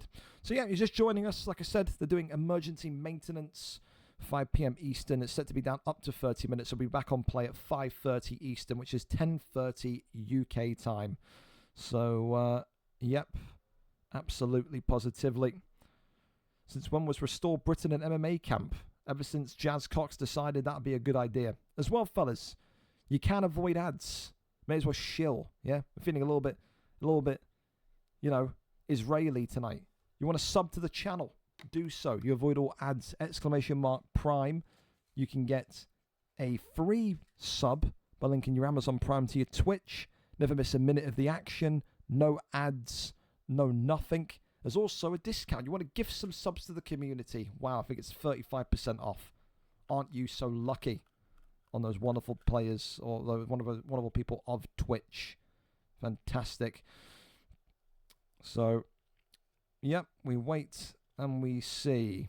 Absolutely. We wait and we see. Use Prime, boys. Maybe we're going to put you on the live card next week. He's right. If you pay me, I will put you on the live card. Wow. You've rumbled me and won. All right. Well, you know what else? I can actually check who won between Spain and Austria. If it was Austria, I'll be amazed. What a surprise. 3-0. Was it that pervert Yamal that scored? Or Yorzabal Poor Owen or Yorzabal? There you go. Fantastic. Who's Spain playing the next round? The winner of Portugal and Croatia. Wow. You can see Ronaldo dumped out by the Spanish. Tip top. Again, fellas, you are my eyes and ears for when this goes back up. So, yep. When the servers start to work again, you tell me. And we'll go from there. But, of course, they're saying it's up to 30 minutes. So, we should be at latest back in at 10:30 UK. Thank you, Keza, as well. All hail Grinjamin Netanyahu. If only I could get that to be my Twitch name, I would take it. Grinjamin Netanyahu. Thank you, Keza. Thank you. Still, mate, I'm still praying that the day that Twitch tell the guy that currently has twitch.tv /gringo to like fuck off and let me have the name because he's been inactive. That channel has still got 150,000 followers, hasn't been active, doesn't even own his partner badge anymore, and they still won't give me the account name. It's shocking. It is. It is. But yeah, for now, fellas, you're just joining us, wondering where are the fights. That's the update for you. They had some sort of bug or issue with Tank Abbott in the gym. They've put emergency maintenance, which started 13 minutes ago, and they're saying it's supposed to last up to 30 minutes. So we are delayed by 20 minutes here tonight. I apologize to you wonderful fellas who have got to be up early for work, but we are where we are. 150k followers, to be fair, if he had less, you would have got it easy. It's not the fact, it's the fact that he hasn't logged in 2.5 years, Beta. That should mean something, shouldn't it? All this fuss about a motherfucker called Tank Abbott. You're not wrong. You're not wrong. Everyone point and laugh. Well, Jesus Christ. Fatbot. El Nino, you got to calm down, man. You're moving like it's black and white 1945. Dear Lord. Well, for now, we are waiting. Yes, we are. I also got a message from a guy called Issam. I'd like to sign back up my schedule. Allows me to play every other card, if that's cool. Again, pop on through. You're in the Discord. Again, easy enough to request tags. Go to the tag request channel. Ask for UFC tags. You'll see the sign up go up after tonight. But, yep, we're at where we're at so far. It's been 14 minutes, Chatify. I'm telling you, you can tell Kez is getting older, man, when he's starting to get irritated by this shit. Welcome, my fellow pensioner. Strap in, buddy. Absolutely. Shut up, Alvy. Give Gringo 5 subs or bounce. That's the thing. He told me that I was trying to exploit him. Not like we've outlined clearly what happens if you don't show up without any warning. I don't have anything bad to say about Alfie, other than that he's a fucking idiot, but there you go. We've made it clear since the start of UFC 6. If you outright missed fights, if you outright missed cards, what was going to happen? Look at Roof today. Roof accidentally uninstalled the game. He let me know with an hour of warning, and he's not banned. He's just only on unstreamed fights for the next 4 weeks. Has to be a system. You see how many signups we get. We had 158 signups this past for this card. I can't be giving opportunities to people that don't know how to show up on time. So that's the price. That's the price you pay. So that's how it is. Yeah, he had a 60 gig update, i.e. the game. Absolutely. Well, we are waiting. We are seeing, of course, as well, there was questions about when are we going to be moving to 2 shows a week. That is still very much on the cards. I said to my kind of people that I talked to off stream that I wanted to give it like 3 cards to see what the sign up interest is like, because you know what people are like. Everyone's like into UFC when it first comes out. There's a huge bit of interest, and then people lose a couple of fights. They don't want to fight anymore. We've already seen Camille UFC, for whatever reason, has retired. There's a couple of guys that are already kind of saying that they're not around for the next 3 weeks after they lost last week. There's all situations like that as well. So is 2 cards a week still possibly happening? Absolutely. We just need to give it maybe a week or 2 more to see if the interest is consistent. Trust me, I know what I'm doing.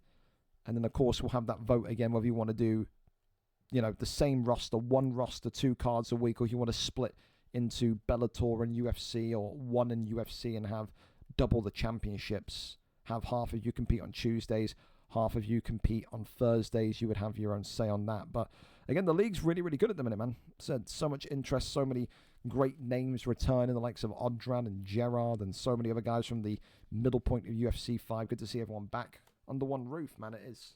It is. So, yeah. Camille, well, I did say, Camille, dude, I just said that he's retired. I didn't give him, it's just he retired properly. He used the USADA channel. He did everything correctly. There's no malice there in what I said. Bellator and UFC would be good. Well, you went around when we did it last time, Beta, because you go back here, you will see we used to do 2 shows a week, and there was 1 championship, and there was UFC belts and 1 belts. Where was it? Was it like around here? Or was this too early? No, there it is. So we called it still the same numbered cards, right? But you see, these are the UFC belts. And then on the Tuesday after, you had the 1 belts. So you had like a Tuesday roster and a Thursday roster. You can't fight on both. You make a decision. You're either fighting every Tuesday or you're fighting every Thursday. You couldn't like go across unless we did some sort of like super card where there were crossovers. So it helps with the amount of sign-ups that there were. And of course, we're getting back there again. What's the odds on EA breaking the game even more, trying to fix this fatty? High, because it's EA Sports. But all you can do is wait and see. Again, a reminder, if you're just joining us, that is the update for you. They broke Tank Abbott. So they are putting out an emergency update, which means that we are kind of delayed for the next 10 to 11 minutes. I imagine they'll put out a tweet again at some point to notify us when the servers are back up. But of course, if you connect first, then let me know. And as soon as we're back, we'll be good to go. Who even is Tank Abbott? I never saw him fight, but I think he was a bum. I'm not sure. Anyone know who the number 1 pick is in the 1/VFL draft? Some trivia in the chat. Why are you talking about yourself in the third person? Don't be doing that. Moving like Tilo with that question. Keza, shocking. Absolutely.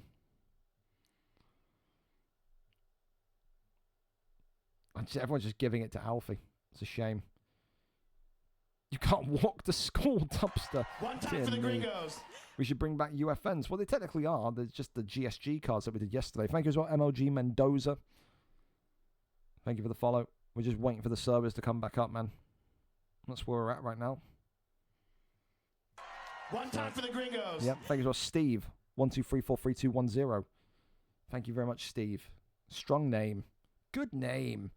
Hope they optimize the gym as well. It takes about 20 minutes to navigate it. I've heard that. I've heard the menus are pretty laggy. I've heard that. How many title wins for a hoodie? I'll give you a hoodie for 5 gifted subs. I've still got a whole heap in the cupboard. I do.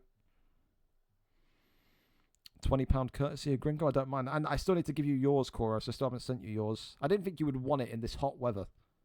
Maybe I'm wrong. Maybe you like to sweat your ass off in a nice one. I don't know. Thank you, Rapids, as well, for the Prime. How's the card been? Good, man. We were on time. We were on time, and then EA... Yo, how's the card been? EA fucked up Tank Abbott, so we're now kind of delayed, mate. So we're kind of just sat here waiting.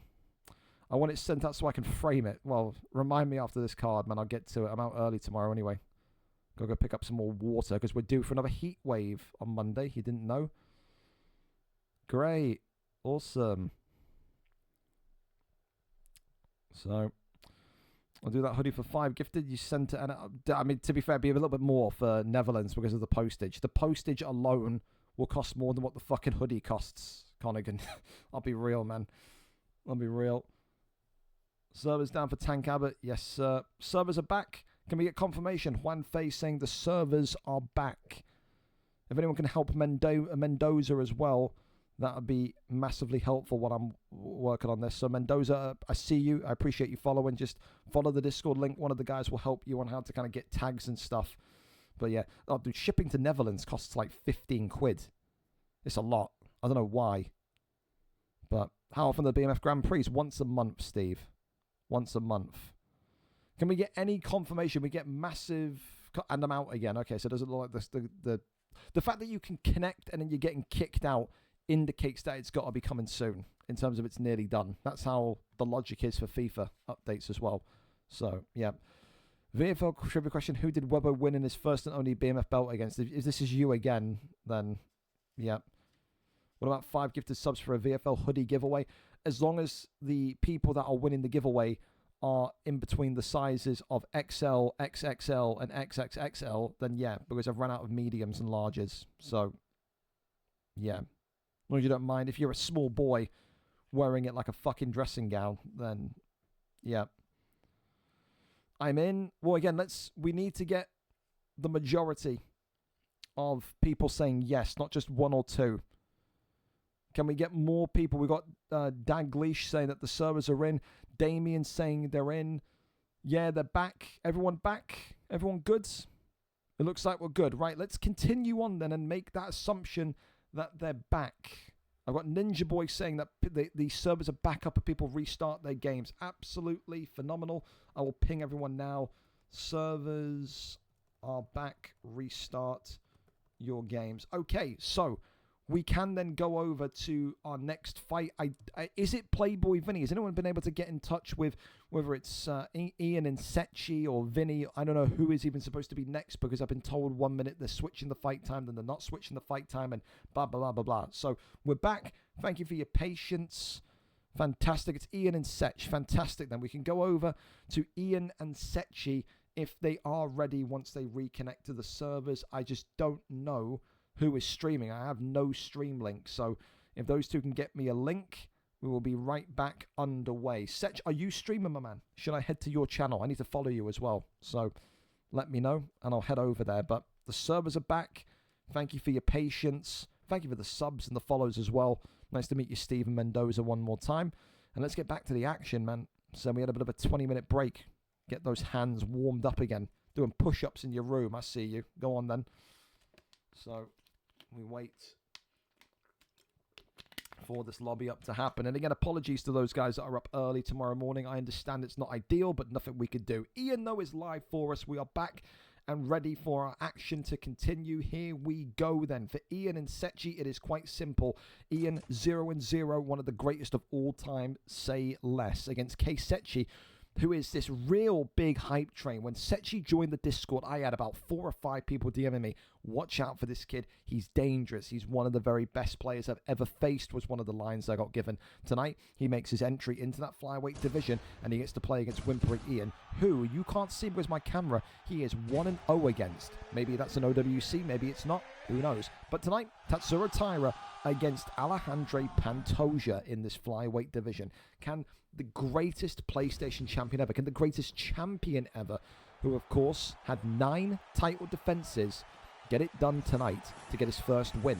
Pantoja, of course, in the yellow for K Sechi, whereas Whimpering Ian is in the black with Tatsuro Taira. Again, you're just joining us. We were delayed by 20 minutes due to an emergency bit of server update from UFC and EA Sports, but we're right back onto it now, fellas, so the fights will continue. Overhand, they're immediately coming in. Of course, you talk about Pantoja, you talk about his durability, but also his speed, his power, his precision. He is a dangerous, dangerous pick. He had one of the highest win rates in VFL history as a fighter in UFC 5.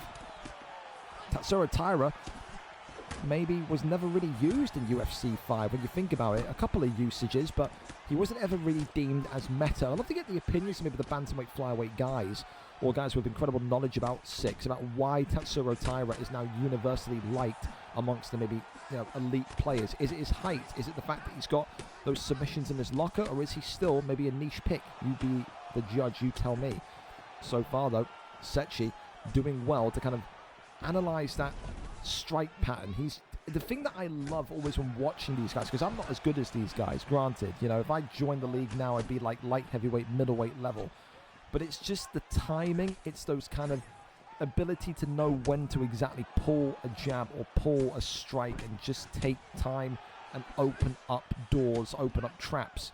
Little micro movements like that there. Jay Sechi just moving half step backwards to avoid Ian's strike, whereas Ian, of course, is looking to try and find maybe a bit of footwork himself to catch Pantoja off guard. You can see as well the visible bruising started to come on the face of Ian, who gets the first takedown of this evening. So now these two very much underway here in a grappler's delight. Ian, of course, I think got the majority of his wins as PlayStation champion through striking, but he did, especially that fight against Kieran Crow. That was the one that I remember the most, when he was down to Kieran Crow, I think 3-0 championship rounds. He wrestled Crow into a complete shoot and then effectively won the belt through dominant wrestling. So he can do a little bit of both. Absolutely can. Crosses over now into the top mount position, shoves that one away to the side, gets the mount though, reins in the strikes here. K Sechi in big trouble, reins in the big punches, but ultimately no serious stun as of yet. Couple of jabs here to the dome as Ian happy enough to keep position, work the G8. Slips that one, goes back down. Of course, as well, I think Ian was a little bit offended by how Sechi entered the league as well. I think people, welcomed Sechi into that fighter lounge. They said, oh wow, you're already a flyweight, who are you fighting? And he talked about how it was going to be Whimpering Ian and it was already one up on him. And I think Ian saw that comment and said, all right then, if that's how we're playing it. He didn't seem too pleased with the comment, is my main sticking point. For now though, round one, you've got to give it to Sechi. 21 significant strikes to only 13. The Pantoja pick so far leading this fight 10-9. But I think the key here lies in the wrestling. If Sechi is taken down again, especially with more than 2 minutes on the clock, are we going to see a dominant grappling showcase? as we're watching the replays, watching and appreciating the fine craft here tonight. Here we go, round number 2, up and underway. Secchi, of course, his first ever VFL fight, whereas Ian, been there, done it, worn the t-shirt, shoots the takedown. That one there, though, stopped immediately in its tracks, goes for the attempted takedown. Oh, head kick there, that was nice. Don't think maybe Pantoja expected that one due to the length. Tries to get the takedown. That one there, though, being resisted. And right back into half guard we go. Back sitting. One more time attempted. Not going to happen. Crawls over, but denies the top mount positioning. There's a little bit of kind of slowdown happening there as well. But ultimately nothing enough to make this fight a no contest just yet. Goes that left-hand side, still nothing. Posture up, rains down the body strikes, but only one. Right back onto the feet we go. As I think it is as well. It's definitely Ian, because Ian's stream is now... Yeah. Ian may have lagged offline here. This is complete, yeah. Dude, is it mine? Let me check my internet here. No, I'm good, but... Ian certainly is not. Yeah, Ian's connection is getting absolutely torched here. Yep. Something's happening with Ian's net. Because it's his stream, bro. So, he may need to go and yell at the people in his house to get off the pawn. Something's got to shake up here. Because that's the biggest I've come. That's the closest I've come to making a no contest. But they seem to have separated. They're right back into it, though. Ultimately, Ian now going to be not only worried about the situation in the fight, but also the situation if this fight is allowed to complete. Because, yeah, dude, his net is struggling, bro. This is getting very close to a no contest, Ian. Your net's fried, man. This is really, really bad. You can see it. It's even pixelated. It's going fucking ballistic. You don't want to stop the fight, but I may well be forced to. Maybe forced to intervene like Herb Dean. Drops in here, goes into stack guard. Ian's going to be thinking about getting the fight done quickly before it's taken out of his hands. Big shots and it's over. It will be controversial. It will be really controversial. Kei Secchi will make the argument the fight should be a no contest because of that incredible lag. Whimpering Ian will say we got through it. We did it. We got to the end. But that's going to be a real... That's going to be, I think, an asterisk on Ian, because although the fight completes, although it gets over the line, how much of an impact did that have on Kei Secchi? That is... I need to... I don't know. That's a really, really rough one for me. Because I think that I'm really creeping towards no contest, because that is really bad.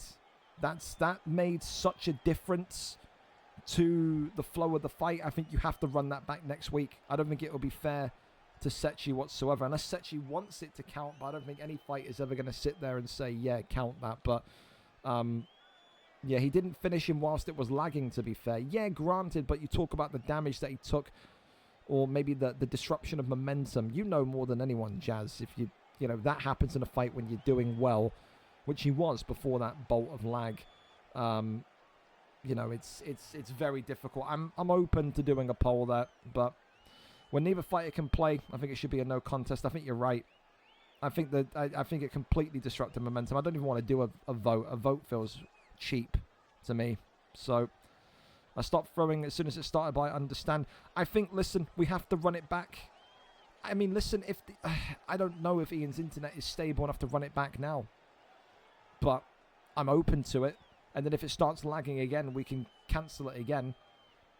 But I'm happy to go again if Ian's net is stable. If it starts to do that shit again, we have to push it back to next week. So, yeah, I'm happy enough to run it back. I am.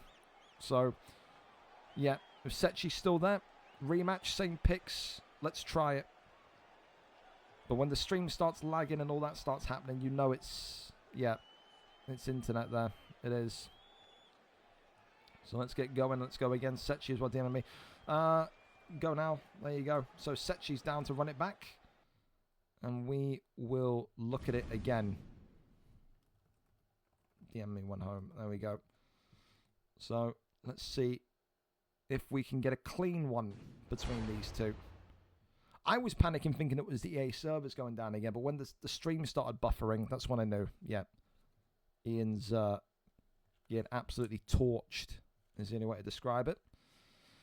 All right, well, let's not sit in the lobby and wait for, oh, dude, the ping. Yeah, Ian, your connection's fucked, bro.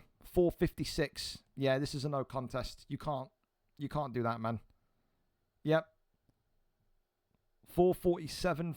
Dude, I don't know what has happened to your internet, Ian. But it's a no contest. We run it back next week.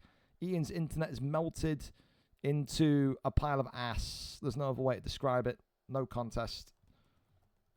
So, yeah. Ian and Sechi be available next week. You'll have the same slot. We go again. Okay, so we keep on going. George and Dylan Lawler up next. Better late than never for you two old timers. George, of course, tonight coming in 1-0. Dylan Lawler also coming in 1-0 in this featherweight division. An opportunity at the strap awaits both of these two. Who is our streamer for this evening? George or Chatterfy? I need a link. Yes, please. Yes, please.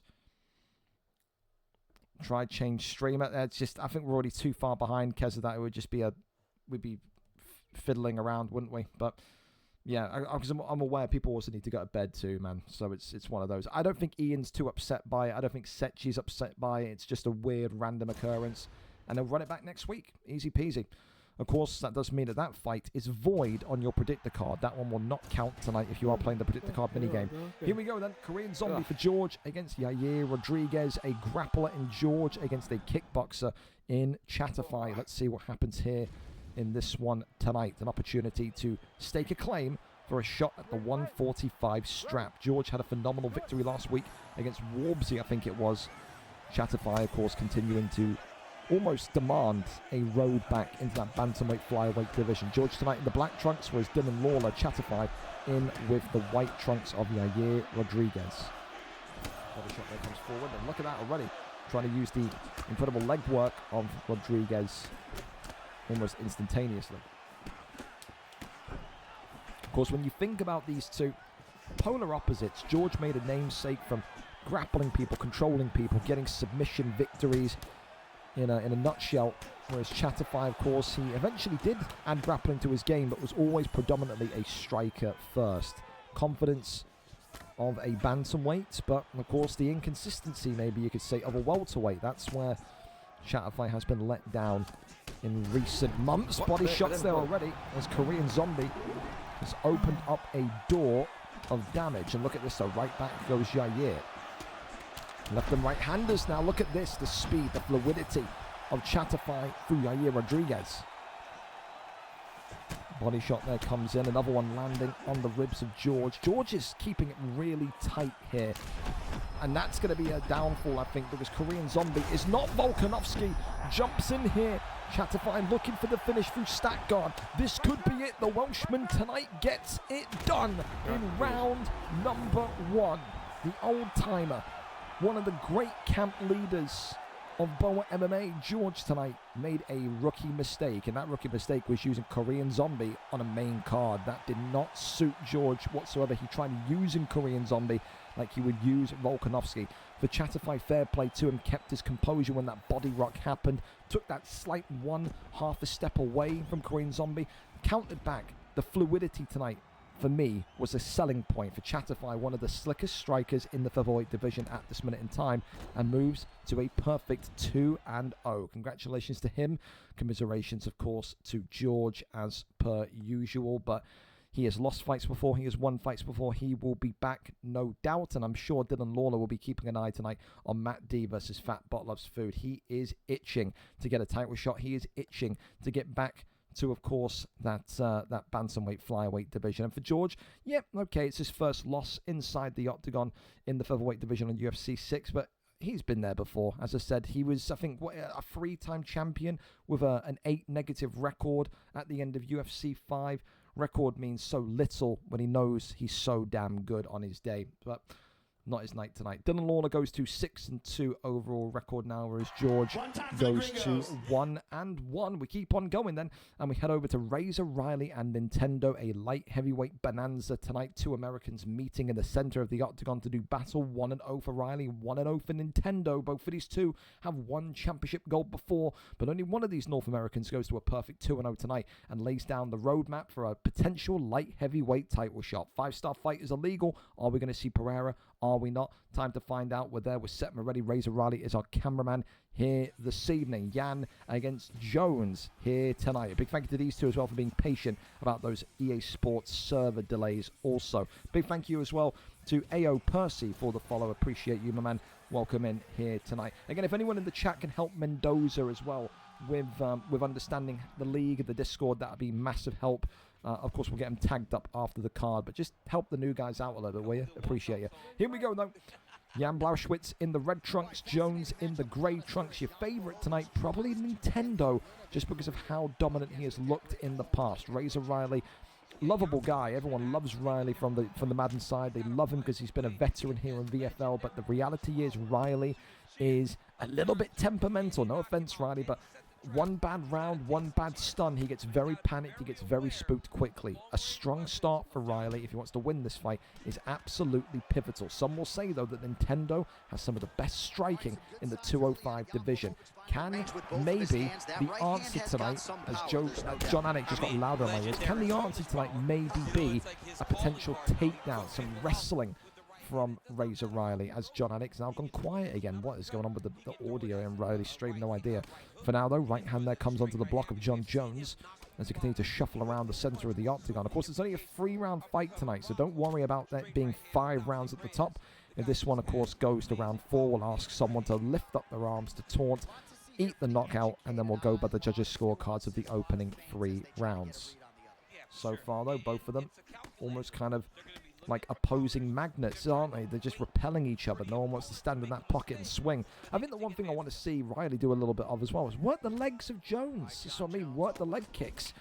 Be confident to go forward. As we said already tonight, John Jones with only 83 punch power, he can't really scare you. You can't be afraid of boxing against John Jones. Just not going to be something that is going to be one of the core strengths of Nintendo here tonight.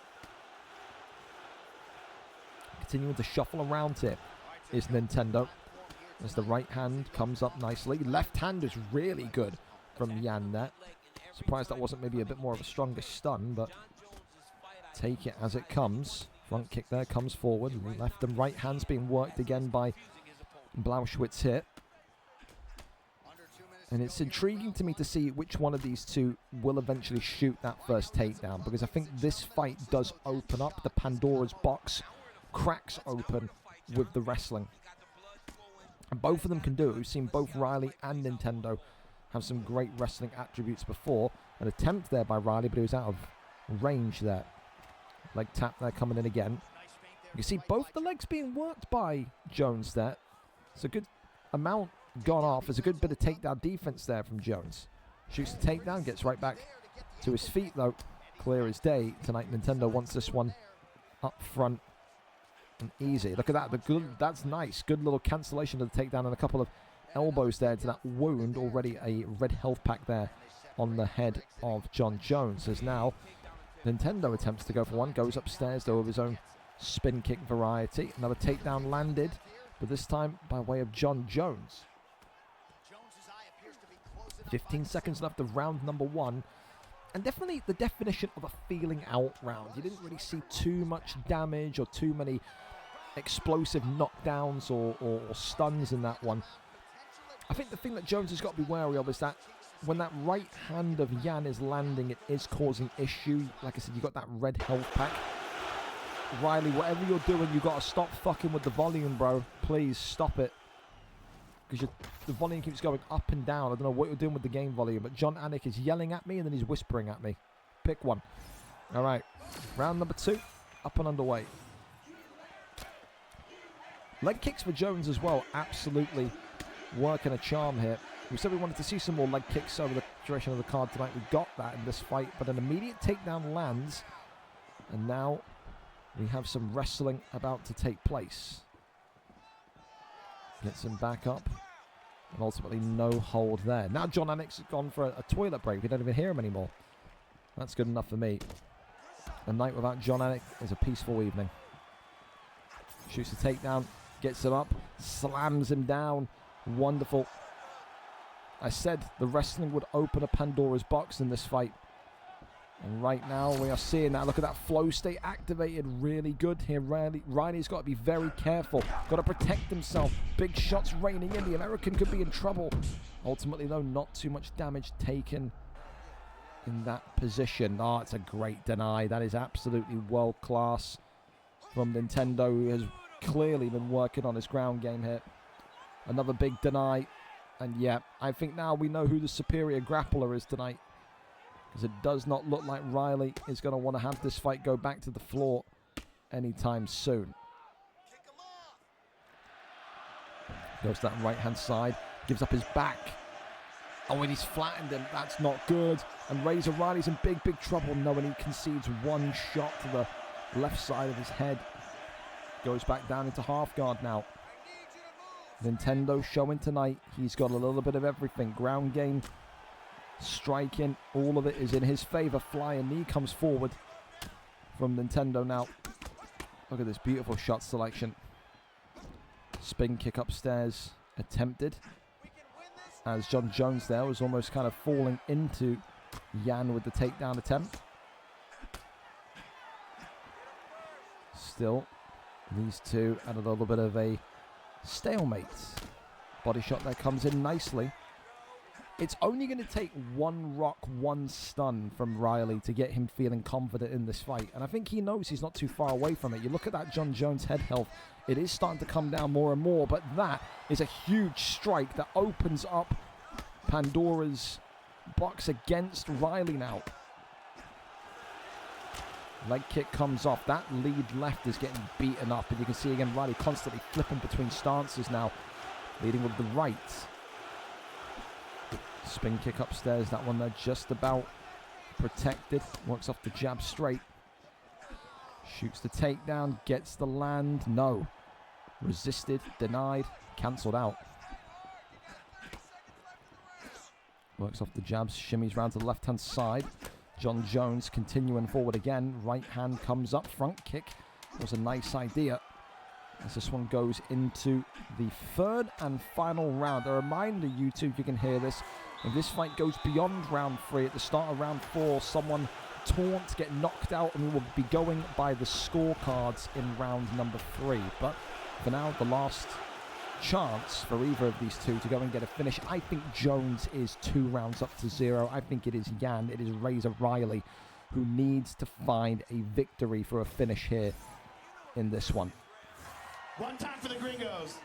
Thanks so much for the follow again. Appreciate you. 4:50 left on the clock here of round 3 of our main card tonight. Front kick that was being teased by Nintendo. Left hand there comes across, shoots the takedown, lifts him up and slams him down. Vicious, brutal, and all the above from Nintendo MMA and John Jones. Thing for Riley is that he just doesn't really seem to have anything that's going to be, you know, a producer of rhythm. Sometimes in these fights you need a flurry. You need 3 or 4 strikes to kind of get you feeling it. Riley right now looks like he's maybe got like a punch every now and then that's giving him confidence. There's no fluidity in this third round. He doesn't know what to block. 1 minute he's defending the leg because it's getting cracked. The next minute he's got to look out for that spin kick to the face. Now Jones going for takedown. This is why I love performances like these, man. Nintendo really has put everything and tied it together in a perfect little bow. He really has. Front kick then just avoided as the left hand there comes up. Overhand. Leg kick. And sometimes it's not about going for the finish if you're in Nintendo's position. It's about just controlling the fight. And there's not really been a situation in this last 3 rounds where Nintendo hasn't been in control. And sometimes you can talk about that as an element of dominance. You know, not once has he looked in trouble here tonight. Left hand that comes across from Yan. There's another takedown. Lands. Nope. Denied and reversed.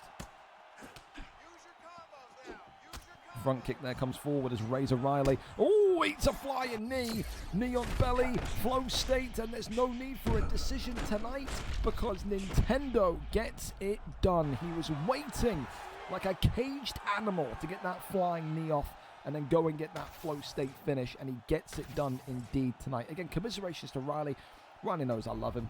Nice guy, top guy. I enjoy our 4 a.m. conversations, Riley, when you need something, but ultimately tonight, Nintendo was superior and Nintendo was in control from start to finish. You want to put a marker in the ground, a flag on soil as to a potential light heavyweight title shot. That is how you do it. Congratulations to Nintendo tonight. A brilliant performance from start to finish from the American. Top tier from him. And of course, again, the records look like this now, 2-0 for Nintendo, whereas Razor Riley, it's not all doom and gloom just yet.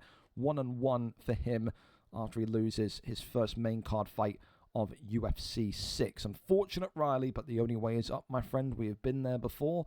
We will be there again. Nintendo, though, goes to 4-3 after his BMF hijinks last week as well. Top from him.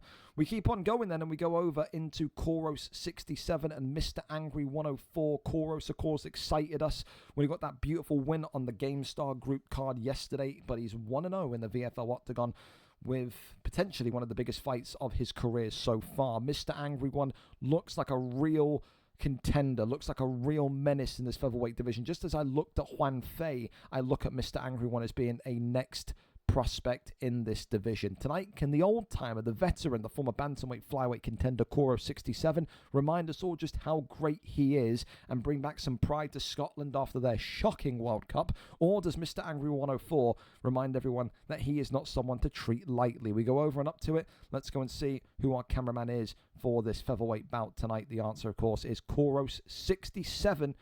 We are there and poised for action. Yair Rodriguez against Alexander Volkanovski. Thank you as well again to Black Leprechaun for the follow as well. Here we go then. Yair Rodriguez and Volk.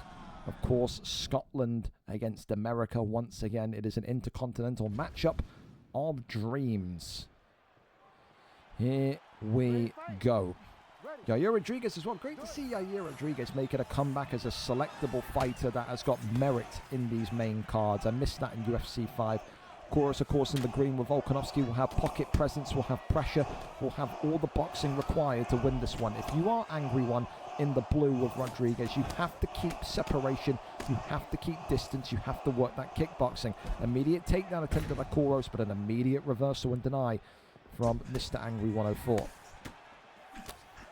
Left and right handers coming across again from Volkanovski. A little side kick to the ribs there coming off. So the thing with Koros as well is that he's so deceptive. Look at that. Beautiful. Not many people in this division will avoid a strike and then go for a pull body uppercut. Koros will. That is why he's so damn talented. Makes the opponent unaware of where he's going to target. The minute you think he's going for the head, goes back to the body.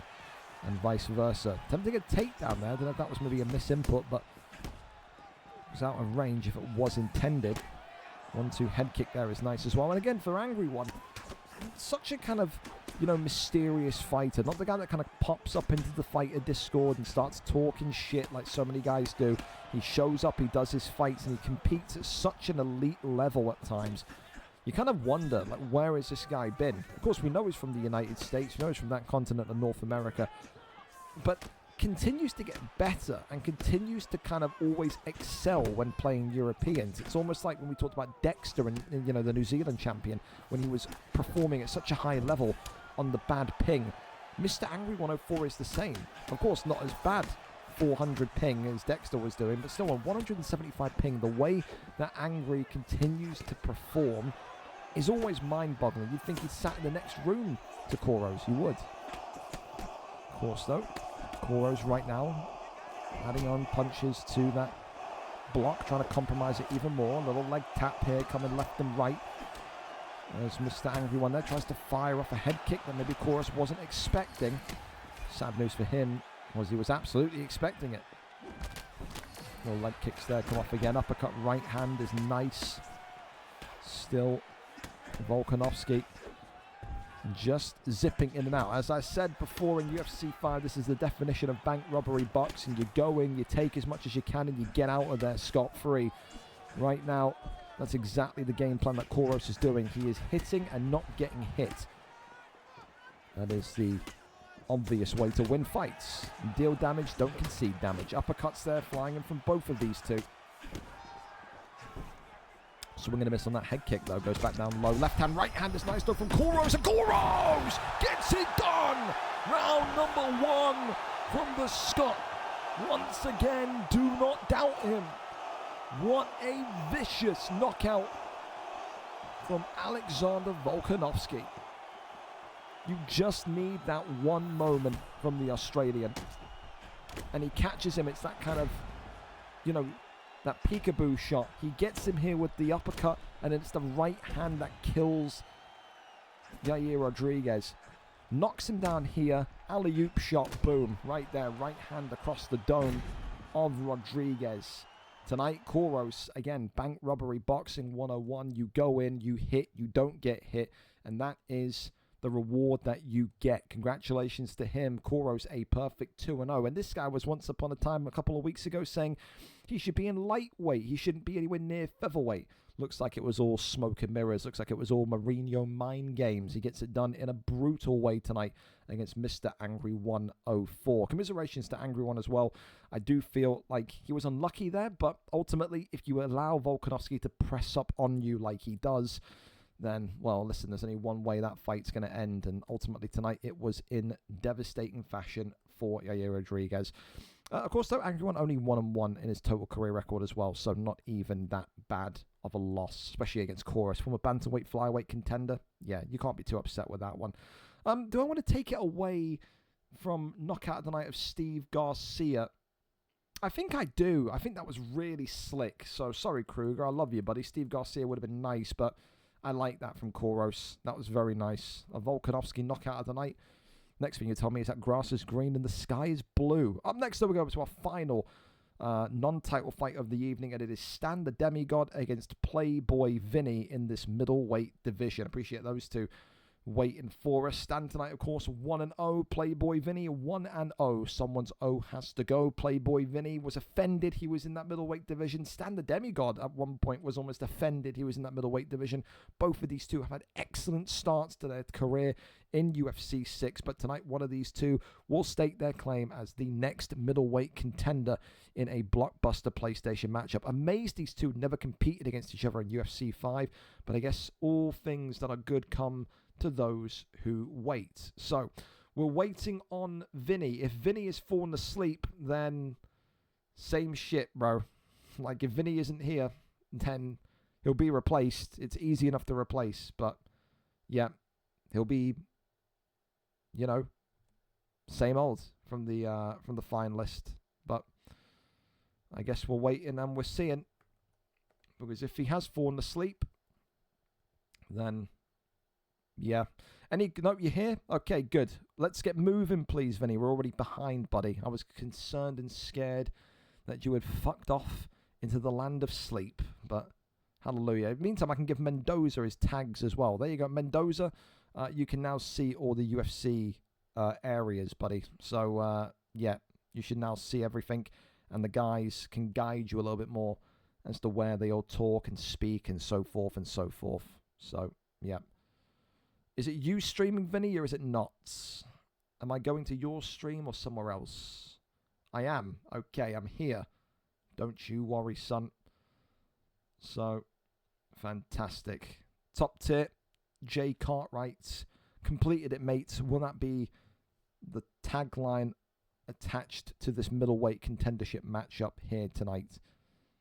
For Vinny, always a fun guy to watch fight. For Stan the Demigod, I mean, listen, he's been phenomenal as well. Some of the strike sequences that we saw from Stan last week were out of this world. And just great to see two names that you wouldn't usually attribute with a main card slot occupying a space tonight. It's exciting, it's fun, and it's refreshing. Man, it is. It's always refreshing to see these guys up there. For now, though, the dreaded PlayStation pause screen of doom as we wait to see who these guys will pick up as well. 5-star Fighters League, or so you'd think maybe the likes of Adesanya and whatnot going to be coming out here this evening. But ultimately, it will come down to fighter choice, to fighter preference. Vinny, is Stan replying to you, yeah? Because if he's ignoring you, then tell me I can go beat him on the head with a stick, but hopefully you're all good. For some reason, not letting me connect to the servers. That means I imagine that someone hasn't done the update. Have you done the update? Has he done the update? Have you tried dashboarding? Have you tried completely resetting the game? So, God bless you all from the Eastern Orthodox Catholic Apostolic Succession Christian Church. That is a mouthful. That is something. Thank you very much, I think, Mendoza. That's funny, though. Just, from the church would have been nice, but there's no way you remember to say all that. I couldn't memorize that if you paid me. So, yeah. For now, I guess we're waiting on Vinny and Stan to get themselves lobbied up and go. As we wait and we see. Absolutely, absolutely.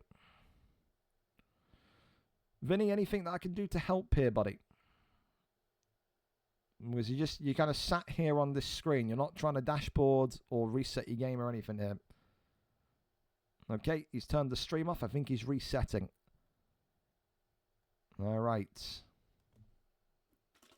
Of course, this is the last non-title fight of the evening. Then we're on to our final 5 fights for gold. A little bit behind tonight due to those EA server updates that were emergency updates, but hey-ho, it happens. It's not the end of the world. 15 minutes late, it's not going to kill you, is it? But for now, we wait for Vinny to get back on and try once again. He's saying that the servers are not working for him. Can we just make a quick check here? Anyone that's still on the game, the servers are still working for people that are on the game, right? There's no one saying that the servers are back down dead, are they? As Stan the Demigod is live, so I guess we're going over to his stream. Well, he's connected, so hopefully that means everything's good. As we wait and see again. I'll check now. Thank you. As we wait and see. You can no longer join the lobby. Well, he's invited him, I guess. Services sounds. Yeah, I don't know what's going on with Vinny then. Oh, we're in. Hallelujah. There you go. We get there eventually. Okay then.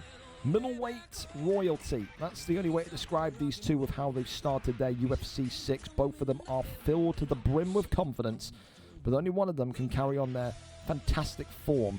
2-0 weights, 1-1, and a climb back up the mountain is also there on the other side of the spectrum. You want to be on the correct side of history tonight with a win, though, as Imavov for Stan the Demigod takes on Playboy Vinny's Reina Derrida. Here we go then. I mean, listen, this is going to be one where you're going to need a little bit of everything. If you want to go for the wrestling route, I do like Vinny more, but Stan the Demigod has proven that if you try and box against him, if your ego allows you to, you will be knocked out in such fierce fashion. Here we go then. Black trunks tonight for Imavov and Spider Mark, also known as Stan the Demigod, whereas those kind of green grass trunks are in there for Vinny and Derrida. And as I said, both of these two almost a little bit offended who were in that middleweight division, but look at this already from Vinny. Puts him into a guillotine choke. This could be a quick one here. That's a huge start from Vinny, who then rolls him into top mount, and this could be it here. This could be over.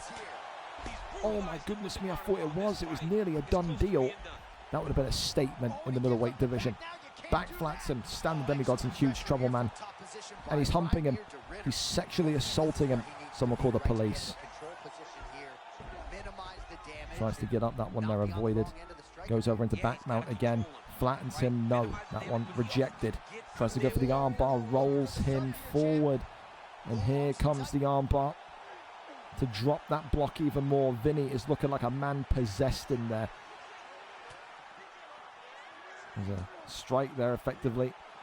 Is going to cost, no, gets the armbar off. I thought maybe the strike draining his own stamina would have impacted him, but that's a large bit of stamina gone, man. I mean, submission bar gone, excuse me. That is, what, 75%, 80% of Imavov's submission bar evaporated, eviscerated. Tries to go for the get up and does a nightmare 2.5 minutes here so far for Stan the Demigod. Overhand there, sweeps on by. Right hand comes back across, swings onto the block there. There's that little front kick that continues to poke forward. It's a big lag spike though, that ultimately leads to nothing. No chance of a no contest just yet. Left and right handers again, dude, that is so dangerous the way that he's throwing that, by the way. Every time he's throwing that uppercut, I'm getting fucking nauseous because it could be coming. Uppercut again from Vinny. Trying to work off that overhand, shoots the takedown, gets the land. One submission required, and Vinny will absolutely have his ticket booked for that 185 strap. Collapses back down. Elbow there comes off the back of the head. That's a poor mistake that Stan the Demigod is making here. He's striking with that hand off the back of the head. He has to keep that hand there or it's a free posture up every time. Again, another one. He has to stop striking with that hand. Gets the flip and rotation though, gets him over into side control. A little bit of reprieve finally for the Imavov pick. Posture up, gets back up to the feet. And we go again. 16 seconds left here of round number 1. Front kick was nice, but to say the least, a difficult round for Spider Mark 7, also known as Stan the Demigod. 10-9 to the Derrida pick, 10-9 to Playboy Vinny. And he will no doubt be saying, I told you, not a middleweight. Two phenomenal performances, 2 world-class performances in a row. He's now just got to get it over the line. Dude, the queue of contenders that VFL Kieran has got underneath him is fucking terrifying, can I just say. This guy is one of them, and I mean, fuck it. I mean, like, you think about the submission game and the grappling of Lucid, the brilliance and the boxing of Playboy Vinny. There are so many contenders at 185. It's a dream for a matchmaker to make up, man. I've always said this crossplay was going to unlock my creativity in terms of some of these divisions and card creations, and yeah, 2 cards in, going into 3. I'm already like a kid on Christmas with some of the matchups that are concocting in my mind. Right hand there comes across. You can see here already the damage, but the bail is good. No, he goes for a triangle, so it's a bail into a triangle, and this could be it here. Is he going to look to force Stan the Demigod to make the first move? Neither of these two draining stamina at the minute, so they're both just happy to sit there. Herb Dean's going to stand them up if he doesn't do anything. It's almost like a standoff here.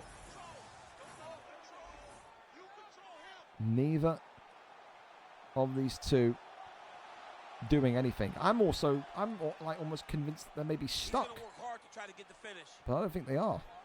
I know what this is. I should check chat. Maybe they are stuck. This just doesn't sit. No, he isn't stuck. Okay. I'm now convinced it's not stuck. This fight went from really exciting to me really wanting to put my head for a wall very quickly. Wow. I guess we're just sitting here, man. Can I go to the toilet? Is that... Oh, no, now we're chasing. Now we're stamina chasing. That was the most weird portion of a fight I've ever seen in my life. Flips him and rotates him over into top mount. But my mind has just exploded at what I've just seen for the last minute and a half in the game. Well, back over into half guard we go. Tries to crawl over now into top mount. Tries to grab the arm. Gets it here. Takes the arm bar. Looking now maybe to sit and wait again. Hammer fist there comes in. Gives maybe that little boost to Mark to try and do something. And again, rotates round. I'm so confused at what I'm watching here.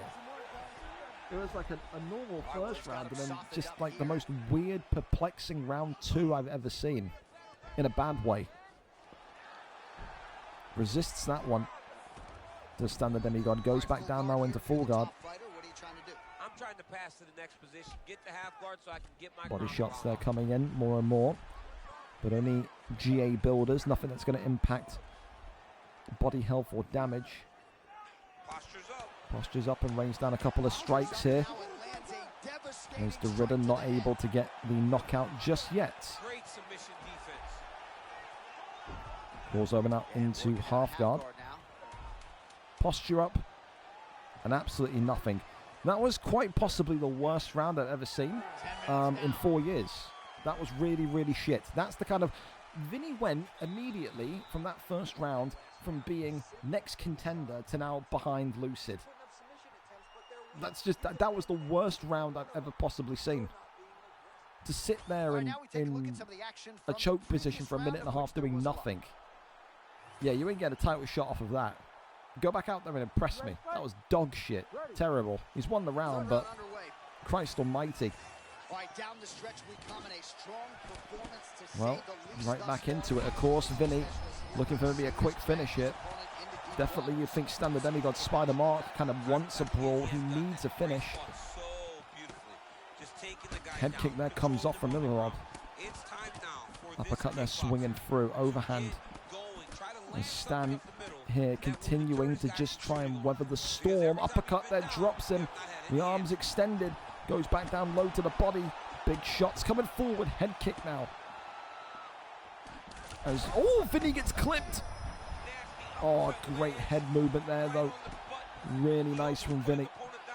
Oh, and an uppercut there drops him. Knee on belly for the finish. Whips him into the armbar. Hammer fists coming off. Whips him back over into back sitting. No interest in the finish, it seems. Because now goes into top mount. Posture up. Goes back down. Posture up again and then gets up.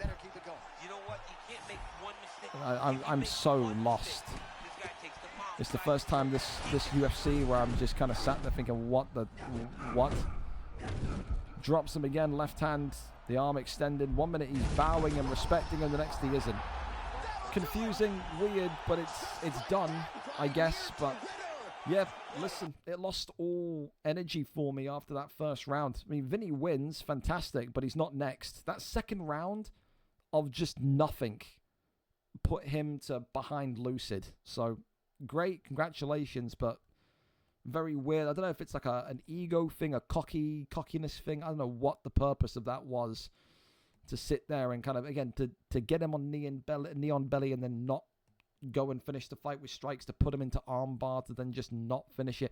I'm so lost at what the purpose of that was. But he wins, I guess, in his own unique, strange way. And for Stan the Demigod, it is a loss, sadly. But listen, I think for Stan... the opening sequence of that fight was just, it was very bad. To get kind of rocked and dropped like he did in the opening, 30 seconds is never ideal. And ultimately, that cost him here tonight. So what can you say beyond that? I've been tagged and pinged as well. I have no idea.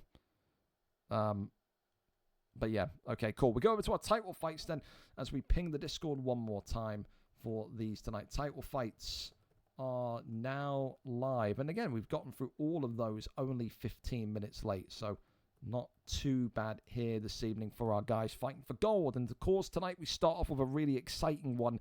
And that, of course, is none other than, I believe, Stan the Demigod, who has DM'd me his link. Don't DM me links in future. Put them in the stream section. Of course, as he looks to get gold in the featherweight division. Of course, Matt D looked phenomenal last week, didn't he? Phenomenal performance and a phenomenal victory. He got battered for 3 rounds before stealing the show with a round 5 comeback submission victory. Looks to defend the gold strap tonight, but Fat Botloff's Food has been in form at the end of UFC 5 and coupled that with a brilliant performance at the start of UFC 6 last week. Tonight, though, one of the difficult opponents from the Xbox side that maybe he never thought he'd get to face, and that is Matt D23, a maestro with submissions, a dynamo when it comes to ground control, and a guy that, as you saw last week, can be down 1, 2, 3, 4 rounds and still find a way to get it over the line. 5 rounds for the VFL Featherweight Champion of the World, and we are set and braced for action. Ilia Topuria from the champion against Alexander Volkanovski from the contender. Red and gold trunks for Matt D. Green trunks. No, I'm complete. Wow. Sorry then. He's given Fat Botlov's food to Poria. Matt D must still have CTE, must have a brain injury from last week. That in its own right is crazy. So the champion tonight for Matt D in green trunks, and he gives Fat Botlov's food, Ilia Topuria. That is either stupidity or complete confidence in your pick. Because you can't give Topuria to someone in a title fight, man. That's just wild. Of course, the champion in green will look to wrestle. He will look to grapple. He will look to test Fat Botlov's food on the PlayStation side, his ground game knowledge. He is a chess master when it comes to this style of fighting. Of course, Fat Botlov's food will outright say, I've got the superior striking. Couple that with the fact he's got Topuria attacks. Difficult to disagree. For Matt D, the aim is simple. Keep this fight on the ground for as much as you possibly can. You do not want to get clipped on one of those Topuria combinations. Goes back over into full guard. Works the body shot.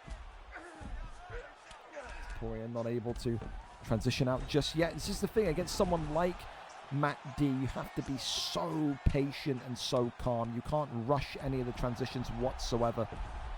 Seriously not. Trying to go for the posture up, nothing there. Goes over, gives up the back. Falls over now into backside. Goes over into sprawl. And there we go. Against the cage now. Body shots coming up.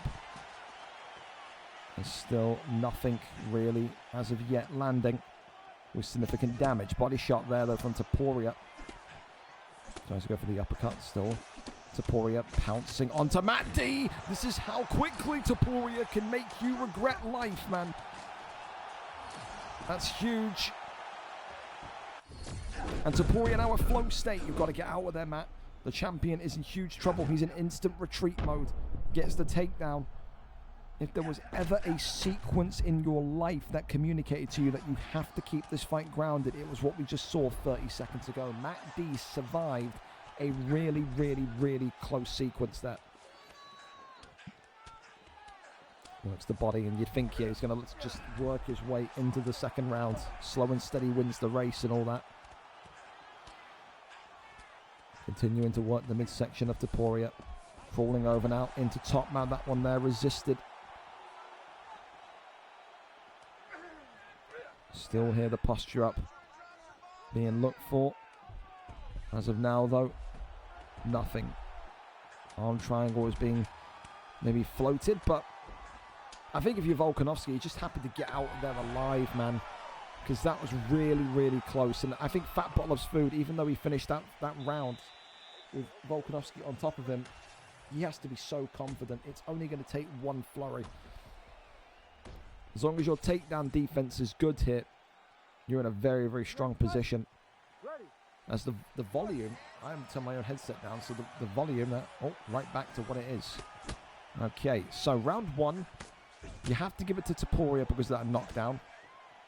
Matt D has to be very much aware and awake to the fact that he nearly lost his title in one singular round. Shoots the takedown. Turning takedown there, though, is immediately stifled.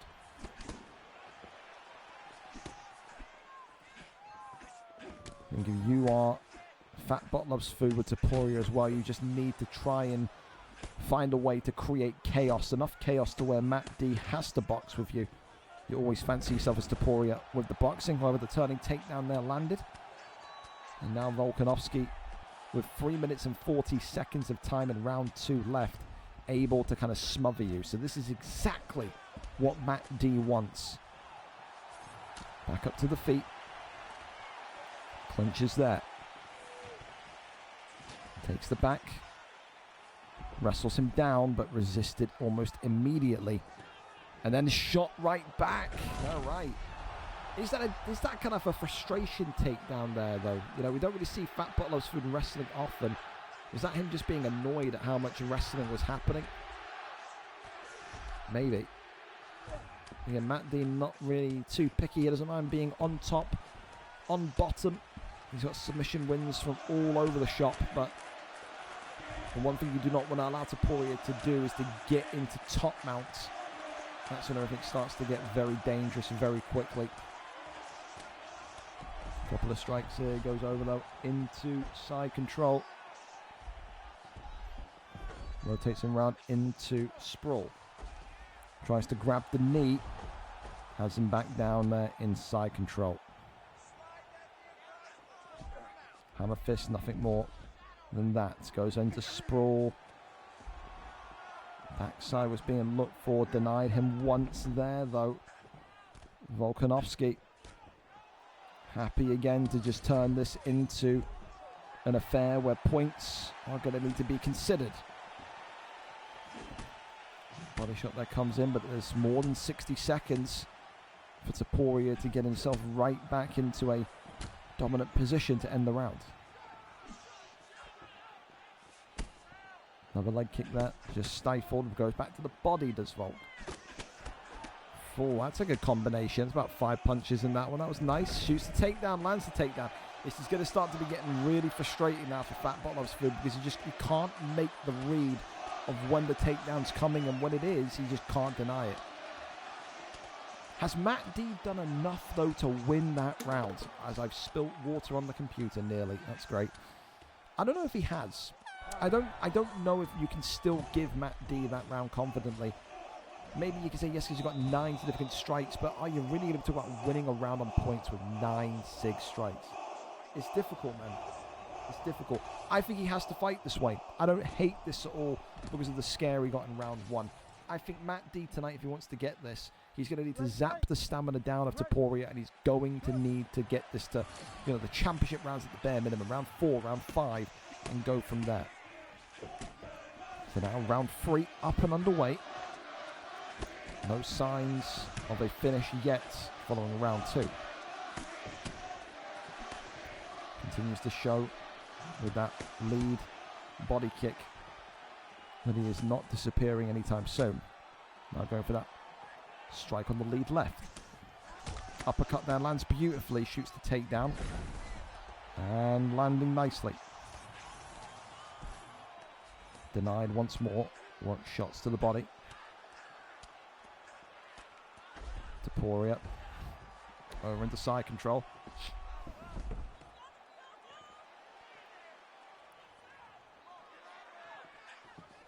Body shot being looked into, but nothing more than that.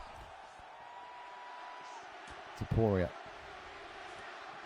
trying to crawl over, gets into top mount. It's not where you want to be.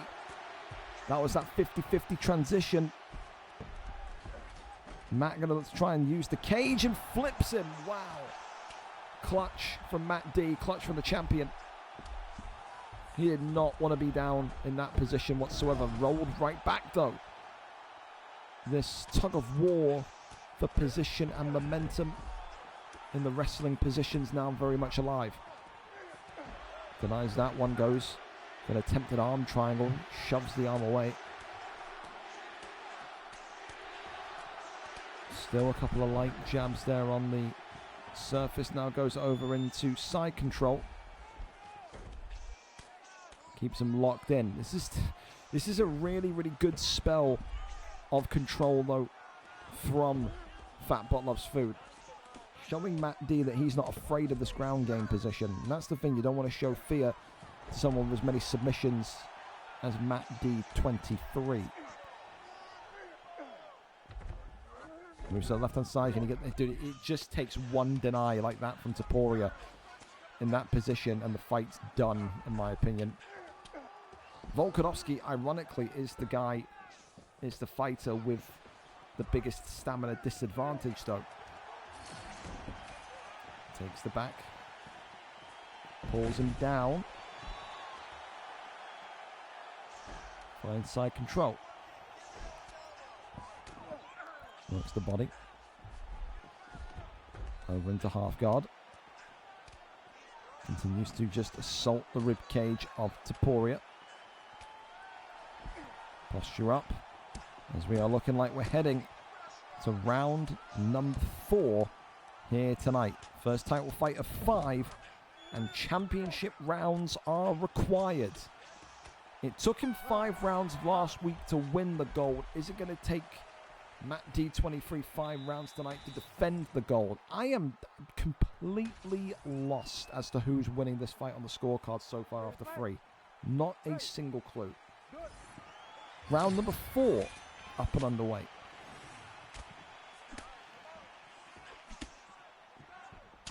As you can see already, the leg kicks coming off.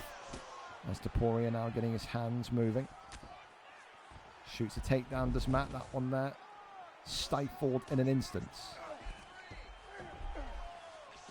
Again, now right back into the sprawl position where he now looks to catch Volkanovski. Such an important position as well for that kind of butchering of the stamina.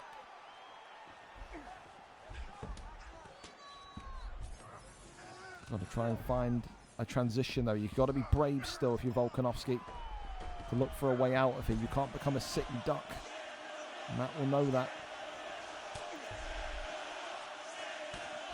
Elbow there coming again from Topuria. That one there flipped round into side control. Elbows now grazing that open wound of Volkanovski. Continues to tap away at the leg. Body shot that comes in. I love it, man. Look at this now. The flow state and the takedown instantaneous. So smart from Matt D. Got out of a really tough situation because his back was against the cage as well. If Topuria gets his hands moving, that could have been game, set, and match right there. Such an important bit of takedown offense there. Maybe you could say a little bit of naivety from Fat Bolloff's Food to not even have the takedown defense in mind when he's in that position. Didn't sweep the arms there, but still Volkanovski now has him back into sprawl position, but ultimately can't keep him there. Gets back up into a standing base again. Body shot. Got to get his back away from that cage. Every time I see Matt walking backwards, shuffling backwards, I'm getting fucking Vietnamese PTSD flashbacks. Cannot be back there. Body shot. Followed by a leg shot from Topuria. The lead left of Volkanovski's beat up too, man. Like it's beaten up. Another one. Body shot there lands and lingers. Little leg tap. Topuria happy enough with 42 seconds left of round 4 to just take his time. He knows that he is dissecting Volkanovski's health attributes, absolutely. I would say both as well. The stamina of Topuria, the stamina of Volkanovski, both in a very equal position here. It's about who's going to run out of gas first. As this one heads to the 5th and final round.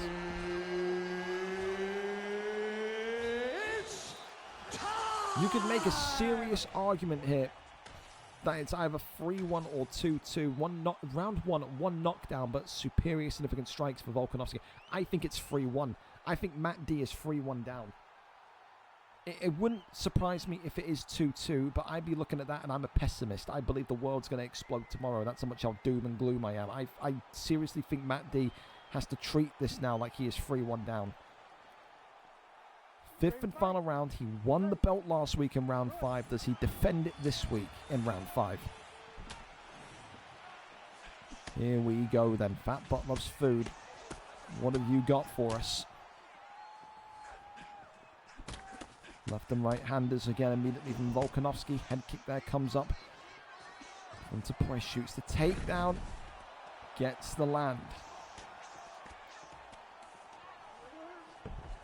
Unable to get the transition into top mount ultimately.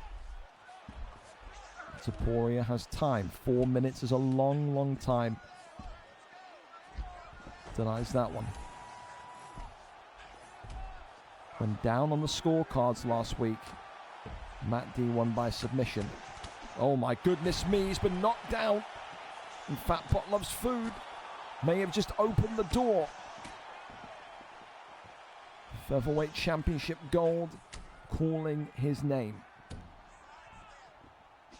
Avoids that one. Whoa, good shot selection from Matt D in fairness. Body shots now ricocheting in. Right hand from Taporia. Overhand being looked. Oh, it drops him. And this could be it. Fat Pot Loves Food though gets right back up. Doesn't want to be down there with Matt D. Leg kick still flying in.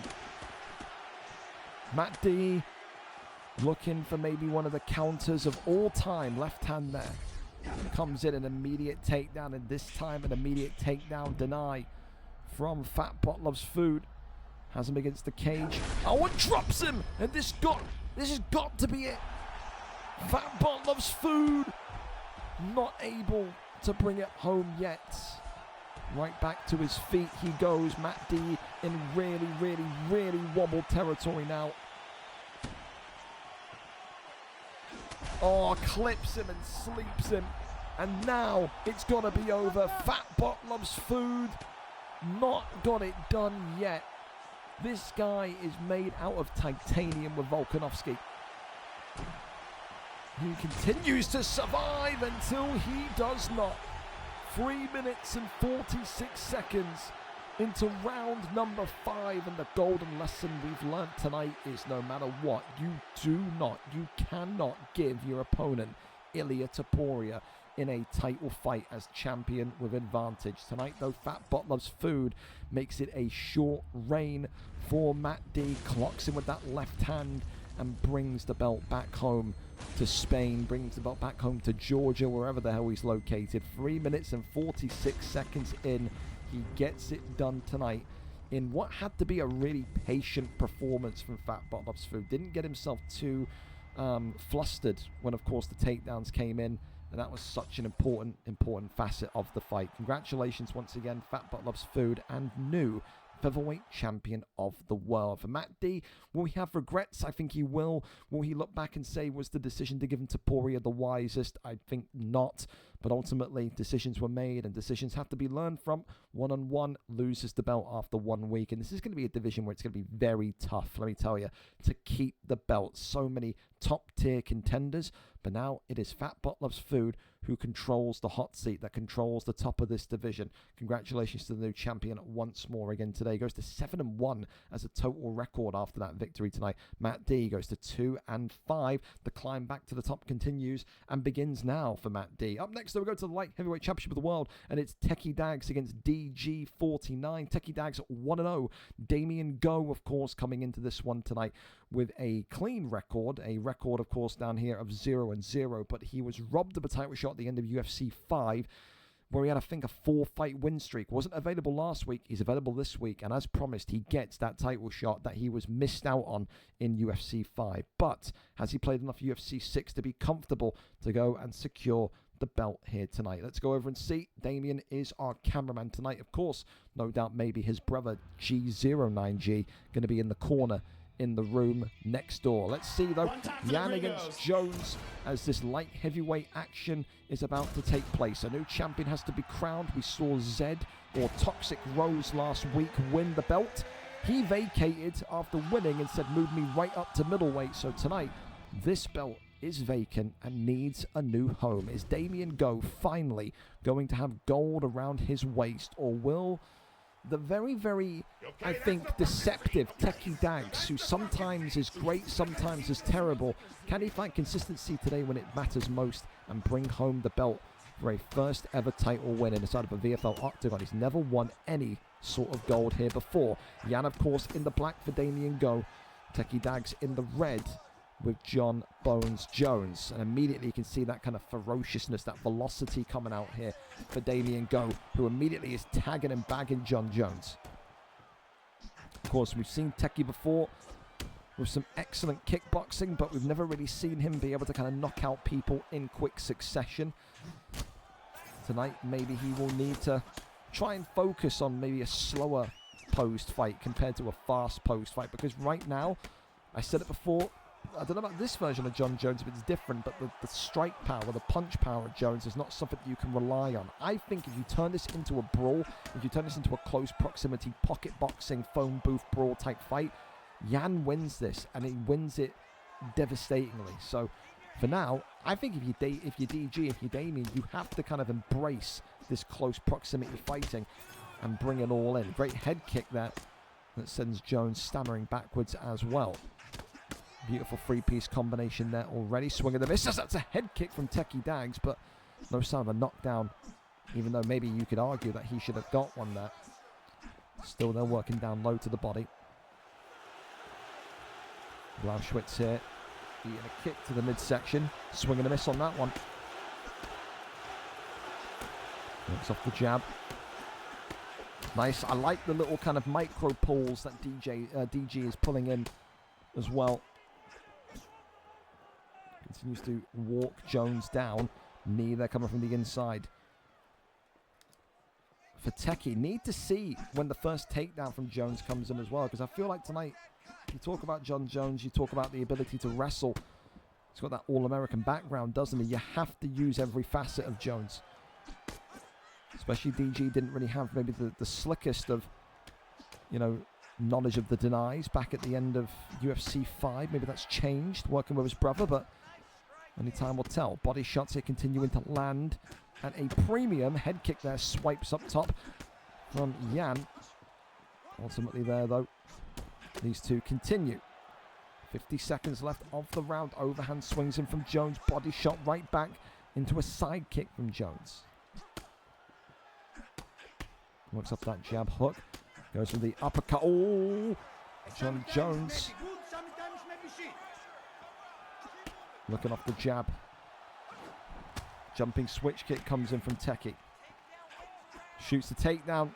Gets the land. So the takedown defense. Maybe a sign of openness there. Good fight though. Good back and forth fight. These two giving as good as what they're getting.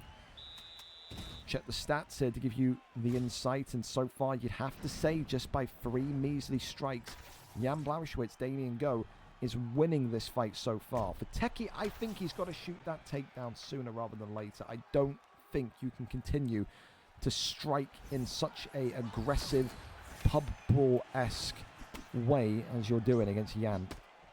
No, sir. Immediate takedown, shot and landed. There you go. You can hear me from cage side. Goes over into backside though. Yoinks him back up here. Now tries to go for back mount. That one there resisted almost instantly. Goes for the posture up. He's done a couple of strikes. Not wanting to get himself flipped and rotated. Ultimately, he gets back to his feet regardless. Okay, well, survived that one. Did Damien Go. I think as well, looking at the head health for Jones, that's a concern, but it's more looking at the, not the freshness, but also the kind of the understanding of Damien here tonight. When Jones throws a body kick, is he going to continue to ignore it, or is he going to start to kind of block down there, considering, you know, death by 1,000 cuts? It is seriously a way that Techie Dags could win this fight. He rocks him, puts him on the back foot there. Swing and a miss on that one. Head kick comes up equally from Jan as he lifts him up and slams him down. Wonderful from the Blauschwitz pick there. 2:40 left of round number 2 as these two light heavyweights tonight looking to try and find a way beyond each other's defenses. That one there denied. Goes back up, yoinks him back down. Goes for a rear naked choke here. This is good. Jon Jones, is he going to be in some trouble here? Goes over into mount, but not going to get there in time. Half guard position into sprawl. Crawls over now into backside. Right back into full guard. One strike. Power transition into half guard. Sprawl once more. You see as well, I would have kept that sprawl position just to work the stamina down of the opponent there. But again, I can understand it. Some people love sprawl, some people hate it. I still think it's such an important position in this game. Top mount here gained though by Jones.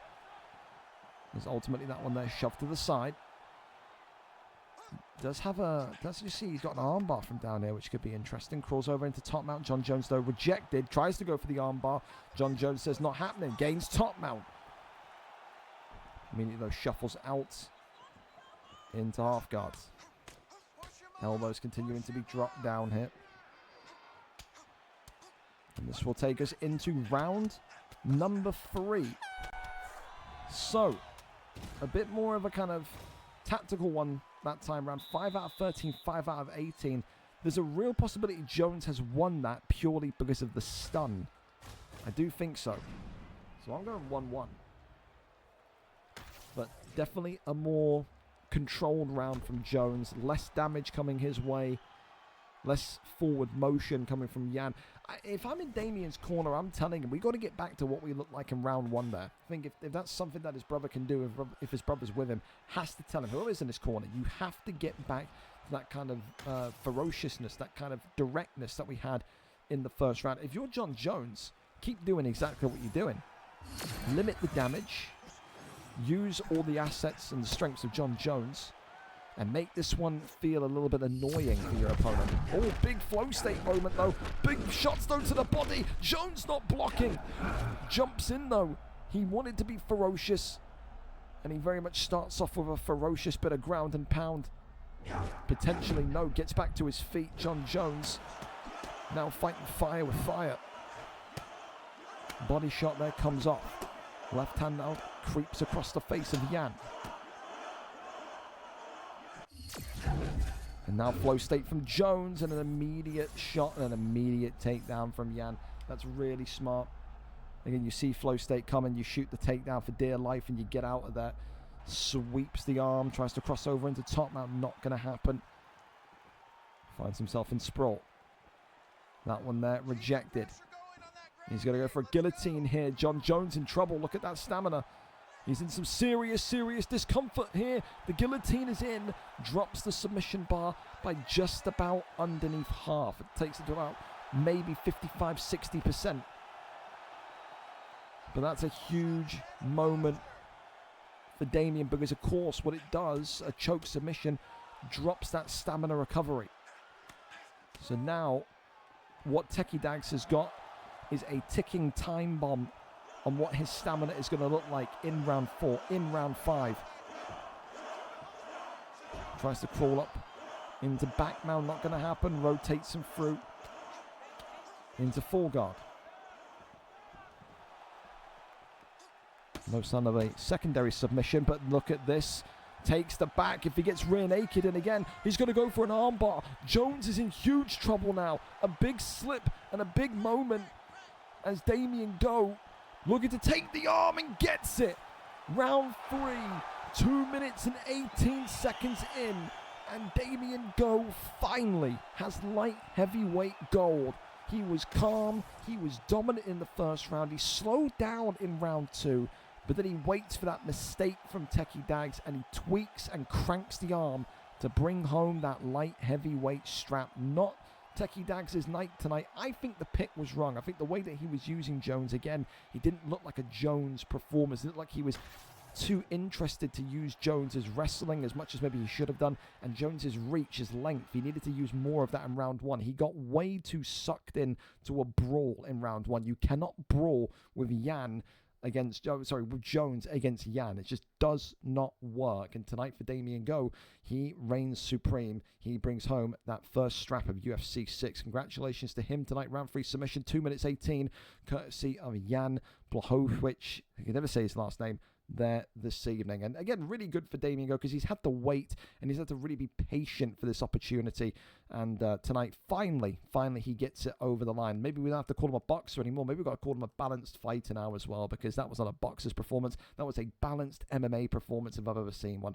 Fateki only goes to 1-on-1. So as we said so often tonight, not the end of the world, but there's clear errors he made in that fight. And sometimes to become a better fighter, you need to have moments like that, losses like that, that will make you, I don't know, more aware, more awake as to what you need to do in certain situations. Because for him to slip up and give him that armbar when he's already 50% down on submission is crazy. And ultimately, that's what led to the finish. Commiserations. Up next, though, we go over to Tim Coldwinter against Reese 786 tonight. Of course, Tim Coldwinter coming in 1-0 as the reigning defending champion after defeating LSJP last week, whereas his opponent, Reese 786, one of the knockout machines of PlayStation, 1-0 and looking to get gold around his waist once again. It's been a long time since we've seen Reese hold championship gold, but tonight could very well be the night. Tim Coldwinter is our cameraman tonight. The champion takes us into the lightweight division and occupies Ilia Topuria, whereas Dustin Poirier is on the other side of the octagon. Big thank you as well to Cutesy12 for the follow and the sub during that last fight, as well as Hedge as well with the prime. Appreciate you massively, boys. Here we go then, the champion in black and gold with Topuria, whereas Dustin Poirier is out in those floral trunks once again. For Tim, he survived LSJP's brilliant boxing last week. The question mark is, can you survive Reese 786 and his brilliant boxing this week?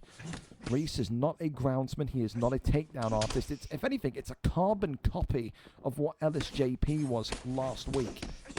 Only difference is maybe Reese is a little bit more prepared. Of course, when you think about Topuria, it doesn't matter if he's featherweight, if he's lightweight, the factors and the keys to success that he has are still the same. Brilliant speed, fluidity in terms of his striking, but also dominance when it can come to the ground. Again, don't be surprised tonight if Tim gets him into a top mount position and finishes him in one fair swoop with Topuria. For Poirier, though, and Reese, you have that length, you have that reach, you have that kind of height against this man that looks like he's about 3 foot tall. The one thing that Reese has to be respectful of, though, is the fact that Topuria hits like a truck. If he tries to engage in a brawl, Topuria will wipe him out clean. Have to pick your moments. Got to do what Kouros did, that bank robbery boxing. Get in, take your damage, and get out. For now, though, neither of these two looking like they want to shoot a singular takedown. They're happy to let their hands do the talking. Works off that jab, goes back to the body shot here. Still, though, continuing to shuffle on round. Goes back down low again. Topuria teased with that uppercut to the body, but not going to happen. Ducks underneath. Right hand there swings across. Poirier. Seemingly just taking it in his stride right now is Reese. I really like the opening 3 minutes for him. He's almost kind of like laid down his cards on the table and said to Tim Coldwinter, can you outdo me? Body shot there lands nicely. Another one connecting right onto the ribs. Tim, of course, did have some brilliant wrestling at points as well against LSJP last week. You may well have to encourage him if you're in his corner to go for the same again. Reese, of course, did not have a great record against wrestlers on PlayStation, but he did show expert signs of good anti-wrestling. Takedown defense was one of the best in the division at the time. Head kick there comes up, though, as Topuria is now hunting for damage shots. Works off the jab. Body shot there comes in. Right hand comes across. Topuria still not giving up on those simplistic left to right strikes. I'm trying to watch as well the block of Poirier, see how much that's getting impacted, should I say, by those consistent strikes. But so far it's hanging up in a really nice way. Uppercut, right hand. That's huge. Reese 786. What a start to this title fight for him. He's making Topuria look ordinary. Hell of a start from the challenger, 10-9 to Dustin Poirier with that huge knockdown at the end. That is a warning sign, an alarm bell going off in the head of Tim Coldwinter. You cannot let Poirier continue to get close. Round 2, up and underway. Immediate uppercut there. Body shot. Ripping shots to the body. Dude, the way that he's level changing, the way that Reese is going low to high, ripping shots against Topuria. You see that immediate pullback, right hand low, left hand high. That is textbook 101 brilliance from a former PlayStation champion. Knockout of the night, and it's not even close. Round 2, 39 seconds in. Reese 786, known for his montage-esque finishes on PlayStation, has just got another one there tonight. What a catapult of a knockout there tonight to give him the lightweight championship of the world. What a fucking kaboom shot that was across the octagon. And that goes to show you that yes, Topuria is... He is good, but he's not invincible. Dustin Poirier tonight gets it done. Reese 786 does a guy that exists from the womb of his mother have a better knockout catalog than that guy? One of the very best to ever do it in a stand-up performance. Tim Coldwinter loses tonight to the new lightweight champion of the world in Reese 786. Jesus Lord, what a knockout. Sent him swirling through the night sky there. For Tim Coldwinter, again, you know, he's not the only one, but it's a short reign at the top. He wins the belt, he loses the belt, and I think you're going to be seeing a lot of that this year, man. There's so many good competitors in each division. Tonight, though, Tim Coldwinter does ultimately have to start again from ground zero, and yeah, I can't get over that knockout, man. That is a fucking crazy knockout.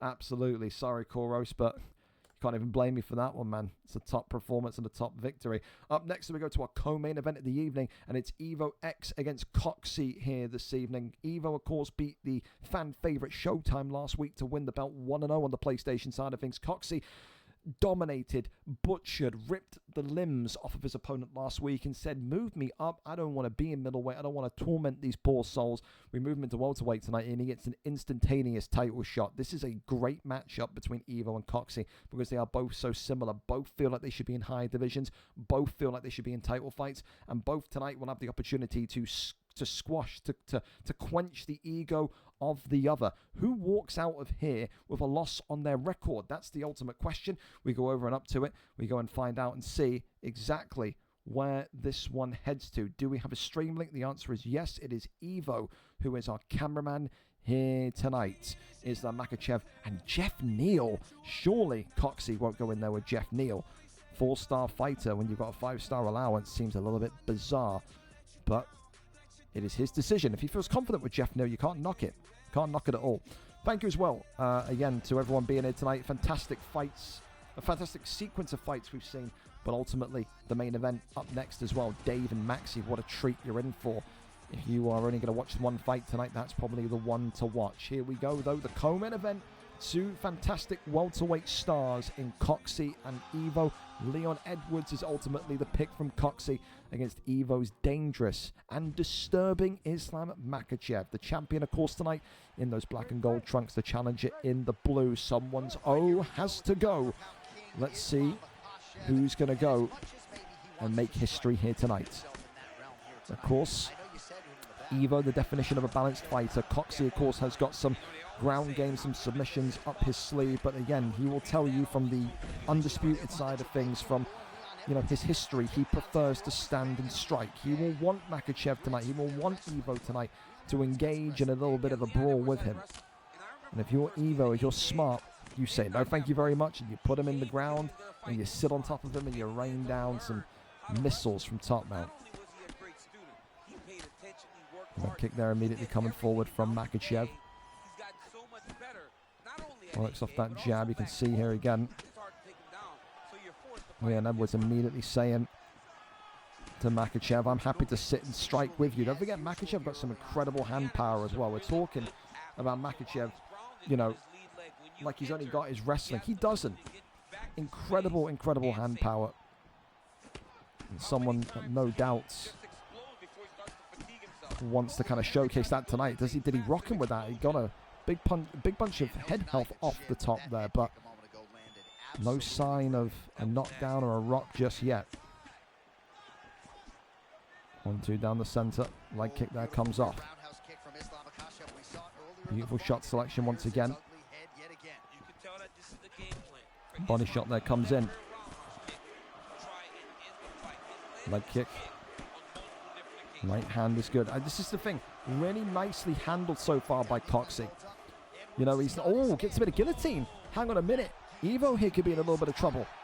But he pops right out though, and now you've got him in a position of side control where those elbows delivered first class from Dagestan could be a real problem. However, gets him over into sprawl nice and quickly. This is another fight tonight. Maybe not what Dave and Maxi want to hear, where you'd have to say, if you are maybe in Coxie's position with Leon Edwards, you have to make this go deep.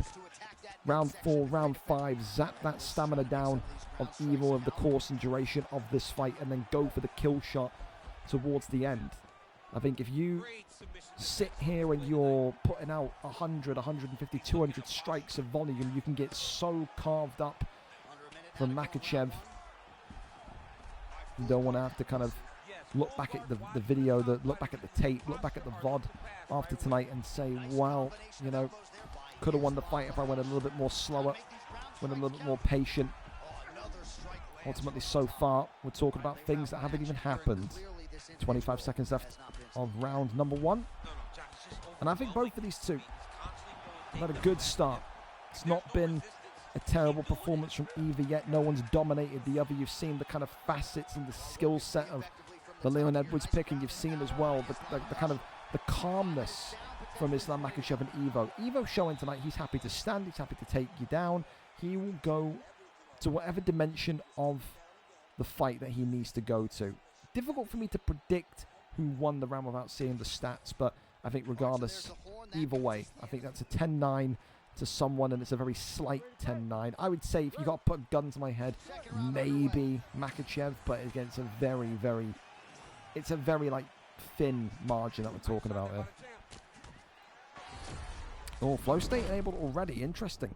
Don't see it often kind of turned on in the beginning of the round, but clearly wanting to add some damage to that midsection as Makhachev eventually stops the body kick from coming through. The right hand there comes forward, works off that double jab.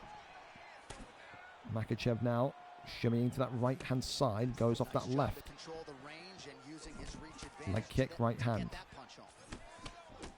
Another brilliant shot there onto that lead left, goes back down low to the midsection, works off that double jab. Beautiful shot there again. I love Evo's striking. I think it's so accurate and it's so relaxed, if that makes sense. It's not like he never feels, you never watch Evo and go, wow, he's like really desperate here, he's really urgent with his striking.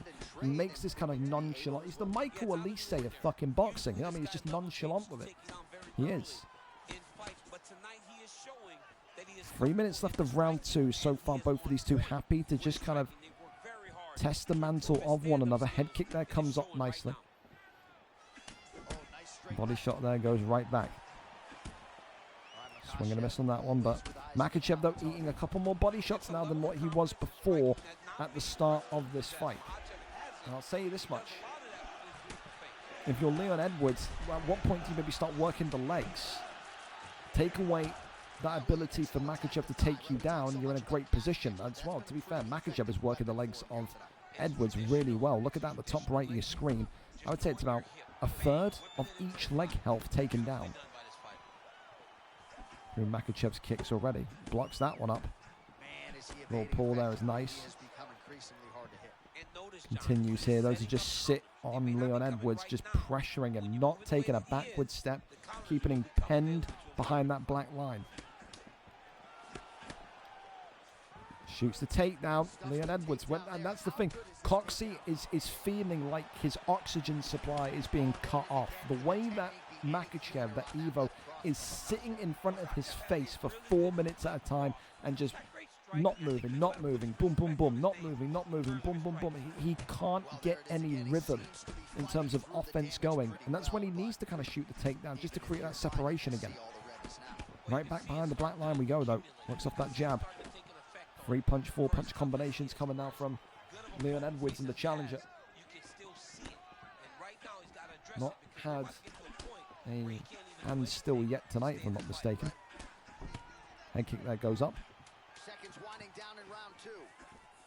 Still, the knee being tagged as this one heads in to round number 3. Well, listen, it's clear now. I think if you're in Evo's corner, you're telling him exactly the same from this round onwards. That is the least comfortable that I've seen Coxie not look just tonight, not look in UFC 6. That's the least comfortable I've seen Coxie look in any combat sports game, even since Undisputed. He just cannot shake off how kind of sticky Makhachev is.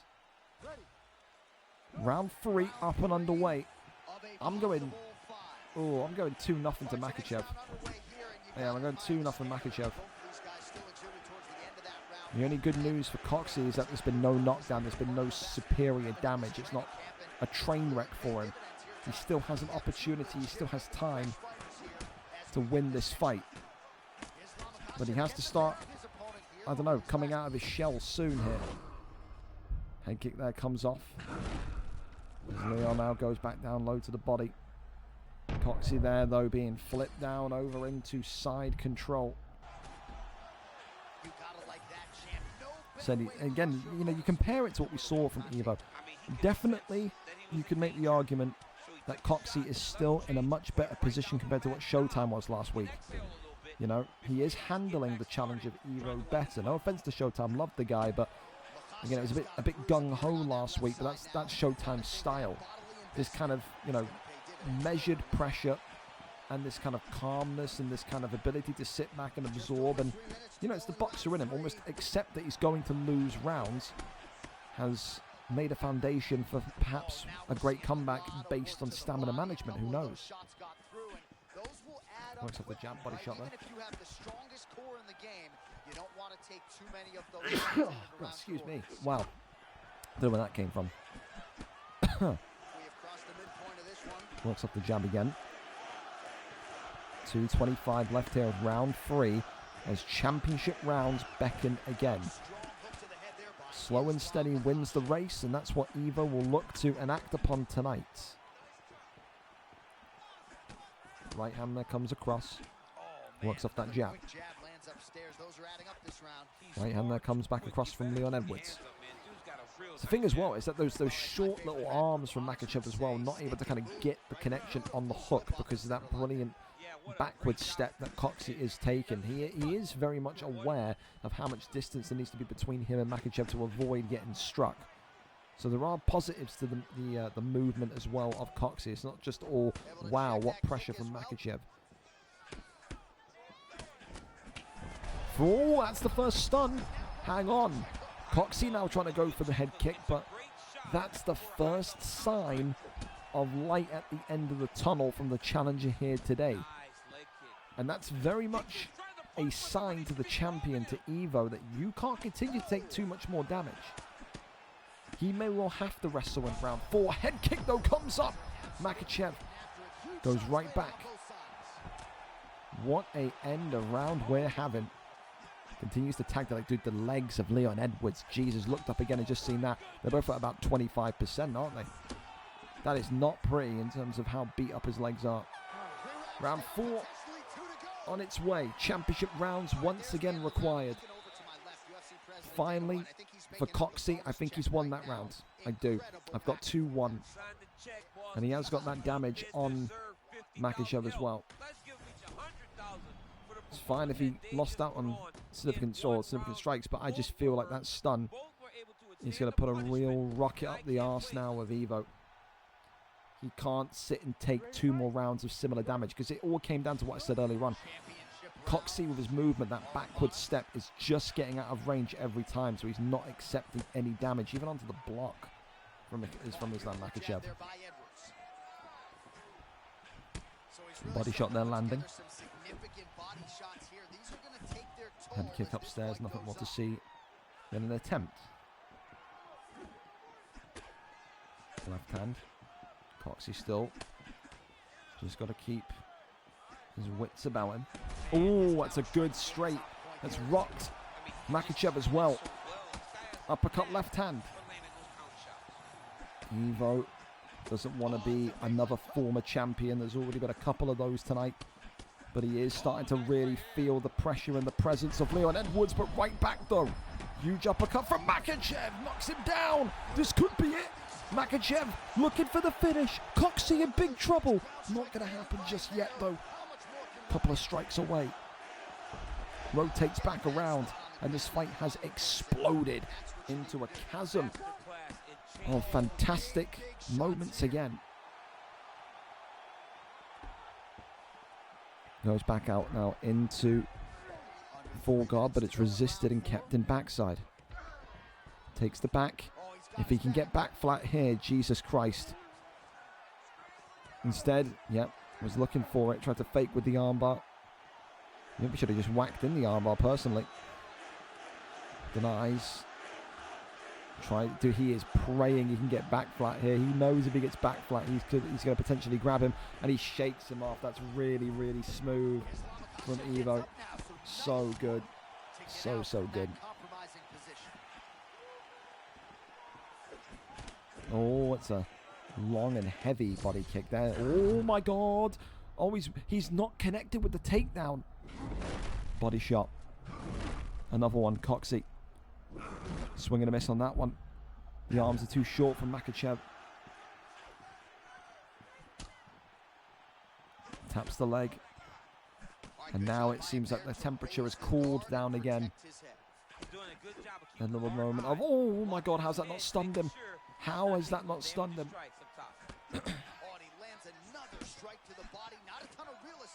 Wants up the double jab. 1-2s. Oh, body shot again. Oh God, man. Coxey has got to be getting so annoyed at how he's not got a stun yet. Leg kick tapped right back. Goes for the upstairs head kick. Oh, left hand drops him. It's a double drop. Coxey's in trouble. Big shots here. Makhachev. Evo. Not going to get it. Oh God, he's one strike away. How has Coxey survived it? Oh my God. Round 5 on its way. Fuck me, what a fight. What a fight. Wow, 3 knockdowns, you got to give it to Evo. Is it 4-1? Or sorry, is it 3-1? Is it 2-2? I think you got to go in the favour of 3-1 here. Evo in a very good position. No bow respect though from Evo. Is all business. He wants the victory, not your respect, young man. Here we go. Immediate takedown. An immediate land. Tries to go up, over into sprawl. Tries to go for a Darce choke. That one there resisted. Pushes him up there against the cage. Takes the back. Looking now to drop him down. And look at this for a rear naked choke attempt. This could be huge. Absolutely massive though, but not going to be able to sink it in. That stamina of Leon Edwards is clearly the problem.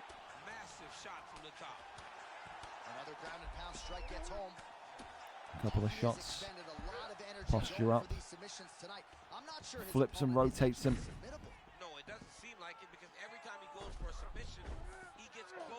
Over into side control. Once the body goes back into backside.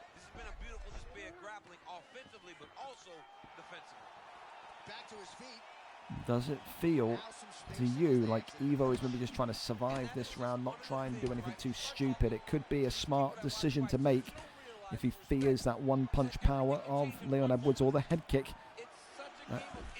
Put Kamaru Usman in an ambulance, unsure of where he was. Oh, big straight though. Makhachev shoots a takedown. Yeah, I think he's just going for the most safe way to victory here. If he gets a knockout, brilliant, but he's not wanting to risk it as Evo. And that shows you that there's a level of respect there to what Coxey's brought to the table tonight. Body shot. Oh, swing and a miss there from Evo. However, leg kick comes off again. 1-2's down the center. Coxey. Leg kick comes off. Beautiful right-hander. Could it be our first decision in a title fight here tonight? Body shot there comes in once again. Leg kicks, dude, the legs. I can't get over that, how much he's butchered the lead left and right of Edwards here tonight. Hand kick there comes up.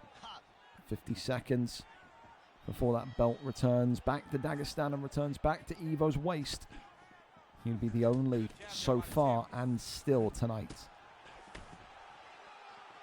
Great fight though. Absolutely brilliant fight between these two.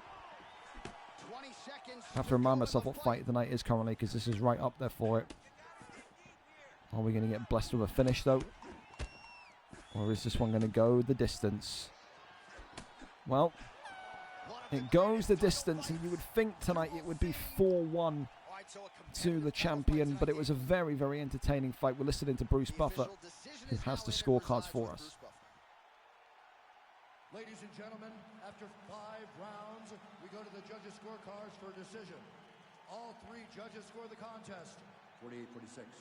48-46. By unanimous decision.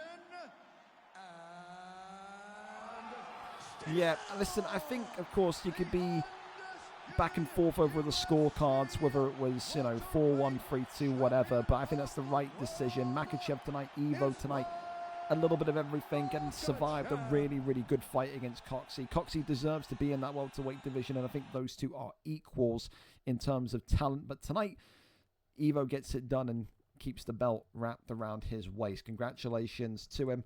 A suave performance indeed, and a very kind of calm performance. I said to before, he's got that nonchalantness of Michael Olise as a boxer, doesn't he? And for Coxey, listen, the only way now is up. We start off with a loss in this division, but it's such a fun division. So many fun fights in this division for Coxey.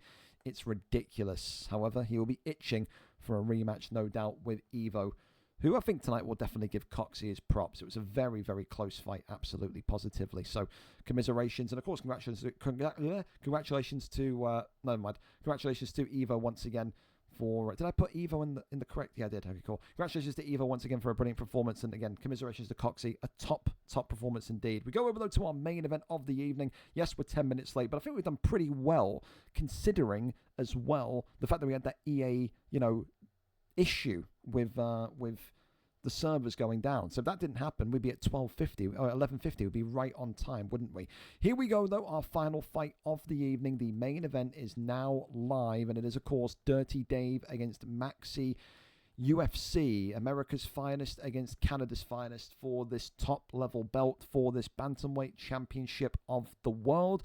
Dave, of course, we know all about his accolades and history, one of the greatest of all time, not just in UFC 5, but also UFC 4. No American has won more and has done more in terms of individual accolades than Dave. When it comes to Maxy, though, this guy fighting out of Canada tonight is one of the most dangerous opponents that Dave could have possibly had to date. We saw Dave didn't look maybe the sharpest last week. He got over the line. Some will say he robbed the title from his opponent. However, it doesn't get easier. He knows that he's been the top of the mountain before. He's there again. But for Maxy, he has nothing to lose. People think tonight that maybe Maxy's got no hope. I tell those people, you don't know him well enough. Of course, tonight Dave comes in with a standardized 1-0 record, whereas Maxy is also 1-0. Someone's O has to go.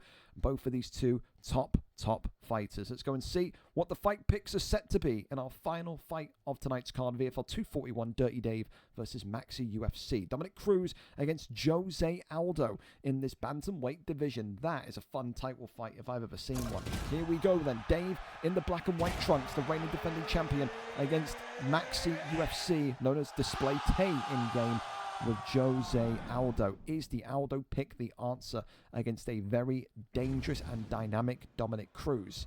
Time to find out. Here we go. An opportunity to see two of the very best current form in the flesh. Of course, when you think of Dave and you think about all of his knowledge of this game, stuff like movement, strike patterns, stages of drops and knocks, and all of this stuff that he knows, Dominic Cruz is the most analytical fighter for him to pick. However, with Jose Aldo, a fighter that's never really had too much of a winning percentage in the bantamweight division, was coined in this bantamweight division by Ken Muir, now has an opportunity with Aldo tonight, does Maxy, whatever you want to call him, to find salvation and to maybe upset the odds. Because again, this is a guy that knows he's good. He knows what he did on the PlayStation side of things before crossplay came in, but he also knows all about what Dave has done in his tenure in the Octagon. Tries to give up the rear naked choke here. Look at this. Dave slips there, but allows himself to recover. Doesn't lose too much ground. Goes over into half guard now. Finds himself back in over into side control.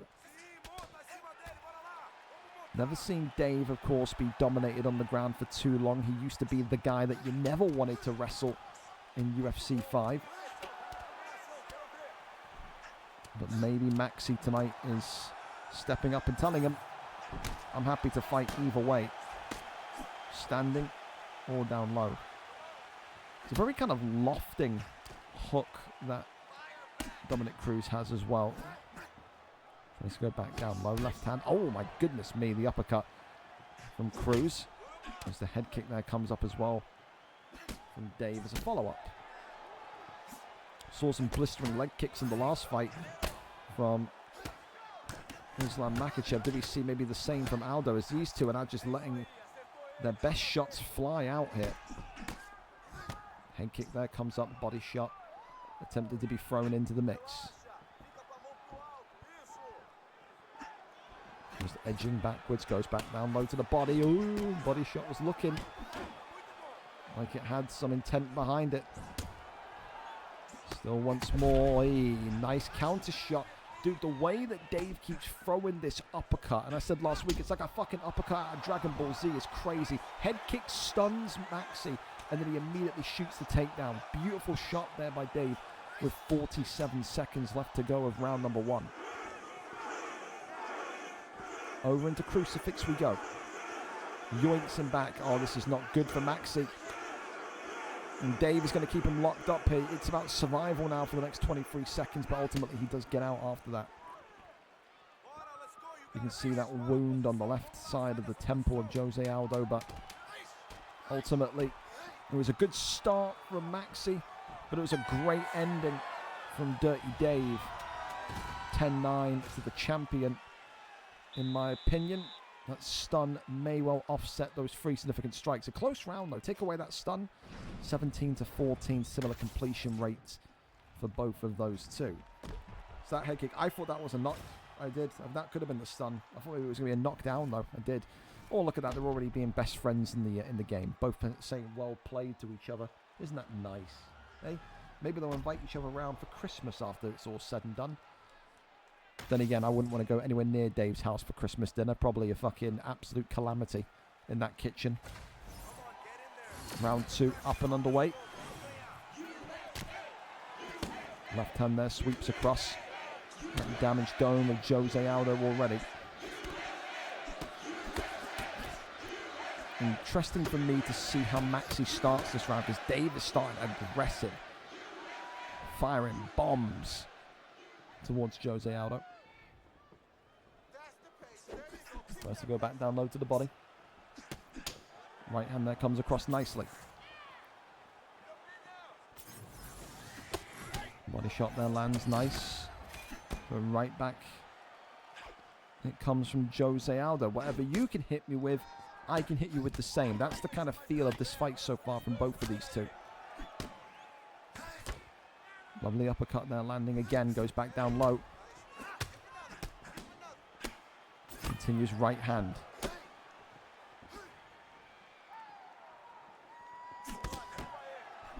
Intriguing to see still Dave is not opting to shoot until the kind of opportunity arises. We saw him get that stun from that head kick and then immediately going for a spear takedown. So the fact that he's not shooting takedowns dry indicates that he is maybe comfortable on the feet here tonight. Head kick there comes up as Maxy again attempting to kind of leave his trail of destruction out there, but it's the thing for Dave, doesn't often make mistakes. Takes the back and gets the back suplex off that. Side control. Back over into sprawl. Goes now into backside. Could it be another fight tonight where you're talking about the championship rounds being oh so important? Rotates him in. to back sitting. Gets back up though, and look at that, the bar of respect from these two. Can tell Dave's enjoying it. I wonder if Maxy's feeling the same, testing himself against one of the very best. And he's passing with flying colours so far. I do like how Maxy has performed. Goes back down low to the midsection himself. Head kick there comes up nicely. 60 seconds left of round number 2. Back down low, uppercut. Flying knee comes in.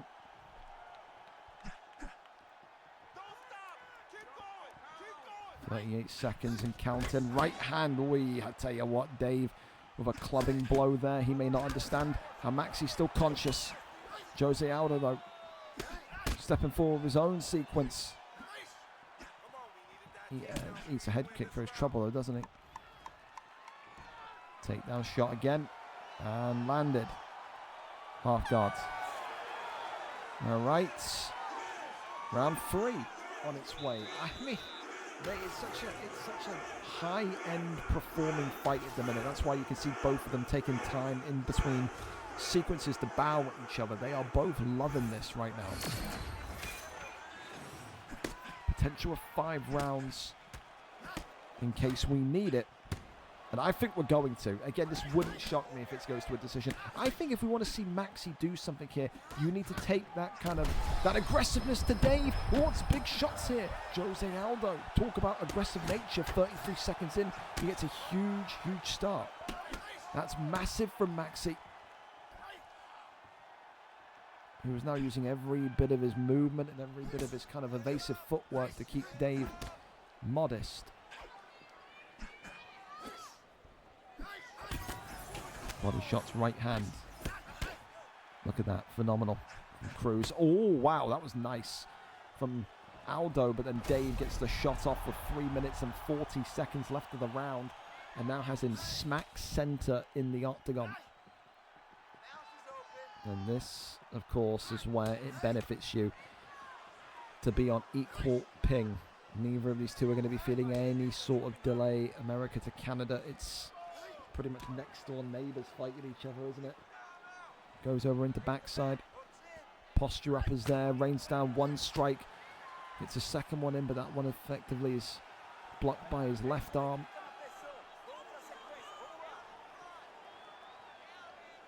Looking for the options he's got here, rolls him through into the rear naked choke. And maybe Maxy's in some trouble after all, because look at the stamina difference. Aldo here does not concede the rear naked, but concedes mount. 2 minutes left of round 3 before championship rounds. That's a great deny there in top mount. And look at this now for Dave, reining it in. Could this be the moment? What defense from Maxy. Defense of a saint, let me tell you. Tries to get the back flat, never going to get him with that, Dave. Have some damn respect for him. Tries to go for it again, not going to happen. Thinking about the rear naked again, though. And this time, it lands. Can Dave actually get the submission off? Goes into mount again. Dave not comfortable about immediately trying to go for the submission himself. He feels like the out transition benefit of the defender will put him in a bad position. Good strikes here again from top mount, but only one cleanly connects. Gives up the back, rear naked, not there.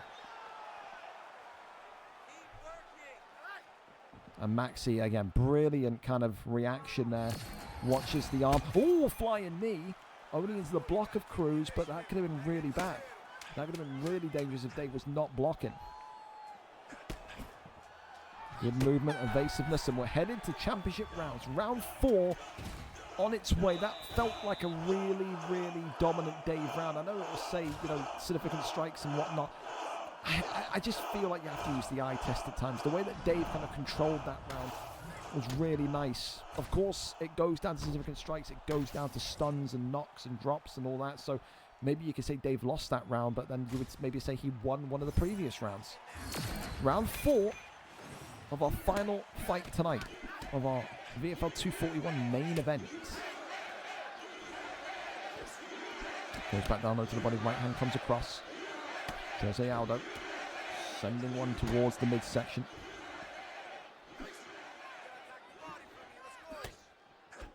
Oh, flying knee from Cruz. Oh, wow, taking a little bit of Aldo's game plan away from him. And look at the stamina now of Jose Aldo. It's not good. For Maxi, he's got to last 2 rounds, basically, with this stamina situation. And that's why Dave is now just targeting all of the attacks towards the midsection of Aldo. Left hand there swings across, but dude, I don't know if Maxi is going to have the confidence to throw anything significant here, because he knows if he misses just one strike, he's going to be cooked on a counter. Body shot again. Right back down low. Dave continuing to shuffle backwards here, bobbing and weaving. That left and right side tees up with that potential midsection shot. Look at this though. Dominic Cruz again for Dave, continuing to find a home. Maxi building himself back into this fight. Head kick there though is nice from Dirty Dave. The odd section. Oh, but it's a big left hand right back. And look at this now from Maxi. Oh God, it is very, very tense in tonight's main event. Body shot now coming in from Aldo. Minute and 49 seconds left of round number 4. Put your money on the table, boys. Who's walking away with the bantamweight strap tonight? Oi, oi, oi. Oh my God, that was a lovely bit of head movement and counter shot there from Aldo. You can see now he is starting to get in the rhythm of attacking the body of Cruz, of Dave. Defends down low though, nicely. Right hand, man. That right hand of Aldo is fucking scaring me.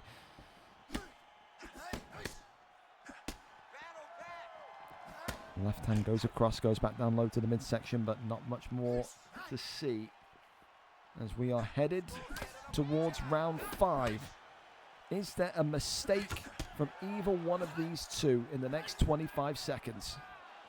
Shoots the takedown, and Dave gets the trip and reverse. And we are staying up. Ducks the head kick. Oh, Dave's in trouble. Maxi looking for the finish. Oh, Dave just got to get out of there. Wow, oh, wow. Little bar respect there from Dave.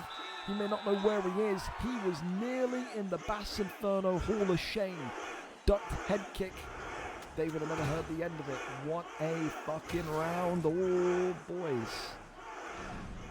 Round number 5. Whew. Tricky fight, man. Between two very tricky opponents.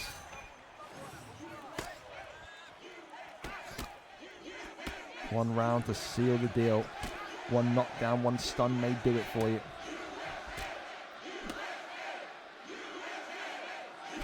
Of course, tonight just joining us, the reigning defending champion Dave, in the black and white, Dominic Cruz. Challenger MaxyUFC representing the great nation of Canada in the blue and white. And it has been a real entertaining watch here. Lofting strike there from Cruz, just misses. Aldo with the kind of recipient shot. Right hand comes forward again. Cruz continuing. Throws a shot to the body. Oh, flying knee! Whoa! Dave could have been in trouble again there. He is putting himself in some really risky situations as Dave. Big right hand clubbing blow from Aldo.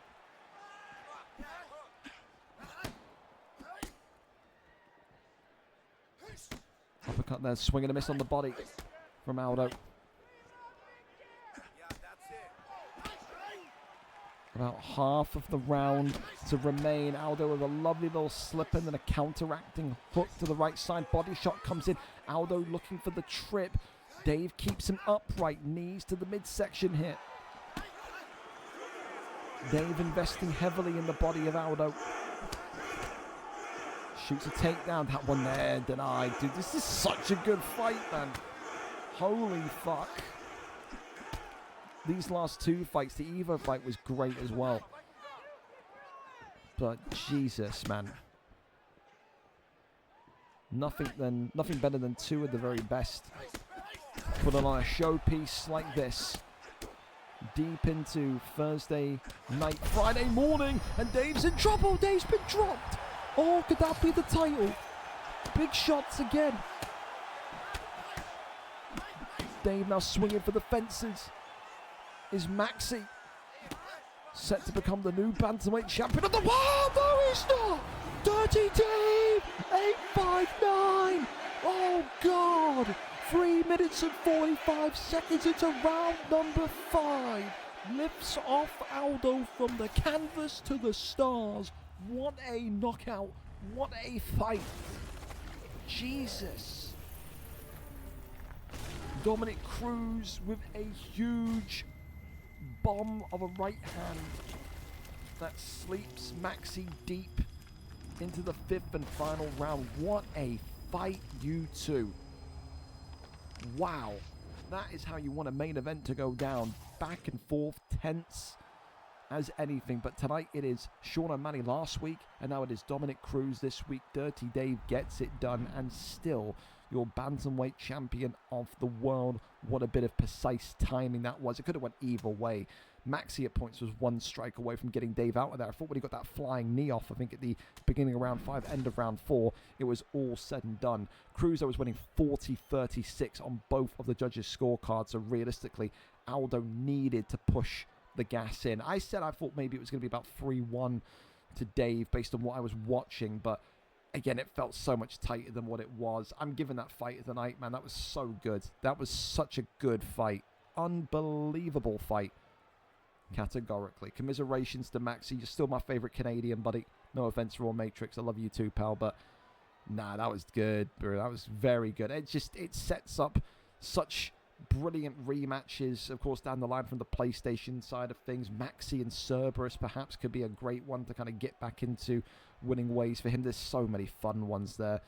But ultimately tonight, you have to look at the present, and the present says that Dirty Dave wins and MaxyUFC loses. So, not to be, doesn't head back to Canada, and ultimately he'll have to wait for his opportunity to go again. Congratulations once again, fight of the night for me. It was close, to be fair. I'm not going to say it wasn't even close, but what a fucking fight, man. What a fight. Well, listen, we can go over our title winners once again for the final time this evening. And new featherweight champion of the world, Fat Bot Loves Food. And new light heavyweight champion of the world, DG49. And new lightweight champion of the world, Reese 786. And still welterweight champion of the world, Evo X. And still bantamweight champion of the world, Dirty Dave 859. Performance bonuses are as follows. Fight of the night to Dirty Dave versus MaxyUFC. Knockout of the night for Reese 786 against Tim Cold Winter. Submission of the night went to Neve against I Can't Dribble with that infuriating performance against I Can't Dribble. I'm sure Rainey is still not over that. And performance of the night, Scroods didn't even allow Kenmure, the great Kenmure, to have a single strike connected with Edson Barbosa. Wild. Fellas, what a night of fights it was. What a fight card it was. VFL 242 signups are going to be live tonight when you're asleep. You'll have until Sunday to get it done and dusted and applied up. So again, whether you're new, whether you fought this week, last week, whatever, get involved. We do streamed fights, we do unstreamed fights. Every single fighter level is welcome, whether you're a beginner, whether you're a top 50, top 100 guy. We have got a weight class for you. A big thank you, of course, to everyone that followed today. Big thank you to everyone that watched today, including the new guys as well, like Mendoza. Glad to have you in the league, buddy. Excited to see what you can bring. But for now, that is all we have for you on this wonderful Thursday evening / Friday morning. That was a fantastic card. I'm looking forward to these with such anticipation and excitement now again every week. Christ, man, they're good. God, you've done a fucking good job, you lot fighting tonight. Anyway, take care, take it easy. Thank you so much for the sub. Thank you so much for the follows as well. And I will see you next Thursday, same time, same place. VFL 242. Take care. We're out. Good night.